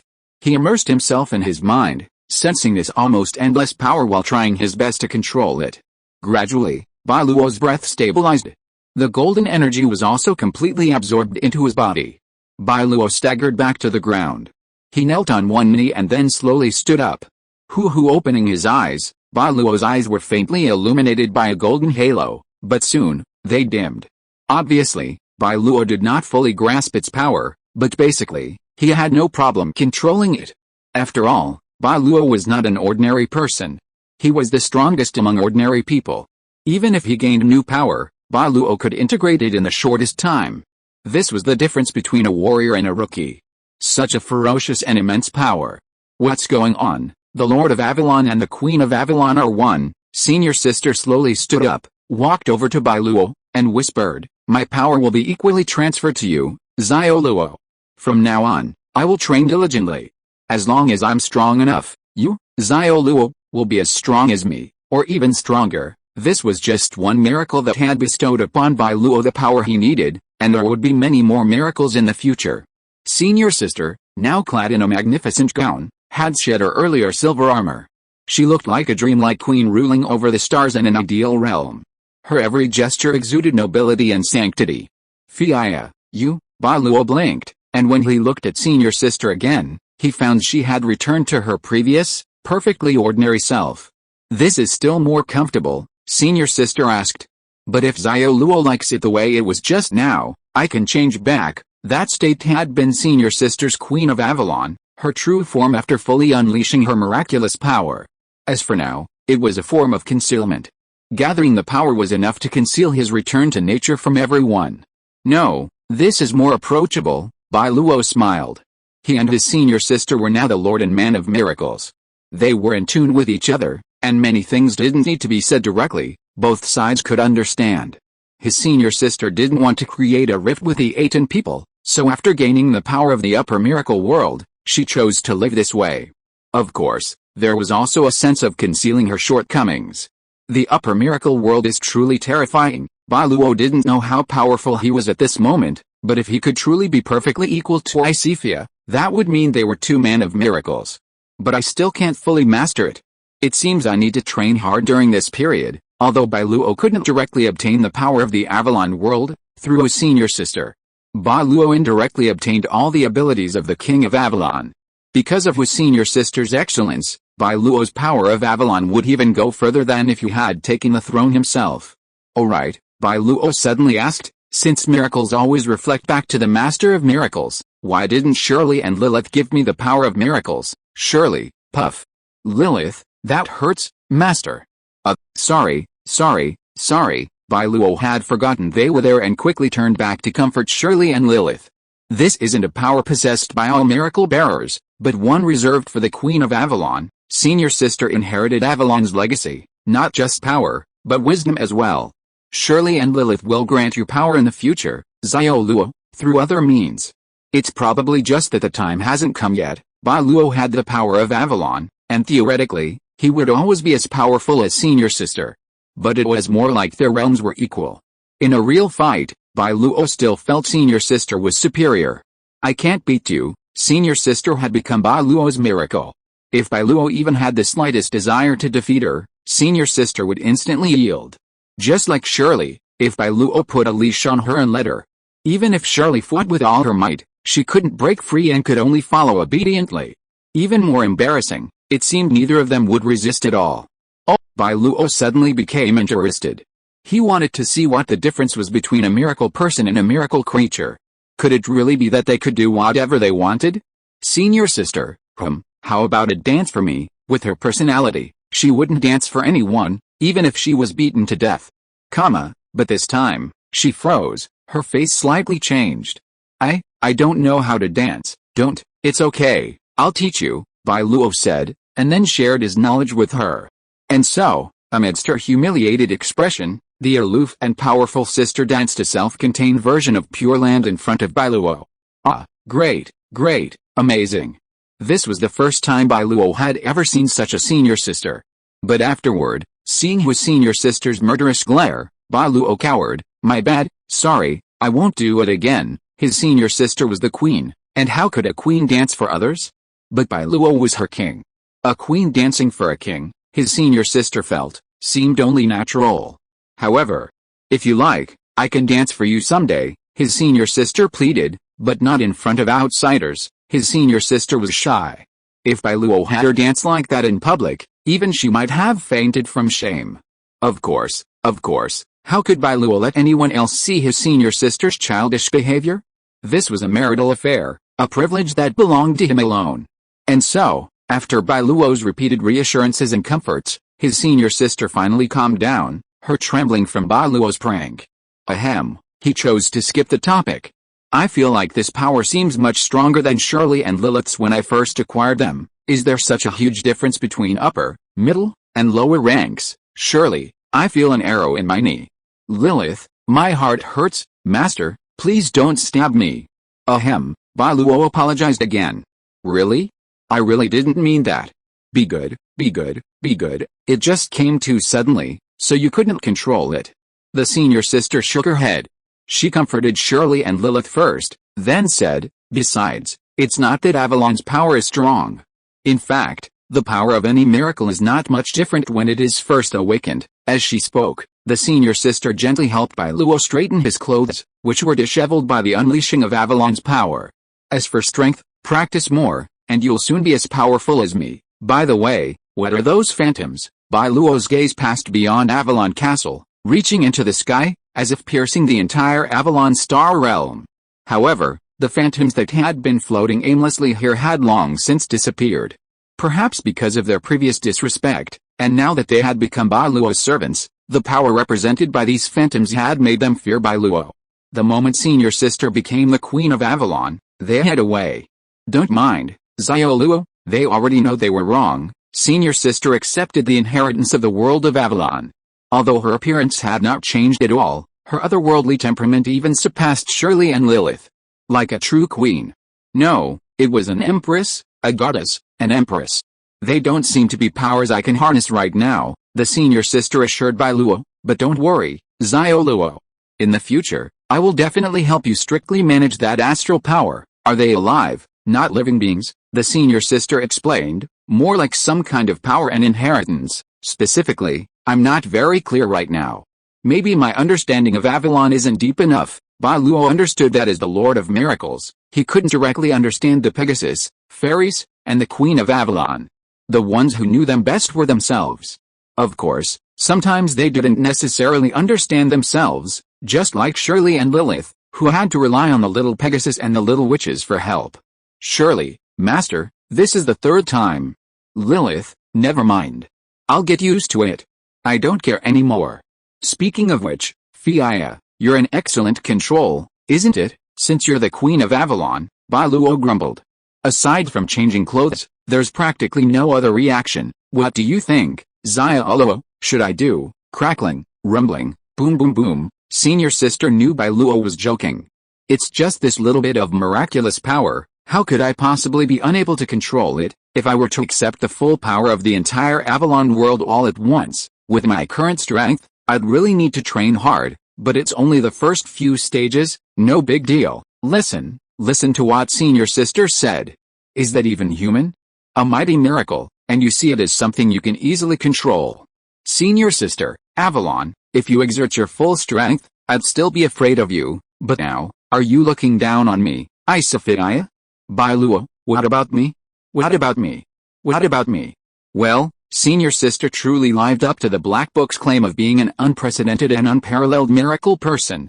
The world of Avalon was a perfect match for her. Just like Uncle said, miracles always begin with an awakening. Bai Luo immediately opened the Black Book to check on his senior sister's changes.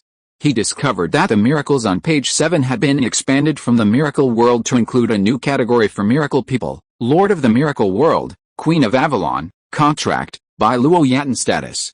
Upper type, Person of Miracle, merged with a miracle world, faction, Ideal Coast contract method, omitted, too long, status, secondary awakening ability 1, Avalon Castle, second stage, can use the power of Avalon to train Avalon's exclusive soldiers and ministers, ability 2, pending selection, choose one from the Avalon Treasury, Avalon Trial, Avalon Star Realm, or Avalon Sacred Beast Forest to unlock.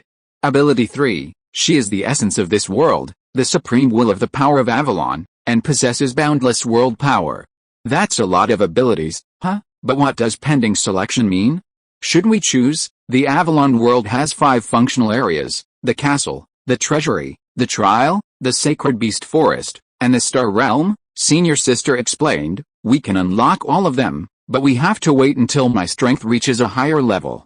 Aside from the castle, which is mandatory, I can unlock one more with each level. Oh, I see, Bai Luo finished, frowning slightly. Wait, didn't I just awaken? Why is it a second awakening? Bai Luo looked carefully several times, confirming it was a second awakening. Senior sister didn't know about the Black Book, she only suspected that Bai Luo possessed the power to intuitively sense the attributes of miracles. Isifia was now Bai Luo's miracle. They shared honor and disgrace, life and death together. As long as Bai Luo lived, she would live forever. Protecting Bai Luo and fulfilling his wish became senior sister's only wish, both before and in the future. I just tried to awaken, and accidentally entered the second stage. Listen carefully, is this human language? Why are you so awesome? Lilith and Shirley beside you were stunned. It might be because of that special miracle before, Senior Sister said. It left a miraculous power in my body, and now it's just been stimulated, but I don't know if it's my illusion. Senior Sister looked at her hands and said to Bai Luo, I seem to have sensed the threshold of the third stage. It doesn't seem too far away. Bai Luo didn't know how many stages of miracles there were. He looked at Lilith and Shirley, only to see them shaking their heads violently. Shirley, I can't sense it, not at all. Lilith, big sister, you're so awesome, how did you do it? Even Lilith's way of addressing Senior Sister changed. It's not that great. Senior Sister had a cold demeanor, but towards Shirley and Lilith, she was gentle, like an older sister to her younger sisters. I just gained a little more miraculous power, a little bit. Bai Luo, Senior Sister, Uncle's character is already established. If you keep this up, it'll become even more exaggerated. By the way, Senior Sister, you haven't changed much since your evolution to the second stage? Bai Luo raised this question again, only to see Senior Sister's face calm. She said with a hint of arrogance, a mere second stage isn't enough to change anything for me, just a mere. Cricket's second stage. Avalon is crying, it's crying, it's crying. Bai Luo had a feeling that Senior Sister might be just as nonchalant when she awakens to the third stage. But considering her personality, in the eyes of the brilliant Icefia, such a small thing isn't worth bragging about. It's just natural. Icefia, this little ability is really nothing big. Icefia, a mere Avalon world.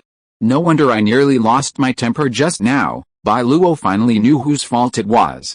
Senior Sister felt a little embarrassed, and she quietly turned her face away. It's not me, I don't know, it's none of my business. Senior Sister, what is your current level of strength? Bai Luo's strength matched Senior Sister's, but he was far from mastering it, and his combat prowess was incomparable.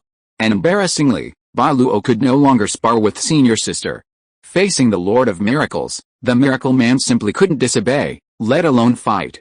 This also meant that Bai Luo no longer had any sparring partners in Atón, and if he wanted to improve, he could only rely on his own understanding. I'm not sure, but I think Shirley and Lilith combined should be stronger than I am now. Shirley, what's with a strange sense of relief? Lilith, it's a good thing you didn't say that even if we were tied together, we couldn't beat you. Senior Sister also needed to study Avalon's specific functions herself.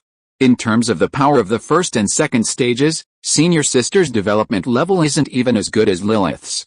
At least Lilith has the two miracle units, the witch and the fairy. Senior Sister, she has nothing. Oh, it seems Shirley doesn't have any either. Shirley, heart bleeding, Shirley, Master, that's enough. If you keep going like this, Shirley will bite you.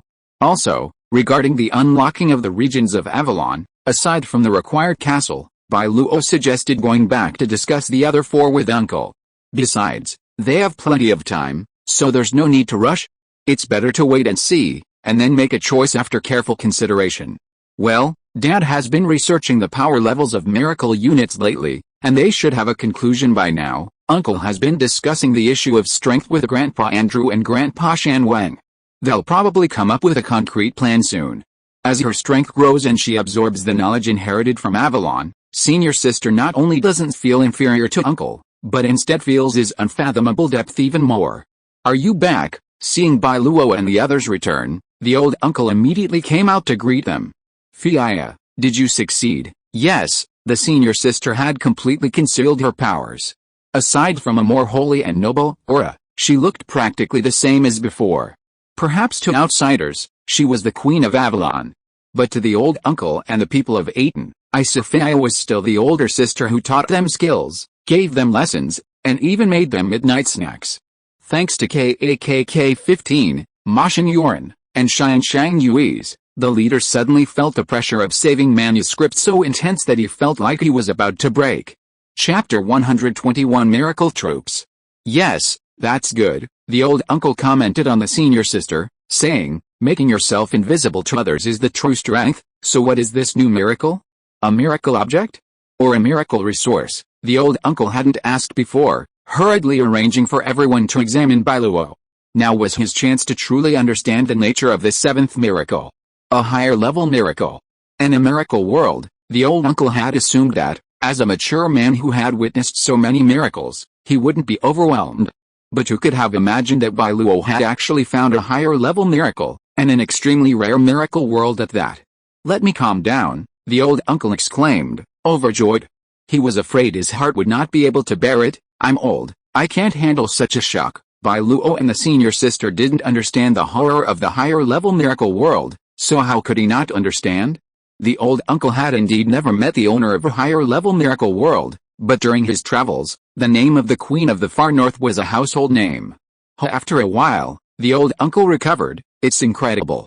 Atón, now even have upper-level miracles." Upper-level miracles. Bai Luo's understanding of upper-level miracles is still the same as before, but the information here from the old uncle has been updated. "Please start your performance." Bai Luo and his senior sister brought small stools and waited quietly for the old uncle's explanation. Ahem, the old uncle made a low-key gesture, but still said, "You also know that miracles are ranked from low to high, namely the lowest, lower, middle, upper, and highest, the lowest, lower, and middle. We have talked about it many times before. Skipping the lowest, the lower can give birth to a new miracle race. Each race has special powers, thus forming a new civilization. Middle-level miracles can bring unique power systems, and can also derive miracle races," the old uncle summarized. "Thus, by borrowing systems and races, a miracle country can be established. I didn't explain the higher-level miracles to you before. Partly because I was debating how to explain it, and partly because I didn't have enough information. But recently, I've been reading the Tree Spirit tome that Brother Andrew kept, and I've gained some insights," the uncle said. "My summary of higher-level miracles is that they possess the power of both lower-level and middle-level miracles. At the same time, in terms of output and breadth of capabilities, they surpass the previous two. Furthermore, most higher-level miracles can connect, open, communicate, and create independent worlds, gaining a world, opening the door to a universe, or even creating a world. This is the difference between the higher level, middle level, and lower level. Besides the miracle world, can higher-level miracle creatures also communicate with worlds?" "Yes," the uncle said. "The miracle world directly manifests the world of existence. Others, such as miracle resources and miracle objects, may not initially be perceived as existing, but sooner or later, they will also give rise to worlds. These worlds are boundless," the uncle said. "And miracle creatures, miracle people, and miracle lords can continuously draw energy from those worlds. The consequences of this are truly terrifying. Take the world of Avalon, for example. With senior sister constantly displaying Avalon's power, not only will the boundless world of Avalon awaken, but this power will also, through miracles, affect the miracle land. What does this mean? It means that the laws of Avalon will transform into a storm, sweeping across reality. Of course, this won't be so simple, nor will it happen so quickly. Inya is like the gateway and passage between Avalon and reality," said the old uncle. "As she continues to ascend, this gateway will grow wider, and the power of Avalon she can wield will become increasingly terrifying. The ultimate result of a higher-level miracle is the collision of the miracle world and the real world. This world isn't a planet, but rather a collection of intangible and intangible laws and concepts. The result of this collision is the merging of the laws of the two worlds. Thus, said the old uncle, as the will of Avalon, the Queen of Avalon, Inya will become the master of both worlds. The lower realms bring races, the middle realms bring nations, and the upper realms devour worlds and become the master. This is a higher-level miracle, horrifying indeed. This, the power of the superior miracle overturned Bai Luo's imagination. Worlds collided, laws clashed. In the end, the two worlds merged into one. The stronger one devoured the weaker one. If the miracle world won, then the owner of the miracle world would naturally become the ruler of the new world, like the will of the world. Of course, this is just a theoretical possibility. In theory, the old uncle took a puff of his cigarette and continued, in fact, I've never heard of anyone succeeding. According to the ancient texts left by the kings of Atón, it would take tens of thousands of years for the miracle world to develop to that level, but before that, the owner of the superior miracle would probably have been eliminated long ago. After all, this world doesn't have only one person who possesses a superior miracle. Remember what I said before about the rise of the Far North Empire? She is the Empress of the Far North Empire, the old uncle said. Once, there were two poor children who depended on each other. The elder brother picked up a miracle but couldn't use it, and the younger sister also picked up a miracle, but couldn't use it either. So, the brother gave the miracle to his sister, and the younger sister gave the miracle to her brother. At the same time, the brother became his sister's miracle man, and her miracle master, the old uncle. The younger sister also became her brother's miracle man, his miracle master. Bai Luo was a little surprised. He didn't expect that the miracle man of the Far North Empire came from this. Can it be played like this? This is a very, very special example. The old uncle, after all, the miracle master cannot accept miracles given by others, unless there happen to be two ordinary people at the same time. The premise for the birth of a miracle man is that he cannot be a miracle master. I'm saying this because I hope you and Fiya won't become complacent, the old uncle sighed. But a higher miracle is truly powerful. So powerful that it can provide us with immense strength in a very short period of time, and with a higher miracle, we also have the capital to build an empire. A principality requires at least one lower miracle, a kingdom requires at least one middle miracle, and an empire requires one upper miracle. Just think, you have a world to lean on, with unlimited resources to build upon. Can't you call yourself an empire? I know, I understand, Bai Luo said with a smile. Store up food, build high walls, and slowly claim the throne. Possessing the power of Avalon is Aton's capital. Even if the world doesn't know, it won't change that. On the contrary, touting yourself as possessing a higher miracle when you lack strength is like putting yourself on the stove. The Queen of the Far North has been obtaining a higher miracle for thousands of years. Her accumulation is far greater than yours. Fiya. Yes, the senior sister understood this. Miracles require not only status but also time. Just like a lower-tier miracle, if you acquire it long enough and develop it to its full potential, a lower-tier miracle can compete with a higher-tier one. A higher-tier miracle simply starts from a higher starting point and produces more. But if it's simply a competition of top-tier combat power, like Shirley and senior sister right now, senior sister is confident she can defeat Shirley. However, if Lilith were to be added to the mix, it would be a 2-on-1 situation. Even Icefia would undoubtedly be defeated at the same level. They're both in the second stage, and senior sister might be a bit more advanced, similar to the early and late stages, making her stronger. But ultimately, within the same stage, the difference won't be that significant. Similarly, once senior sister reaches her peak, she might be able to defeat Shirley at the same level, but if a few more come along, senior sister and the Far North Queen would struggle.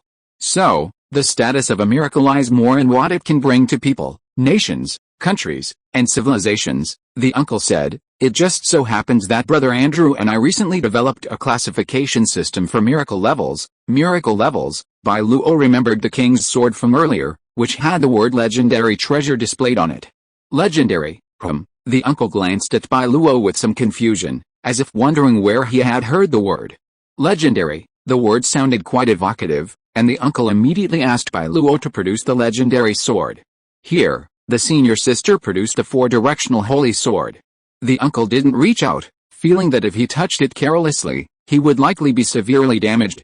This sword is very similar to the 6th level of the miracle arms that Brother Andrew and I discussed. Perfect, but thinking of Bai Luo's miraculous qualities, the uncle immediately understood. Let's call the 6th level legendary. Anyway, whatever the name was, it was just something the uncle made up. Bai Luo's word seemed better, so the uncle replaced the 6th level. From today on, the 6th rank of Aton's miracle troops is legendary.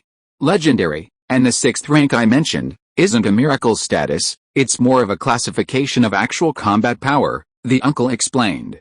In its first stage, the miracle's combat power was limited to heroic rank. Heroic, that's the 4th rank, which I named heroic, the uncle said. Although the threshold for this rank varies considerably between countries and regions, he continued. Many countries even use extremely complex rank systems to conceal their military strength, but in Aton, I think this one is more straightforward, the uncle said. Ordinary, extraordinary, supernormal, hero, master, legendary. These ranks don't imply a clear-cut division in the miracle land. That's impossible. After all, national military strength is a secret within a secret. Every nation, even every miracle lord, has its own system of positions. But this is Aton, and just like standardized weights and measures, they use their own rank system to determine and judge the strength of other nations. The uncle and Grandpa Andrew created this system based on their own observations, using certain powerful individuals as a benchmark. This task truly took the two old men considerable effort. We define the ordinary class as Aton, But Atón don't possess miraculous powers, of course, the old uncle explained to Bai Luo. So Atón can only be considered to have reached the ordinary class in terms of physical fitness, but in terms of abilities, ordinary soldiers possess greater resilience and physical prowess. Little witches and true fairies can be classified as this first class, the old uncle explained. Also, Atón who have acquired fairy armor are also in the first class. Fairy armor, in game parlance, essentially increases certain attributes, strength, speed, defense, reflexes, and so on. If, on top of this, they also possess the protection of miraculous powers, they are classified as ordinary miraculous soldier. Fairy armor's abilities are weak, but that also makes it practically irrelevant to aptitude. In other words, as long as you are loyal to Bai Luo, you can use it. Therefore, fairy armor can be said to be the best miraculous derivative for verifying one's loyalty. Next, the extraordinary class, the old uncle said, officially graduated witches and adult tree elves belong to the second level. The extraordinary class, they can unleash their miraculous powers, unleashing considerable destructive power. The old uncle led Bai Luo and his senior sister out, then instructed Catlingling to bring Elsa and Fira. Because of the previous tremor, the people of Atón couldn't sleep and had already begun working. Your Majesty, Elsa and Fira had been appointed by Lilith as magic teachers to teach the newly minted children.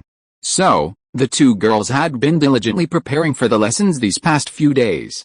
Is there anything you need us to do? The two girls were now fully equipped with fairy armor. Not only their wands and swords, but also their undergarments, the witch costumes crafted by Lilith, and magical boots. Altogether, the two girls carried at least 10 pieces of fairy armor. This significantly increased their strength. Bai Luo nodded gently to the two girls, then asked the old man, let me show you what extraordinary level means, the old man said. After all, our definition is our own, different from others. But as long as the difference isn't too great, there's basically no problem. In short, it was to give the Atonians a sound judgment. Knowing yourself and your enemy is the key to victory in every battle. The enemy's level is higher than mine, so you must first understand the risks. Whether to fight or not depends on the situation at the time. The battlefield is ever changing. Ms. Lilith, please create a rock that is 2 meters long, wide, and high, the old man emphasized. Please use rock, of sufficient hardness. It was possible, but Lilith was a little unsure about what kind of hardness is needed. Take me as an example, the old man said. I wield a two-handed hammer. The kind that even with all my strength, I can't break. Okay, that made it very intuitive. Crack, Lilith snapped her fingers, and a huge rock appeared before her. Regardless of strength, Lilith possessed abilities that her senior sister lacked. So, sometimes, it's hard to compare miracles. Those with immense power don't necessarily have magical functions, and those with magical functions aren't necessarily immensely powerful. Just like the first moment holy bag, you can only say it's not very powerful, not weak. Little Fira, don't waste time gathering your strength. Use the power you can unleash instantly in a second to attack it. Got it? Fira understood, raising her hand and unleashing an invisible force from her wand. The total casting time never exceeded a second. Bang! The center of the boulder dented nearly a meter, leaving a large crater, and the entire stone shattered and cracked.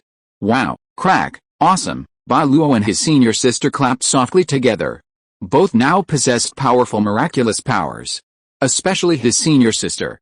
If she had wielded the power of the Queen of Avalon, this wouldn't have been a big deal. But his senior sister had a calm demeanor, she wasn't the type to show off. So even if she saw a tree elf child showing off like a treasure in front of her, she would pat his head and praise his prowess.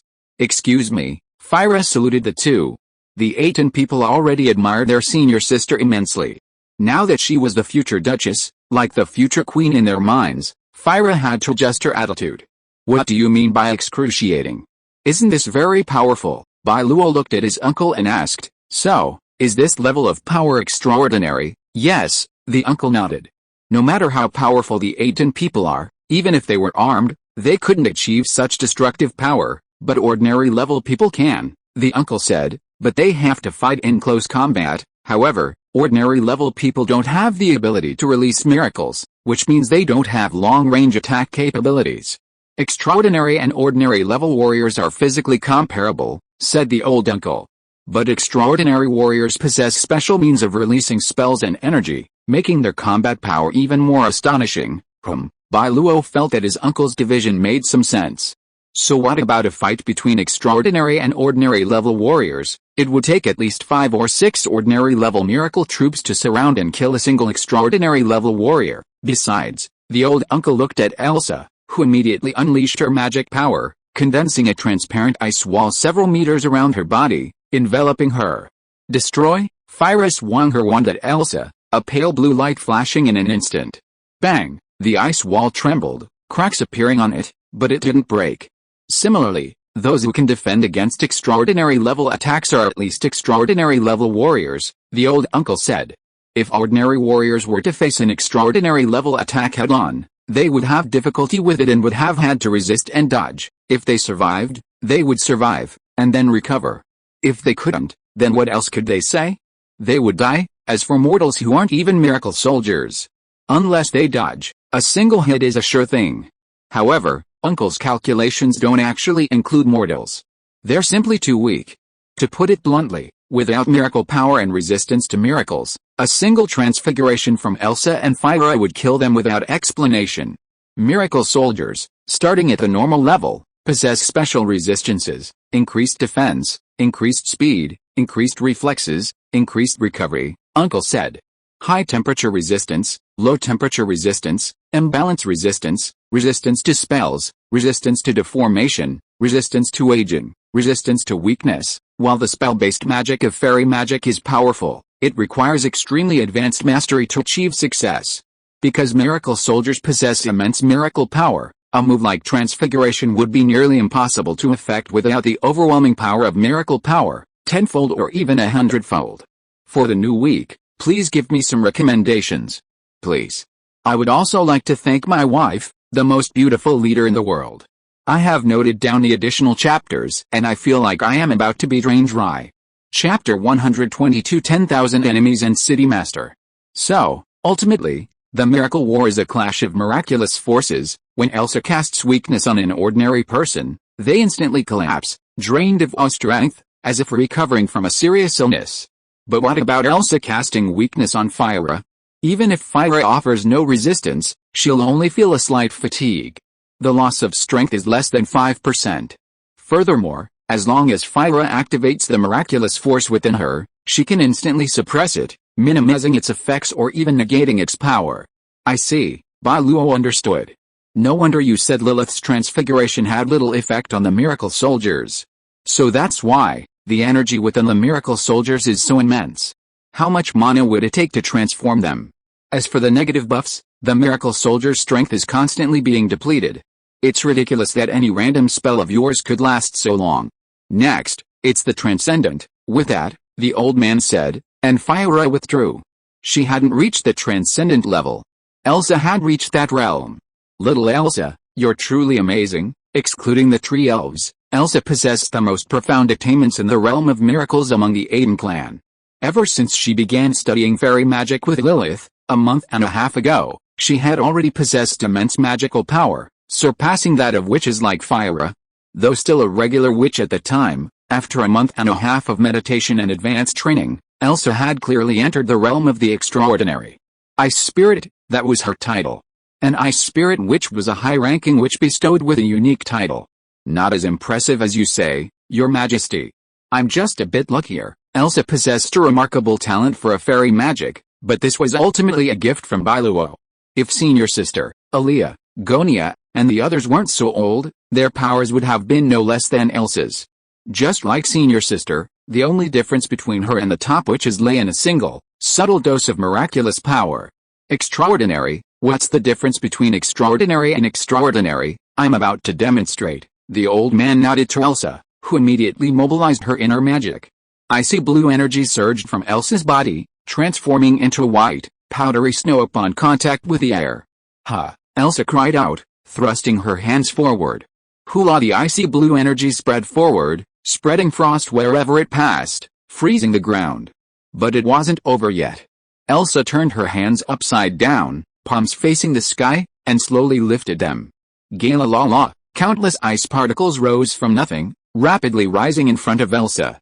In just a minute, an ice blue castle 16 meters tall, 4 or 5 stories high, appeared before everyone. Who Elsa panted, clearly exhausted. Brother Bai Luo, she still turned around and smiled at everyone. How did I do this? Bai Luo considered himself to have the power of miracles, but Elsa wasn't a miracle itself, she was merely a miracle subject. Elsa had achieved this with her own strength. This was completely different from Lilith snapping her fingers and creating an ice castle. That's amazing, Elsa. Seeing the girl's fatigue, Bai Luo quickly had Fire help her to the side to rest. He then praised her profusely.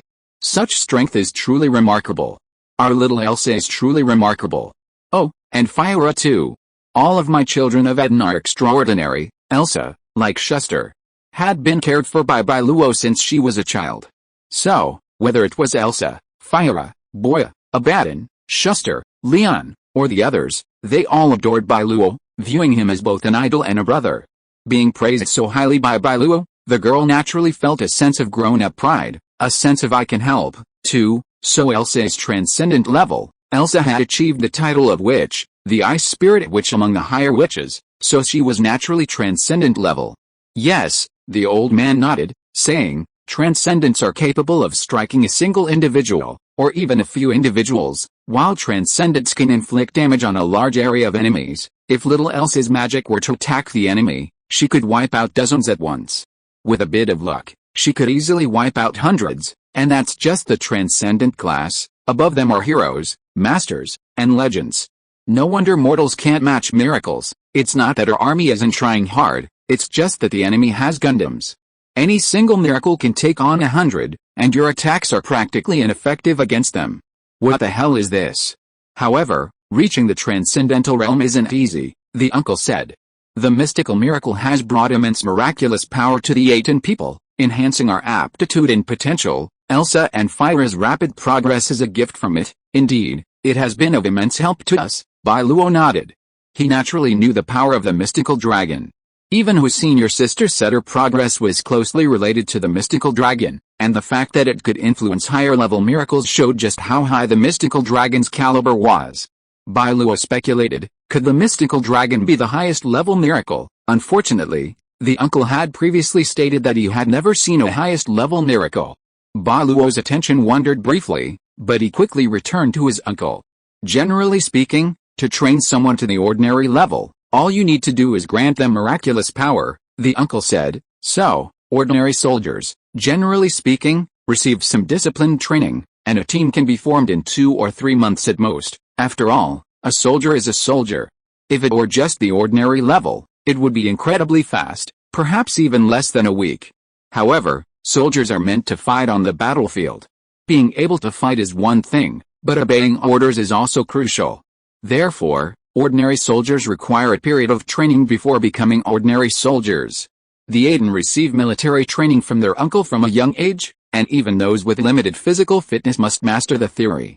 Therefore, once an Atón possesses miraculous power, they can quickly become excellent warriors and soldiers. Extraordinary level takes some time, the uncle said. Based on information I've gathered from my travels and observations of tree elves and witches, it takes at least 1 to 3 years for a young witch, of ordinary level, to successfully graduate from the Magic Academy. For those with good talent, 1 year is enough. For those with poor talent, it might take even 3 years. Those children from outside, and the population will bring in later, the old uncle said. Although they're numerous, their talent is far inferior to that of the Atón people. To cultivate a transcendent, it takes outsiders at least 5 times as long as it does for us. And perhaps even more than 10 times as long. Elsa was able to reach the transcendent level in just a few months, thanks in part to her own astonishing basic talent and in part to the assistance of the mystical dragon. Both are essential. Bai Luo hadn't expected the gap to be so great, but fortunately, the incoming population was large. If quality wasn't enough, quantity would be the answer. The Atón people were more talented and stronger. They could easily become the leadership of the Atón Principality. Isn't that exactly what Bai Luo hoped for? What about the transcendent? 2 to 3 years at the shortest, 5 to 10 years at the longest. The old uncle spoke highly of the transcendent. Fortunately, the Atón people have been blessed by mysterious miracles. With the right training methods, they can be trained within a year. Elsa was extremely talented, but Fire's attainments in fairy magic were less than half of Elsa's. The uncle estimated that Fire would need at least 6 months to reach the transcendental realm in fairy magic. However, these were only Atón people, and there were only a handful of Atón people blessed by the mysterious dragon, including the 260 tree elf children. They were only suitable as elite soldiers for Atón, but Atón needed more ordinary miracle warriors. Miracles are different, just like Elsa's talent for a fairy magic, but she might not have that talent elsewhere. Speaking of which, Fire's little Pegasus pony was already running around happily. Though still small, Fire and it grew increasingly close, even to the point of a telepathic connection. As a result, the pony grew rapidly. In just over a month, it had grown to about 1.4 meters, enough for Fire to ride. Little Fire's talent lies in Pegasus, the old uncle said. Once Pegasus's power fully recovers, coupled with the aid of fairy magic, Fire will likely break through to the transcendental realm, and her strength will be no less than that of little Elsa. Pegasus and fairy magic are two kinds of miraculous power. Others need years to cultivate it, because they lack the miraculous power. If one possesses more miracles, the cultivation time will naturally be greatly reduced. Ordinary soldier, miracle power. Superhumans possess a certain degree of resistance to miracles. Training time, none. Training time, 2 to 3 months. Extraordinary soldier, miracle power. Unleashing miracle power, their physical fitness is significantly enhanced, and they possess strong resistance. Training time, as little as 1 year, up to 3 years. Athenians, due to the miraculous power replenished by the mysterious dragon, this only takes 1 month. Extraordinary soldier, miracle power. Unleashing miracle power, their physical fitness is significantly enhanced, allowing them to easily kill hundreds of people. Training time, as little as 3 years, up to 10 years. Athenians, due to the miraculous power of the mysterious dragon, this takes as little as a few months, up to half a year. So, what about the heroic class? The heroic class is beyond the level of ordinary soldiers, the old uncle said. They can form an army of one person, with astonishing destructive power. Even facing an army of tens of thousands, they can annihilate it. Of course, the so-called tens of thousands of troops here refers to ordinary people. If it were ordinary soldiers, they would probably only be able to defeat a few thousand, not as invincible as Bai Luo imagined. After all, even the power of a hero-level miracle is limited. Once depleted, death awaits. When the miracle's true form awakens, it's already at this level, hero level, the uncle said. Hero-level troops can briefly engage a first-stage miracle, but the latter possesses unlimited energy, so troops can only hinder the miracle, not truly defeat it. The uncle called the miracle's true form's combat power crown, the strongest at that stage. Currently, Shirley and Lilith are grandmasters, the uncle said. Hero-level troops are capable of forming an army, while master-level troops can single-handedly destroy a city or even sink an island. Let's not talk about Lilith, just Shirley's power. When she spread her silver wings, obscuring the sky and the sun, boundless miracle power erupted. Fortunately, Bai Luo intervened in time. If Shirley were allowed to unleash her unbridled power, even the vast island of Atón would surely not sink, but she could easily plow through everything on its surface. It seems, indeed, I can do it. Bai Luo looked at his hands, recalling the power of Avalon he had previously acquired. If he were allowed to unleash it continuously, he could destroy not just one city, but countless cities one by one.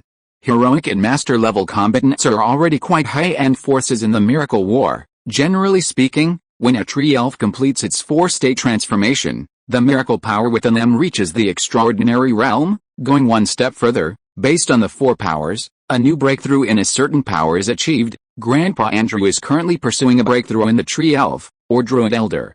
If successful, not counting the miracle itself, Grandpa Andrew has the potential to become the first hero-level powerhouse in the Principality of Atón. Heroic level, if achieved solely through one miracle power, without external assistance, said his uncle, it takes more than 10 years to achieve one. According to his uncle and Grandpa Andrew, even in the miracle land, a hero-level warrior is considered a powerful individual capable of standing alone.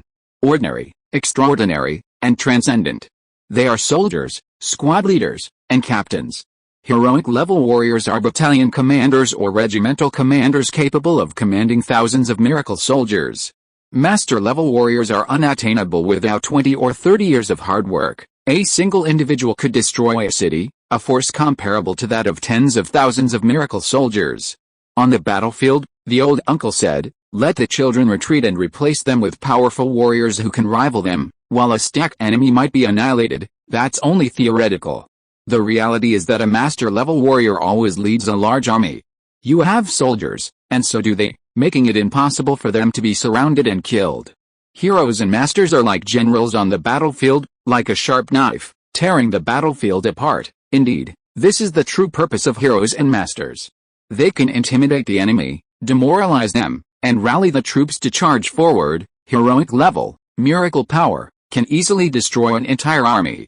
Even a large miracle army can rival thousands of ordinary level warriors without losing ground.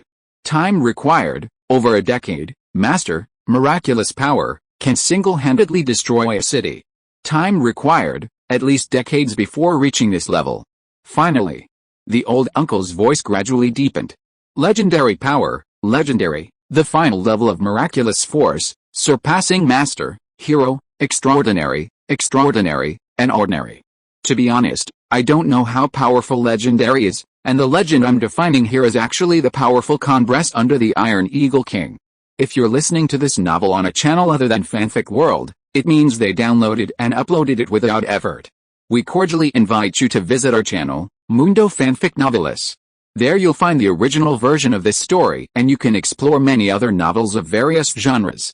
We're waiting for you to immerse yourself in a world of incredible novels. Chapter 123 Avalon Castle, Barracks. Bai Luo had never heard of him, but his uncle's mention of him clearly meant he was no ordinary figure.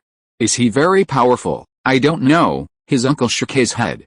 I've never seen him use his full strength, and even when he did, it was only once. But Khan was indeed incredibly powerful, and his uncle defined beings at that level as legendary powers. Theoretically, a miracle's true form evolves twice to reach that stage, his uncle replied, but Khan isn't a miracle's true form.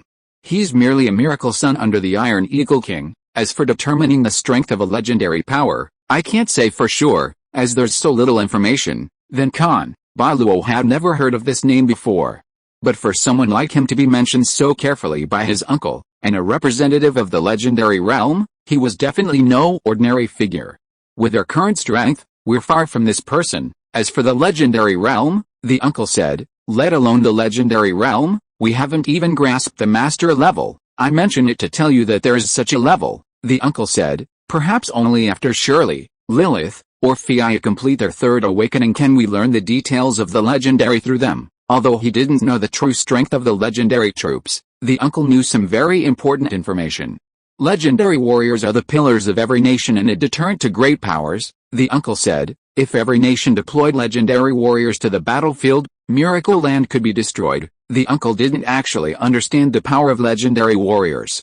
Because when he was young, legendary warriors hadn't seen the battlefield for at least nearly 100 years. Their power had long since become myth and legend. Legendary warriors can't be used. Bai Luo's concern wasn't just about the legendary warrior's strength, but also about this limitation. Bai Luo thought of the sacred covenant his uncle had mentioned to him earlier. The covenant between the Holy Empire and the Miracle Kings restricts combat power above the legendary level. The content of the sacred covenant, in simple terms, was a single sentence. It restricted the military establishment of each nation. Miracle units above a certain level could only defend their homeland, not invade other countries. You use it, and he uses it too, his uncle said, and the result will only be devastation. Even if a miracle war were to break out, the legends would only stay in the rear, not venture out. As for the masters, they were essentially generals. One person could command tens of thousands of miracle troops. If they wanted to look impressive, to have some prestige, they could bring along hundreds of thousands, or even millions of mortals to lend a helping hand. Besides, you guessed correctly, the old uncle said, this is the Holy Imperial Covenant used to intimidate the kings. It's not just about restricting legendary warriors, the master level is also subject to restrictions. For hundreds of years, nations have not allowed warriors above the master level to appear on the battlefield, and over 100 years ago, even the master level was written into the Holy Covenant, the old uncle said. It explicitly stipulates that masters cannot actively invade other territories. This is one of the reasons why the old uncle is not worried about Bai Luo's defeat overseas. No matter how arrogant Morgan was, he would not dare to violate this iron rule. The lower limit of hero level was obviously established to accommodate the emerging miracle lords. Because Shirley and Lilith were already crown heroes when they were born. The existence of this magical power ensures that other miracle lords cannot harm the new king. If it weren't for this decision, why would the old uncle choose Atón Island instead of finding a smaller island to hide for decades or even centuries? Challenges are also opportunities. Only by withstanding the storms can Atón develop rapidly. While this statement itself was correct, the uncle wouldn't be without a backup plan. He wasn't the reckless type. Uncle, Saros, am a mature old man. Prudence is my calling. The Holy Empire, it was the awesome empire that had turned its native language, the holy language, into the universal language of the entire continent. How powerful is it? A miraculous empire that has existed for over 20,000 years, the uncle asked. Your Majesty, what do you think? Bai Luo had thought the 200-year-old Iron Eagle Kingdom was already powerful enough, but to suddenly have 20,000 years. The Holy One is too powerful, so several nations east of the Land of Miracles are banding together to fight against it, the old uncle said. The Far North Empire, the Mountain Kingdom, the Starry Night Kingdom, the Iron Eagle Kingdom, the Azure Principality, the Radiant Principality, and several pirate kings. Though their histories aren't as long as the Holy One's, the combined number of miracles these nations possess is nearly double that of the Holy One. This is also how the Eastern nations view the emerging Lord of Miracles. From the moment you receive the first emergence holy pouch, Your Majesty, the old uncle said, they won't touch you. Even the Iron Eagle King might imprison Bai Luo, but he wouldn't kill him. This is a covenant among the Eastern nations. As long as the Holy One exists, they won't fight without permission. Even if a conflict arises, the death of a few of their own people is the limit. In short, the Lord of Miracles must never be killed. His death would mean the Eastern nations would lose a miracle, a colossal loss. Anyone who violates this rule, the old uncle said, will be judged by the Eastern nations. They would rather eliminate a Lord of Miracles who violates the rules than allow him to continue to harm the future new king. If Bai Luo had told the Iron Eagle King and the Iron Eagle 7 Lords of Miracles about his possession of the pocket, they would never have harmed Bai Luo. Even the Iron Eagle King would have let go of his hatred for Atón. As long as Bai Luo didn't mention it, both sides could live in peace. After all, the Lord of Miracles has long transcended race and ethnicity. Why waste time on the vendettas of a group of mortals? Senior sister said we're almost entering the third stage. Is that the third stage, the grand legend? Ahem, the old uncle suddenly choked, looking at the senior sister in surprise. No, Fiya, weren't you hiding in the first stage? I accidentally broke through to the second stage, and it seems that the third stage isn't too far away, the senior sister said. Give me a few more months, and I should be able to do it. According to the Black Book's definition of competence, a 1000% development speed is 4 or 5 times that of a 150% one. And this is also the main reason why Bai Luo chose the senior sister. Old uncle, Saros has always been a steady man, and he is worshipped by the people of Atón for his image of cheating, invincibility, omniscience, and omnipotence. But when it comes to cheating, there is no best, only better. Champion legend, there will be a champion legend so soon. Originally, the old uncle thought it was a bit early to fight with Morgan. But if the senior sister really reached the third stage, then it should not be Atón who is afraid of Morgan, but Morgan who should be afraid of Atón. The sacred contract will become our shackles instead. The old uncle found it very funny. He thought this contract was good before, but he didn't expect that in the blink of an eye, he would suffer.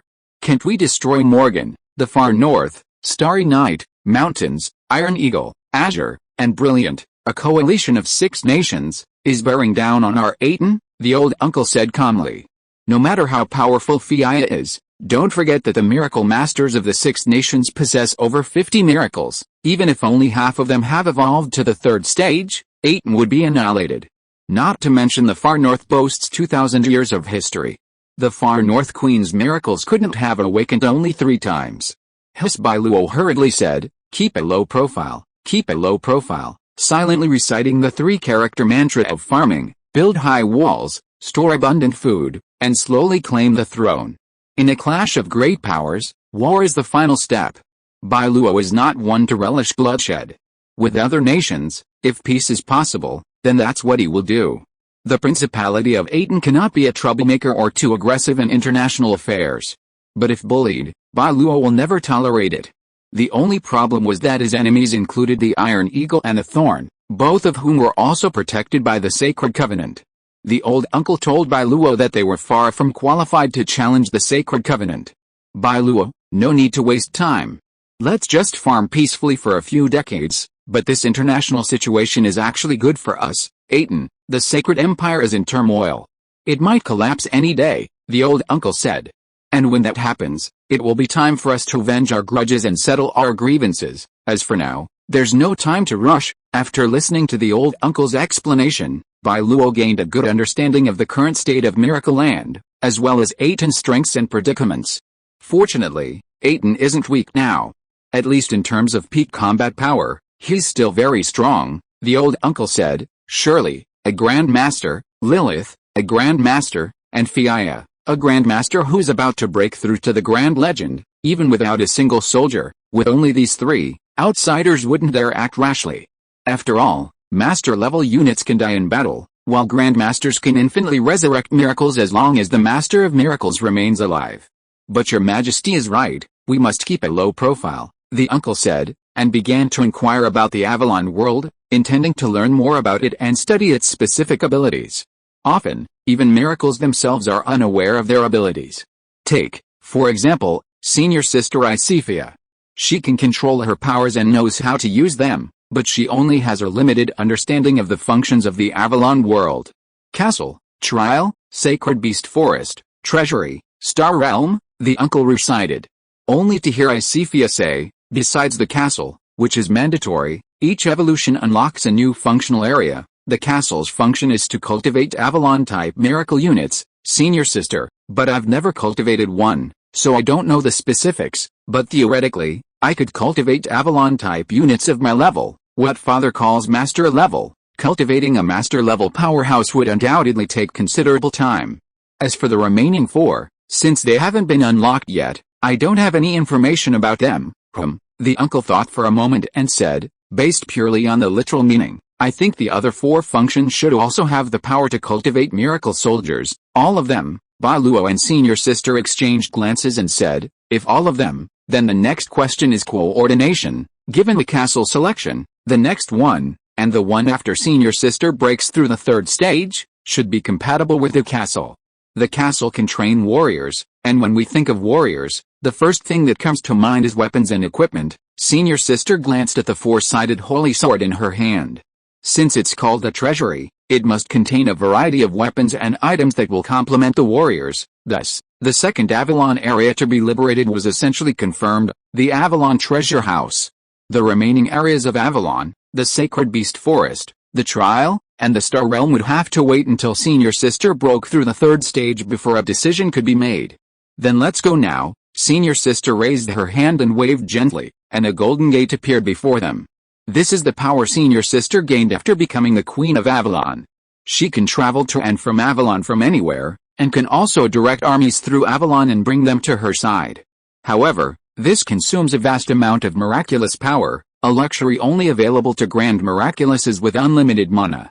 Elsa, Fyra, Go and Colini, Xiaobei, Aaliyah, Gonia, Luania, as well as Knowles, Andrew, John, Abaddon, Boya, and Schuster. Uncle needs a comprehensive test, testing the capabilities of Avalon Castle and the Avalon Treasury. Most miraculous creatures cannot function independently of humans, they are one with the miraculous people. By the way, little Elsa, call your mother, Diana, too, Bai Luo added. Elsa understood and nodded quickly. I'll call her too. Diana was being brought along, partly to test the adaptability of older, adult individuals to the power of Avalon. Partly, Diana had expressed countless times her desire to return to the battlefield. Bai Luo couldn't refuse this older sister any longer, and since this was the perfect opportunity, he invited her along. Go ahead. Yes, the two witches immediately mounted their brooms and quickly brought everyone there. Brother, where's the midnight snack? Inya came running over from a distance, jumping up and down with joy. To those who didn't know, they'd think she'd found something to eat. Steamed buns, steamed buns, steamed buns, and Bai Luo, even more direct than Inya, kept talking about eating all the time. The arrival of the idiot Atón stole the spotlight, instantly becoming the most impressive person in the room. Get to work first. When you're done, I'll treat you to something delicious, Bai Luo said. The two girls immediately became interested, repeatedly asking what they were supposed to do. Boss, Knowles had been in Harbor Village, but when Bai Luo summoned him, he immediately handed over his duties to the tree elves Billy and Flora and rushed over to pay his respects. Good news, good news. Don't be nervous, Bai Luo reassured everyone, then told them he had found a new miracle, and that his senior sister had become the new miracle person of Atón. They didn't know much about miracle persons, but Isifia becoming Bai Luo's miracle person, Atón's seventh miracle, immediately livened up the atmosphere. You thought of me, your sister, Diana, who knew Bai Luo well, jokingly said, I thought your majesty had forgotten me. How dare I forget you, your majesty? If you say so, I kneel and apologize, even if the people of Atón were wild. Joking with Bai Luo was a bit too much. Alright, what's our relationship? When Bai Luo was young, he couldn't get used to the local food, so Diana went to the mountains to find wild game for him and took good care of him. Even though he had become the king of miracles, and Diana was his subject, they remained very close. However, Diana's respect for Bai Luo had grown, and she would never joke with outsiders. Let's go, Bai Luo said. But let's make this clear. If it doesn't work out, Diana, you can't blame me, I still have the fairy armor. The implication was that even without the new miracle power, she was still an ordinary miracle soldier, bordering on the extraordinary level. Bai Luo couldn't stop her from taking to the battlefield and slaying the enemies bravely. Okay, I'm glad you think so. There will be plenty of opportunities later, Bai Luo said to the crowd. I think you've guessed where I'm taking you. Across from that shimmering golden door is our seventh miracle, Bai Luo said. It's called Avalon, a miracle world. This time, we're going there to see if we can obtain Avalon's miracle power, Bai Luo said. Some of you only have the fairy armor, while others have the blood of the tree elf and fairy armor. Your strength is between ordinary and extraordinary. Bai Luo had Lilith translate his uncle's hierarchy into small booklets and distributed them to everyone. Everyone was smart, and after just a few glances, they roughly understood the strength and weakness of miracle power. These were Bai Luo's most trusted people, and they were also the protectors of Atón. Each of them was worthy of Bai Luo's trust. I want to test the possibility of the Atón people gaining the power of Avalon, fairy weaponry, fairy magic, and the bloodline power of the tree elves. These were all miracle powers belonging to Atón. Theoretically, with sufficient talent, a person could even gain unlimited miracle powers. Of course, this presupposed that these miracle powers belonged to a single miracle master. So, in other words, being chosen by multiple miracle powers seemed to be something only seen in very few places like Atón. Next, let me lead the way. The senior sister took over Bai Luo's command, leading the way. Everyone, follow me, and we'll take a tour of the world of Avalon. The world of Avalon was truly a fairyland. Its beauty was breathtaking. Even the treehouse villages of the tree elves couldn't compare. And how could Bai Luo miss such a wonderful place? Therefore, Bai Luo discussed with his senior sister the idea of using the power of Avalon to connect that world with Atón Island. On paper, the center of Atón Island would still be the castle. But in reality, Atón's political center would be moved to Avalon Central Castle. Here, with its more luxurious palaces, meeting halls, parade grounds, city walls, and fortresses, it would be more than enough for the people of Atón to live in, forming a unique city within a city. As for whether this place could truly be used as a place to live, wow, everyone entered the world of Avalon and was stunned by the sight before them. Senior sister opened the gate to the castle, revealing a towering, snow-white tower that reached the sky. Atop the tower was a circular platform. From there, everyone could gaze out across the land, offering a panoramic view of the world of Avalon. Isn't this so beautiful? It's so beautiful. I really want to live here. It would be great if the people of Atón could live here. Bai Luo looked at Boya, and the little guy raised the question on everyone's mind. Is this place real? Can we live here, in Avalon? Can we? No problem, Bai Luo asked his senior sister, and discovered that the world of Avalon is a real world, but it has weakened to this point because it lost its master. However, with the return of the Queen of Avalon, this world will gradually return to its former glory. So, it is no problem to use it as a paradise for the people of Atón. We will talk about the housing issue later. Bai Luo, Fiaya, take us to the place where we train the miracle people in the castle. Okay, the senior sister raised her hand, and saw that the space in the world of Avalon changed. Everyone felt a flash before their eyes, and when they looked forward, They found themselves in an extremely spacious building.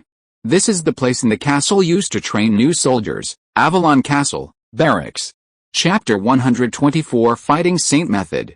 This is the castle's barracks, used for training Avalon soldiers. Senior Sister explained to Bai Luo that the castle's training grounds were divided into 5 main areas: the barracks, the fighting arena, the knights' training grounds, the round table hall, and the heritage temple. However, because Senior Sister was still in the second stage, she could only open the barracks, the fighting arena, and the knights' training grounds. The round table hall and the heritage temple might need to wait until Senior Sister reached a higher level before they could awaken them. What are these buildings used for? Bai Luo carefully sensed the area. He looked at Senior Sister and asked, training miracle soldiers? Yes, Senior Sister nodded. The barracks, the fighting arena, and the knights' training grounds don't have any special powers themselves. They're auxiliary buildings, used for specialized training and skill development for soldiers, swordsmen, and knights. They stayed in the barracks, and Senior Sister didn't take them further. After all, everyone was new to the power of Avalon, and they were all novices. Naturally, that included Bai Luo. So, the Senior Sister, displaying her teacherly demeanor, began to instruct everyone, including Bai Luo. The power of Avalon doesn't need to be cultivated here specifically, the Senior Sister said. Now, the power of Avalon has spread throughout Atón Island. Any one of us Atón can gain its favor, but we can better train in these 3 camps. The space here is vast.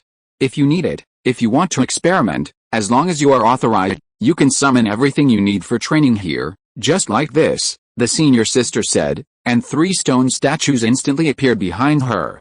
Boom. Then, under the gaze of everyone, the Senior Sister gently raised her hand, and the 3 stone statues instantly shattered. This, Bai Luo was the only one in the room who saw what the Senior Sister had done. The others, due to their low power, were unable to grasp her movements. Is the power of the Master so different from that of an extraordinary or super extraordinary? Bai Luo marveled at the terrifying power of the Master. Even without using the powerful miraculous power, the physical fitness alone had reached a level beyond the reach of the extraordinary and super extraordinary. The power of Avalon actually consists of 3 types of energy: Tao Qi, Holy Qi, and Dharma Qi. The Senior Sister continued, what I just did was the Tao Qi within the power of Avalon. Tao Qi is intangible and invisible, it cannot be seen or touched. With this, the Senior Sister's body suddenly vanished, reappearing behind the group.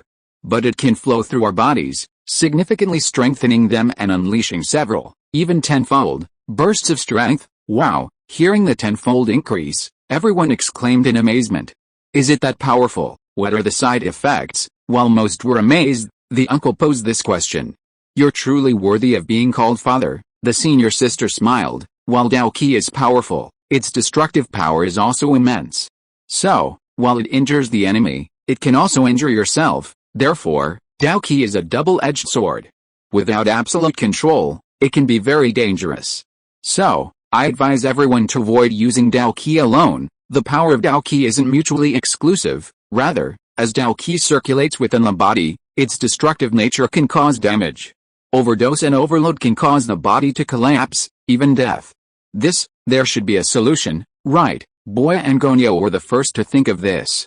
Senior Sister nodded and said, that's right, so the power of Avalon also contains the Holy Qi and the Holy Law. The Holy Qi's destructive power is very weak, but its defensive power is the strongest of the 3 great powers of Avalon. Senior Sister took a light step forward. With a sound of crisp footsteps, the entire barracks floor was covered with a thin layer of pale golden film. With astonishing speed, everyone present was instantly shrouded in a faint golden glow. Of course, Tao Qi can also be used for defense, Senior Sister said. There's a saying that the best defense is offense. If you can use Tao Qi to completely neutralize and defeat the opponent's attacks, that's defense. But this kind of defense is more like an outward release of Tao Qi.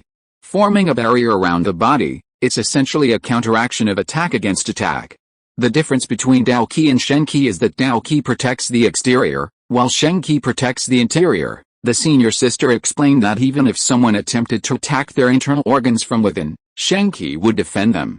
This all-encompassing, multifaceted protection, this is the Shen Qi of the Tao Sheng method.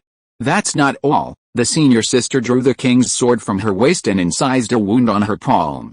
She raised her hand, only to see a flicker of golden light on the wound. which quickly vanished.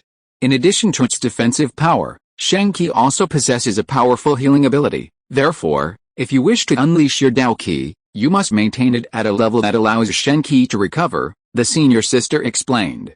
Not to mention life or death battles, but in sustained combat, some restraint is necessary to maintain endurance. The difference between Shen Qi and Dao Qi varies from person to person.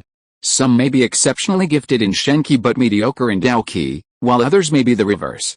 Is there a difference between a paladin and a berserker? Bai Luo had almost grasped the relationship between Holy Qi and Dao Qi when his senior sister continued. The third force in Dao Shangfa is called Mana Qi. Mana Qi, similar to magic power and mana, is a spiritual force. Theoretically, its effects are the same as Lilith's magic. However, it lacks those exotic everyday magics and instead specializes in combat, defense, and dealing with various special situations. Of course, this is also because the senior sister's research on Mana Qi isn't yet in depth. When more people practice Mana Qi in the future, and someone suddenly comes up with an idea and creates a completely new system, the senior sister will benefit from it and further refine her Mana Qi. In Dao Shangfa, you don't have to practice just one, but all three. However, everyone has their own talents, and unless you're a genius, it's best to choose a primary and a secondary. Next, everyone, please come to the barracks. The senior sister led everyone to sit cross-legged in the barracks. This was the first step in practicing Dao Shangfa, the process of comprehending the three energies of Dao Shangfa within the power of Avalon. Close your eyes, immerse your mind, and then, Fiya, is that so? The old uncle stood up, and everyone looked over. Senior sister and Bai Luo immediately saw the Dao Shangfa flowing through him. Got it? So fast? Even senior sister was astonished, because the old uncle's speed of comprehending the Dao Shangfa was truly incredible. It's just learning it, no big deal. The old uncle seemed to have some understanding of this system called the Dao Shangfa 3-key Avalon power. Understanding it is just the foundation. It's like you gave us a seed. As for the rooting and sprouting, it's up to us. Senior sister was the teacher, but she was only a teacher. As expected, the old uncle was the school principal, the big boss.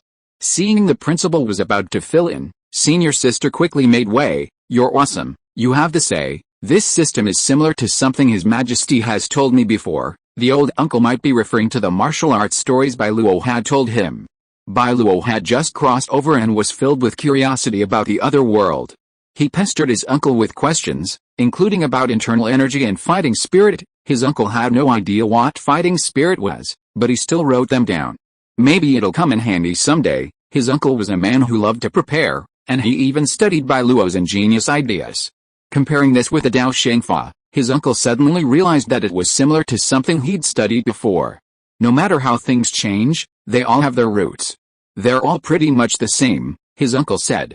I'll study this thoroughly and then help you create a battle Shangfa primer. His uncle's skills were still quite limited, so he couldn't offer beginner, intermediate, or advanced levels. But even just the basics, teaching everyone how to quickly comprehend the Dao Shangfa, was no problem. Grandfather, teach me, I want to learn too. Okay, kids, don't be impatient. Listen to me. His uncle temporarily replaced his senior sister and began to explain the simplest method to get started. It really worked. Of the 10 or so people present, Xiester was the last to comprehend the three key elements of the Dao Shangfa. Due to his poor physical condition, his Dao Qi and Shen Qi were near the bottom. Fortunately, his mental strength was comparable to that of Boya and Abaddon, allowing him to comprehend the Fa Qi element of the Dao Shangfa.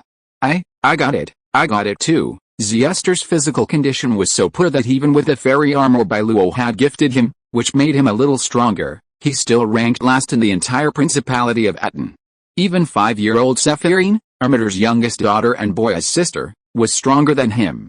Grandfather, I finally got it. Well done. The old uncle stroked Shuster's head and said kindly, see, if grandfather says it's okay, it's okay. Little Shuster just didn't find the path that suits him. Now he has. I calculated the time, and you're even faster than Abaddon in understanding the mana. Abaddon, you're using me for encouragement. Ha ha ha ha. Everyone patted Abaddon's shoulder and laughed. What's the big deal? Cry, Abaddon, let grandfather know or Abaddon's wrath. Ha ha ha. The Atón people were close friends and usually enjoyed harmless jokes.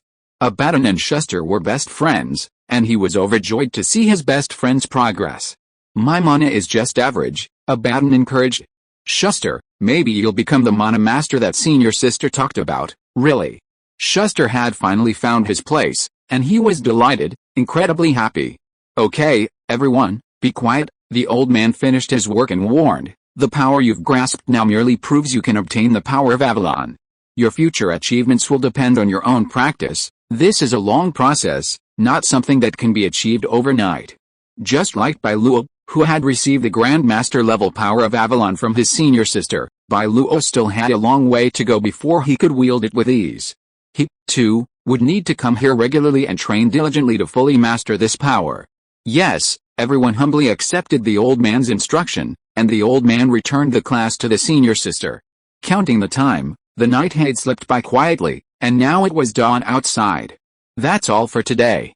Everyone, take a break, Bai Luo said. Starting tomorrow, all the Dons will put aside their work and come to the Avalon Castle barracks to study Introduction to the Fighting Saint method. The power of Avalon is a very unique power, requiring no distinction between men, women, or children of miracle.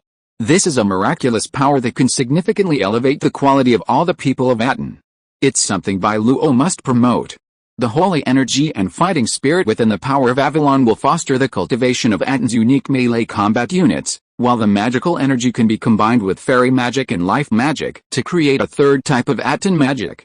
This way, even if no new miracles are acquired in the future, the existing ones will be more than enough for him to exploit. Just like a country with oil, natural gas, copper, iron, aluminum, and rare minerals, Atón will not be short of miraculous power for at least 1,000 years. With the help of the people present, Bai Luo had a rough idea of the potential of the power of Avalon and the Fighting Saint method. This brought great joy to the Atón people, for they truly possessed a power system that belonged to their own nation. It could be learned from a young age, ultimately forming a unique society, nation, and worldview shared by all of Atón. Everyone could learn it. Here is the Avalon treasure house. Elsewhere, the senior sister led Bai Luo and his uncle to a towering gate. The door was slightly ajar, and through the crack, Bai Luo saw the vast space beyond. It was completely empty, devoid of anything. Is it empty because it hasn't awakened yet? Yes, senior sister, the world of Avalon taught me that only by making a choice can a region be liberated. With that, senior sister made her choice. As a person of miracles, senior sister had complete control over the kingdom of Avalon, provided Bai Luo offered no restrictions. Of course, this complete control was based on the premise that a miracle will never do anything that harms the interests of the Lord of Miracles. If senior sister knew something was detrimental to Bai Luo, she would definitely not do it. Even if she did, she would only do it with Bai Luo's consent. If the world of Avalon were compared to a company, Bai Luo would be the chairman, and senior sister the irrevocable CEO. Senior sister managed the company, and her words were final, but she was bound to serve Boss Bai. In other words, everything senior sister did would ultimately benefit Bai Luo. This was unchangeable. It was also the fundamental self-esteem and self-discipline of senior sister, Lilith, and others. As persons of miracles and miracle creatures. Chapter 125 Avalon Treasure House. Treasure House of Avalon, I choose to liberate you. Awaken. Let countless treasures return to the human world. The boundless power of Avalon emanated from the senior sister. Simultaneously, the previously dim doorway began to flicker with mysterious and ornate golden patterns. Boom, the door to the treasure house slowly opened, and before the three of them, a vast array of weapons and armor appeared in the previously empty space. Artifacts have appeared. Bai Luo was encountering the miracle world for the first time, and he was unfamiliar with its structure. However, with the senior sister's liberation and choice, artifacts appeared one after another from the previously empty treasure house, a truly magical sight. This is the function of the treasure house. It can produce some extraordinary treasures. The senior sister, having received information about the Avalon treasure house, explained to Bai Luo and his uncle, we can bestow it upon the Atón people, making them even more powerful. What are the specific effects? The three of them entered the treasure house, and Bai Luo casually picked up a set of armor. It was a full-body armor, and then information about the item popped up in the black book, Mingguang infantry armor. Bai Luo picked up another shield and discovered it belonged to another set of equipment, called the White Eagle Shield. Second set, Bai Luo took a few steps forward and drew a sword, the newly forged steel sword. That's 3 sets now. Are there any more? Soon. Bai Luo found the components for a fourth set, titled Combat Boots, Attributes, Boots that allow walking on water. There are 4 sets of equipment here: Mingguang Infantry, White Eagle Armor, the Luli set, and the title series, Uncle, Senior Sister, and Bai Luo examined 100 sets of equipment. To be more precise, there were 4 types of equipment, each with 25 sets. Each set had a dozen or so components, while others had 8 or 9, including armor, gauntlets, gloves, leggings, boots, swords, shields, and so on. According to the inherited memories I received, this is the first level of the Avalon Vault. Every month, it produces 100 sets of extraordinary level equipment. 1 month, 100 sets. The old uncle had a thought, and Bai Luo understood. Senior sister, help me put it on. Bai Luo wanted to test the effects of the treasures on this first level himself. However, with a thought, all the components vanished, reappearing as if already on Bai Luo's body. Automatically equipped, the old uncle asked. Extraordinary level miracle armor. Miracle armor is also a type of miracle derivative, either crafted from miracle resources or ready-made. Lilith's fairy armor is a type of miracle armor. However, aside from the higher level amulet, the fairy armor is mostly ordinary equipment. This is unavoidable. The materials are so low quality that even Lilith can't craft high-level weapons and armor. However, the treasures in the Avalon Vault are different. Their materials aren't extraordinary. This is armor forged from the power of Avalon, the senior sister said. Bai Luo, what do you think? Bai Luo was a little confused. He didn't feel any benefit from this equipment at all. It's quite comfortable, but the amplification, Wait, there seems to be some. It's very subtle, but I do feel some change. Bai Luo was a powerful warrior, his control of power no less than that of his senior sister. However, his senior sister's compatibility with the power of Avalon was even more profound. While Bai Luo needed time to gradually adjust to the same power, his senior sister had already mastered most of it, needing only further study and development. Let me try it too. The senior sister donned a set identical to Bai Luo's. It's really quite small. It shouldn't be this small. Are we too strong? Bai Luo felt that the amplification provided by this power was almost zero. He thought of the equipment in his previous life's game. When the player's level was too high, the amplification of some equipment would lose its effectiveness. It's possible. The uncle looked at his senior sister, who said, Father should be able to wear these, too. Why don't you try them? Okay. Sure enough, the local armor didn't bother the uncle, and he soon donned a set of Avalon armor himself. This armor, called the Mingguang Infantry armor, was silvery white in color. But on the uncle, despite being infantry gear, he managed to wear it with the grace of a battlefield veteran. My speed hasn't increased, and my strength doesn't seem to have increased either. The uncle tried it out, throwing a few punches and swinging his weapon a few times. I see, the uncle said, finally understanding. Avalon's treasures are different from fairy armor. They don't enhance her stats. If it's purely defensive and offensive, their defense and attack power are simply the hardness and strength of the material itself, the uncle said. But that's clearly not the correct way to use Avalon's treasures. The uncle believed in the power of the miracle derivatives. It couldn't be that simple.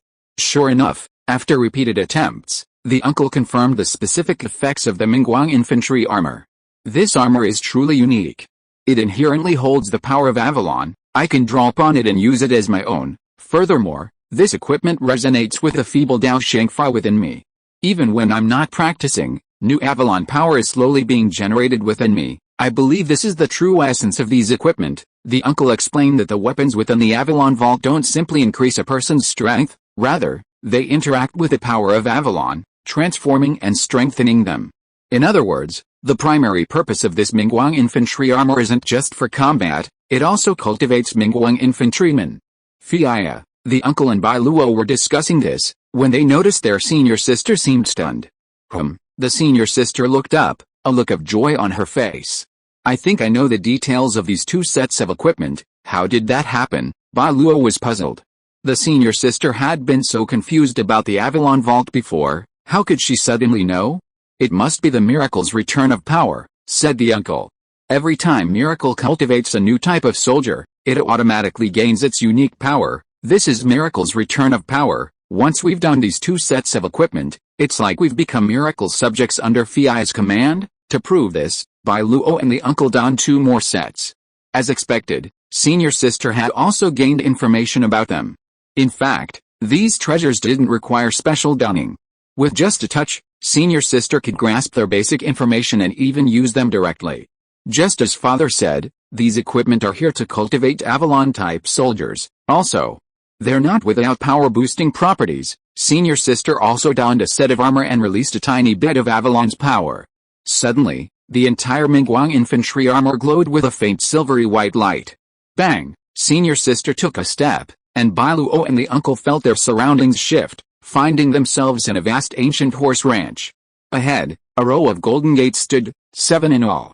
Swish! Senior Sister unsheathed her extraordinary, miraculous artifact, the bright light spear. After a few spins, she whistled fiercely towards the 7 golden iron gates.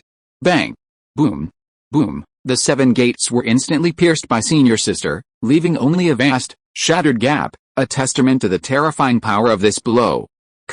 Old Uncle and Bai Luo watched in amazement, unable to help but applaud Senior Sister. Fiya, awesome, she truly deserves to be my girl. The two felt as if they were superfluous. From now on, they would just have to look at Senior Sister and yell 666. Senior Sister turned around, and the iron gates in the knight's training ground dissipated in smoke, returning the 3 of them to the Avalon Vault once again. In the world of Avalon, Senior Sister could move and even control everything at will. Is this, Fiya, your full-strength attack? No. Senior Sister summoned the bright light spear back into her hand, and as the slightly dazzling holy light faded, the 3 discovered it was already tattered. As for her Mingguang infantry armor, it was also dented and pitted, as if overloaded. This equipment can only withstand extraordinary power at best. If it's subjected to the transcendental power of Avalon, it won't be amplified, but will instead be damaged. The Senior Sister had previously used the heroic level Dao Shen technique. The result was obvious, the Mingguang armor was completely destroyed. Then this thing, it's fine. The Senior Sister's Mingguang armor automatically slipped off and tossed it aside. Leave it here. It will heal after a while. That's quite convenient. Bai Luo hadn't expected the Avalon Vault to also have a repair function. What about standalone? Hearing the uncle's question, the Senior Sister said, it can't be used standalone. This statement was actually inaccurate. The Senior Sister said, those who possess the power of Avalon can use these equipment to amplify the power. Conversely, those who don't possess the power of Avalon, once selected by these armies, will also cultivate the power of Avalon. Therefore, it was a mutually supportive and interdependent relationship. For the same equipment, the stronger the power of Avalon, the greater the feedback they can receive from the equipment. Even if one initially lacks the power of Avalon, continued wear will transform the body, transforming it into an Avalon infantryman. And if the power of Avalon is insufficient, Father, yes, Senior Sister signaled to Uncle, who understood and quickly swung his sword. Sure enough, white blades of light slashed out, destroying the wooden dummy Senior Sister had summoned. So that's how it is, Bai Luo understood. This treasure itself is like a recharged electronic device. Uncle didn't understand the term electronic device, but Senior Sister shared Bai Luo's knowledge with him, and she understood. Yes, it contains the power of Avalon, but in battle, it's a one-time use. The power of Avalon within the treasure cannot be replenished outside. It must be within the reach of the Avalon world to absorb it. In contrast, an Avalon warrior is like opening a small door within his body. This door disregards distance. With a proper cultivation of the Avalon warrior, they can restore lost fighting spirit, holy energy, and magical energy. A treasure, truly a treasure. Bai Luo hadn't expected these treasures to be so convenient. What about the flaws? However, before Bai Luo could rejoice for long, his uncle inquired, should there be any limitations? Physical fitness, the Senior Sister said, if the power of Avalon within the treasure is released from the treasure itself, this power does not distinguish between friend and foe. In other words, it's like a grenade, if you throw it too close, you'll be injured. If it is to become your own power, the miracle power within the treasure must pass through the warrior's body, the Senior Sister said. In this way, a large amount of Avalon's power will rush through the body. Short-term and small amounts are fine, but too much, and instead of killing the enemy, you might even burst. Bai Luo shook his head helplessly, thinking to himself that there are indeed no shortcuts to miracle power. If there are, then you must have missed the price. Looks like we need to warn them, the uncle advised. Do what you can. Don't rely too much on the power of the treasures. You can only defeat enemies as strong as your abilities. Okay, Bai Luo accepted his uncle's advice. I'll tell them about this when I get back. The treasury. Is this the only floor? Bai Luo seemed to see another door in the distance. Over there, that's the door to the second floor, senior sister, and with my current power, I can only open the fourth floor. Open the fourth floor directly. Afterwards, the two followed senior sister down to the second, third, and fourth floors of the treasury and found that the amount of equipment inside was completely incomparable to the first floor. The second floor had only 20 sets, and the third floor had even fewer, only 4 pieces. Yes, starting from the third floor, the equipment was no longer presented in sets, but in units of pieces. The final fourth floor had even fewer than the third, with only 2 treasures. However, compared to the treasures on the previous floors, the 6 pieces on the third and fourth floors really gave Bai Luo the feeling of stepping from a small store into a large shopping mall. 4 heroic-level weapons were located on 4 platforms. The master level was even more dramatic. Not only did weapons appear, but they were also accompanied by magical visions, dazzling the senses. The second level produces 20 sets per month, the third level, 3 months, and the fourth level 6 months. On an annual basis, the first level could produce 1,200 pieces of weaponry, the second 240, the third 16, and the fourth 4. The disparity was indeed considerable. Later, after Bai Luo and his senior sister had tried out all the weaponry here, they discovered that the ratio was reasonable. The first level is extraordinary weapons. Once recognized, after rigorous training and unleashing the power of Avalon within, they can become extraordinary soldiers. The second level is transcendent, the third is heroic, and the fourth is master, with an annual output of 4 master-level artifacts and 16 heroic artifacts. Even the uncle couldn't help but laugh. Unfortunately, the 3 of them were quickly put off. The output of the Avalon treasury wasn't unlimited, but rather had a particularly awkward limit. Only when a master is found will it continue to be produced. What does this mean? Simply put, although the master level can produce 2 sets every 6 months, if no one can claim these 2 master-level treasures within those 6 months, then sorry, no new treasures will appear during the next 6 months' production. That's right. Occupancy. The Avalon treasury has a slot reservation system. If you don't consume the previous treasure, but only consume half, it will only replenish half, and there will never be an additional one. Bai Luo scratched his head. His uncle said, miracles rely on people. Without people, their power is limited. Besides, said his senior sister, if you don't have enough strength, you can't even lift those high-level treasures. His uncle could still lift transcendent-level treasures. Wearing them would not only be ineffective, but would also significantly reduce his strength due to the excessive weight. Bai Luo and his senior sister could use them, but their circumstances were special, and they weren't counted as miracle units. Besides, if transcendents were like this, what about hero-level and master-level units? Among the heroic class, there's a treasure called the Dragon Crown Red Flame Halberd. One end of its blade is forged into the shape of a dragon's head, while the other, a diamond-shaped spearhead composed of 6 overlapping crimson crystals, allows for dual-purpose use. The crimson lava platform resembles a throne, a terrifying dragon's breath surging from it. Faintly, the 3 could even hear a dragon's roar. Dragon Crown Red Flame Halberd. Rank, Hero Description, forged from the spine and heart of a red dragon. Once slain, it imbues this dragon's fury. Those with a weak will are forbidden to touch it. Such a ferocious weapon. Bai Luo drew his hand closer, even sensing its fury and impatience.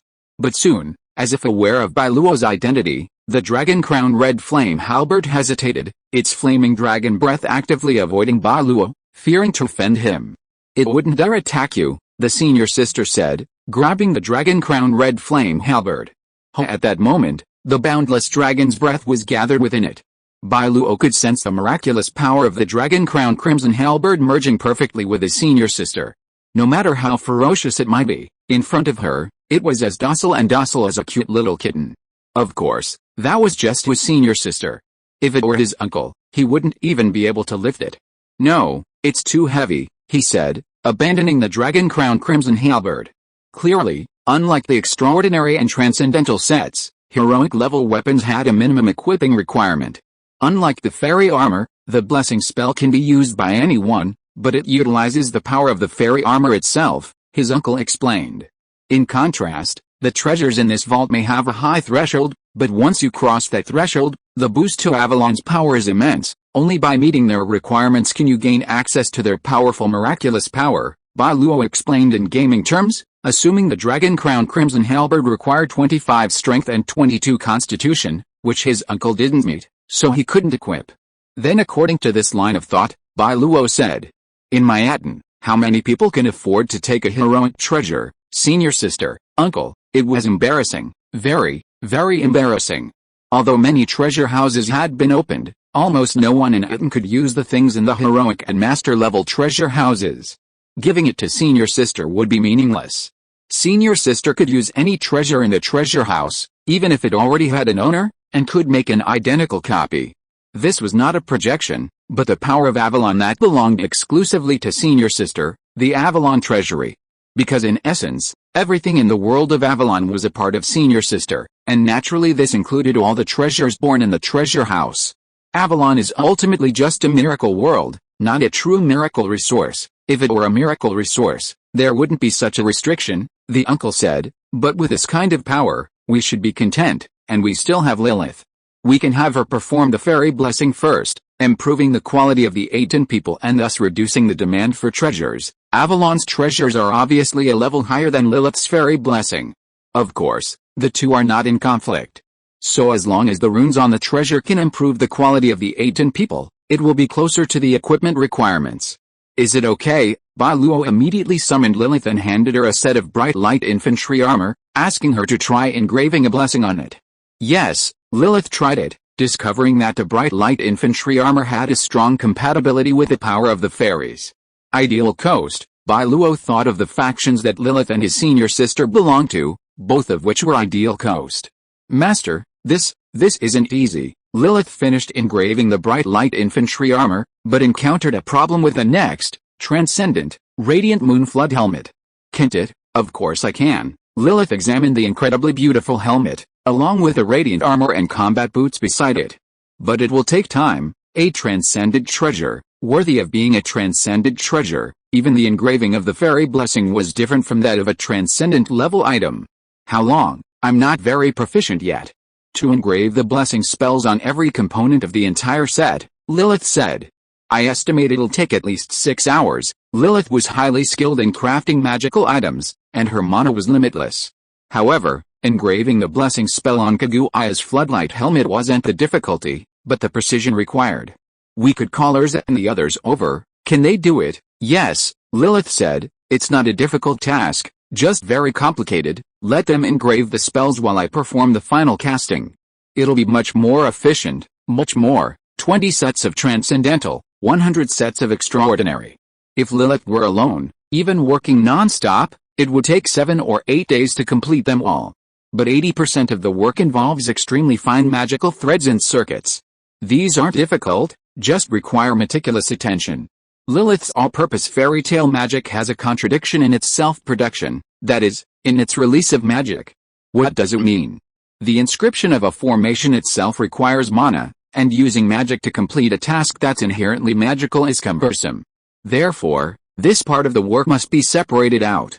It might not be possible to assign it to a novice witch, but for established witches, it's a foundational course. Just ask yourself, which witch doesn't know how to draw ritual formation? This is a required course, right? End of this chapter. Thank you very much for reaching the end. Don't forget to like. Looking for more exclusive content and immediate access? Subscribe to our Patreon. Remember, every like, subscription, or donation encourages us to continue. Thanks to everyone. See you in the next video.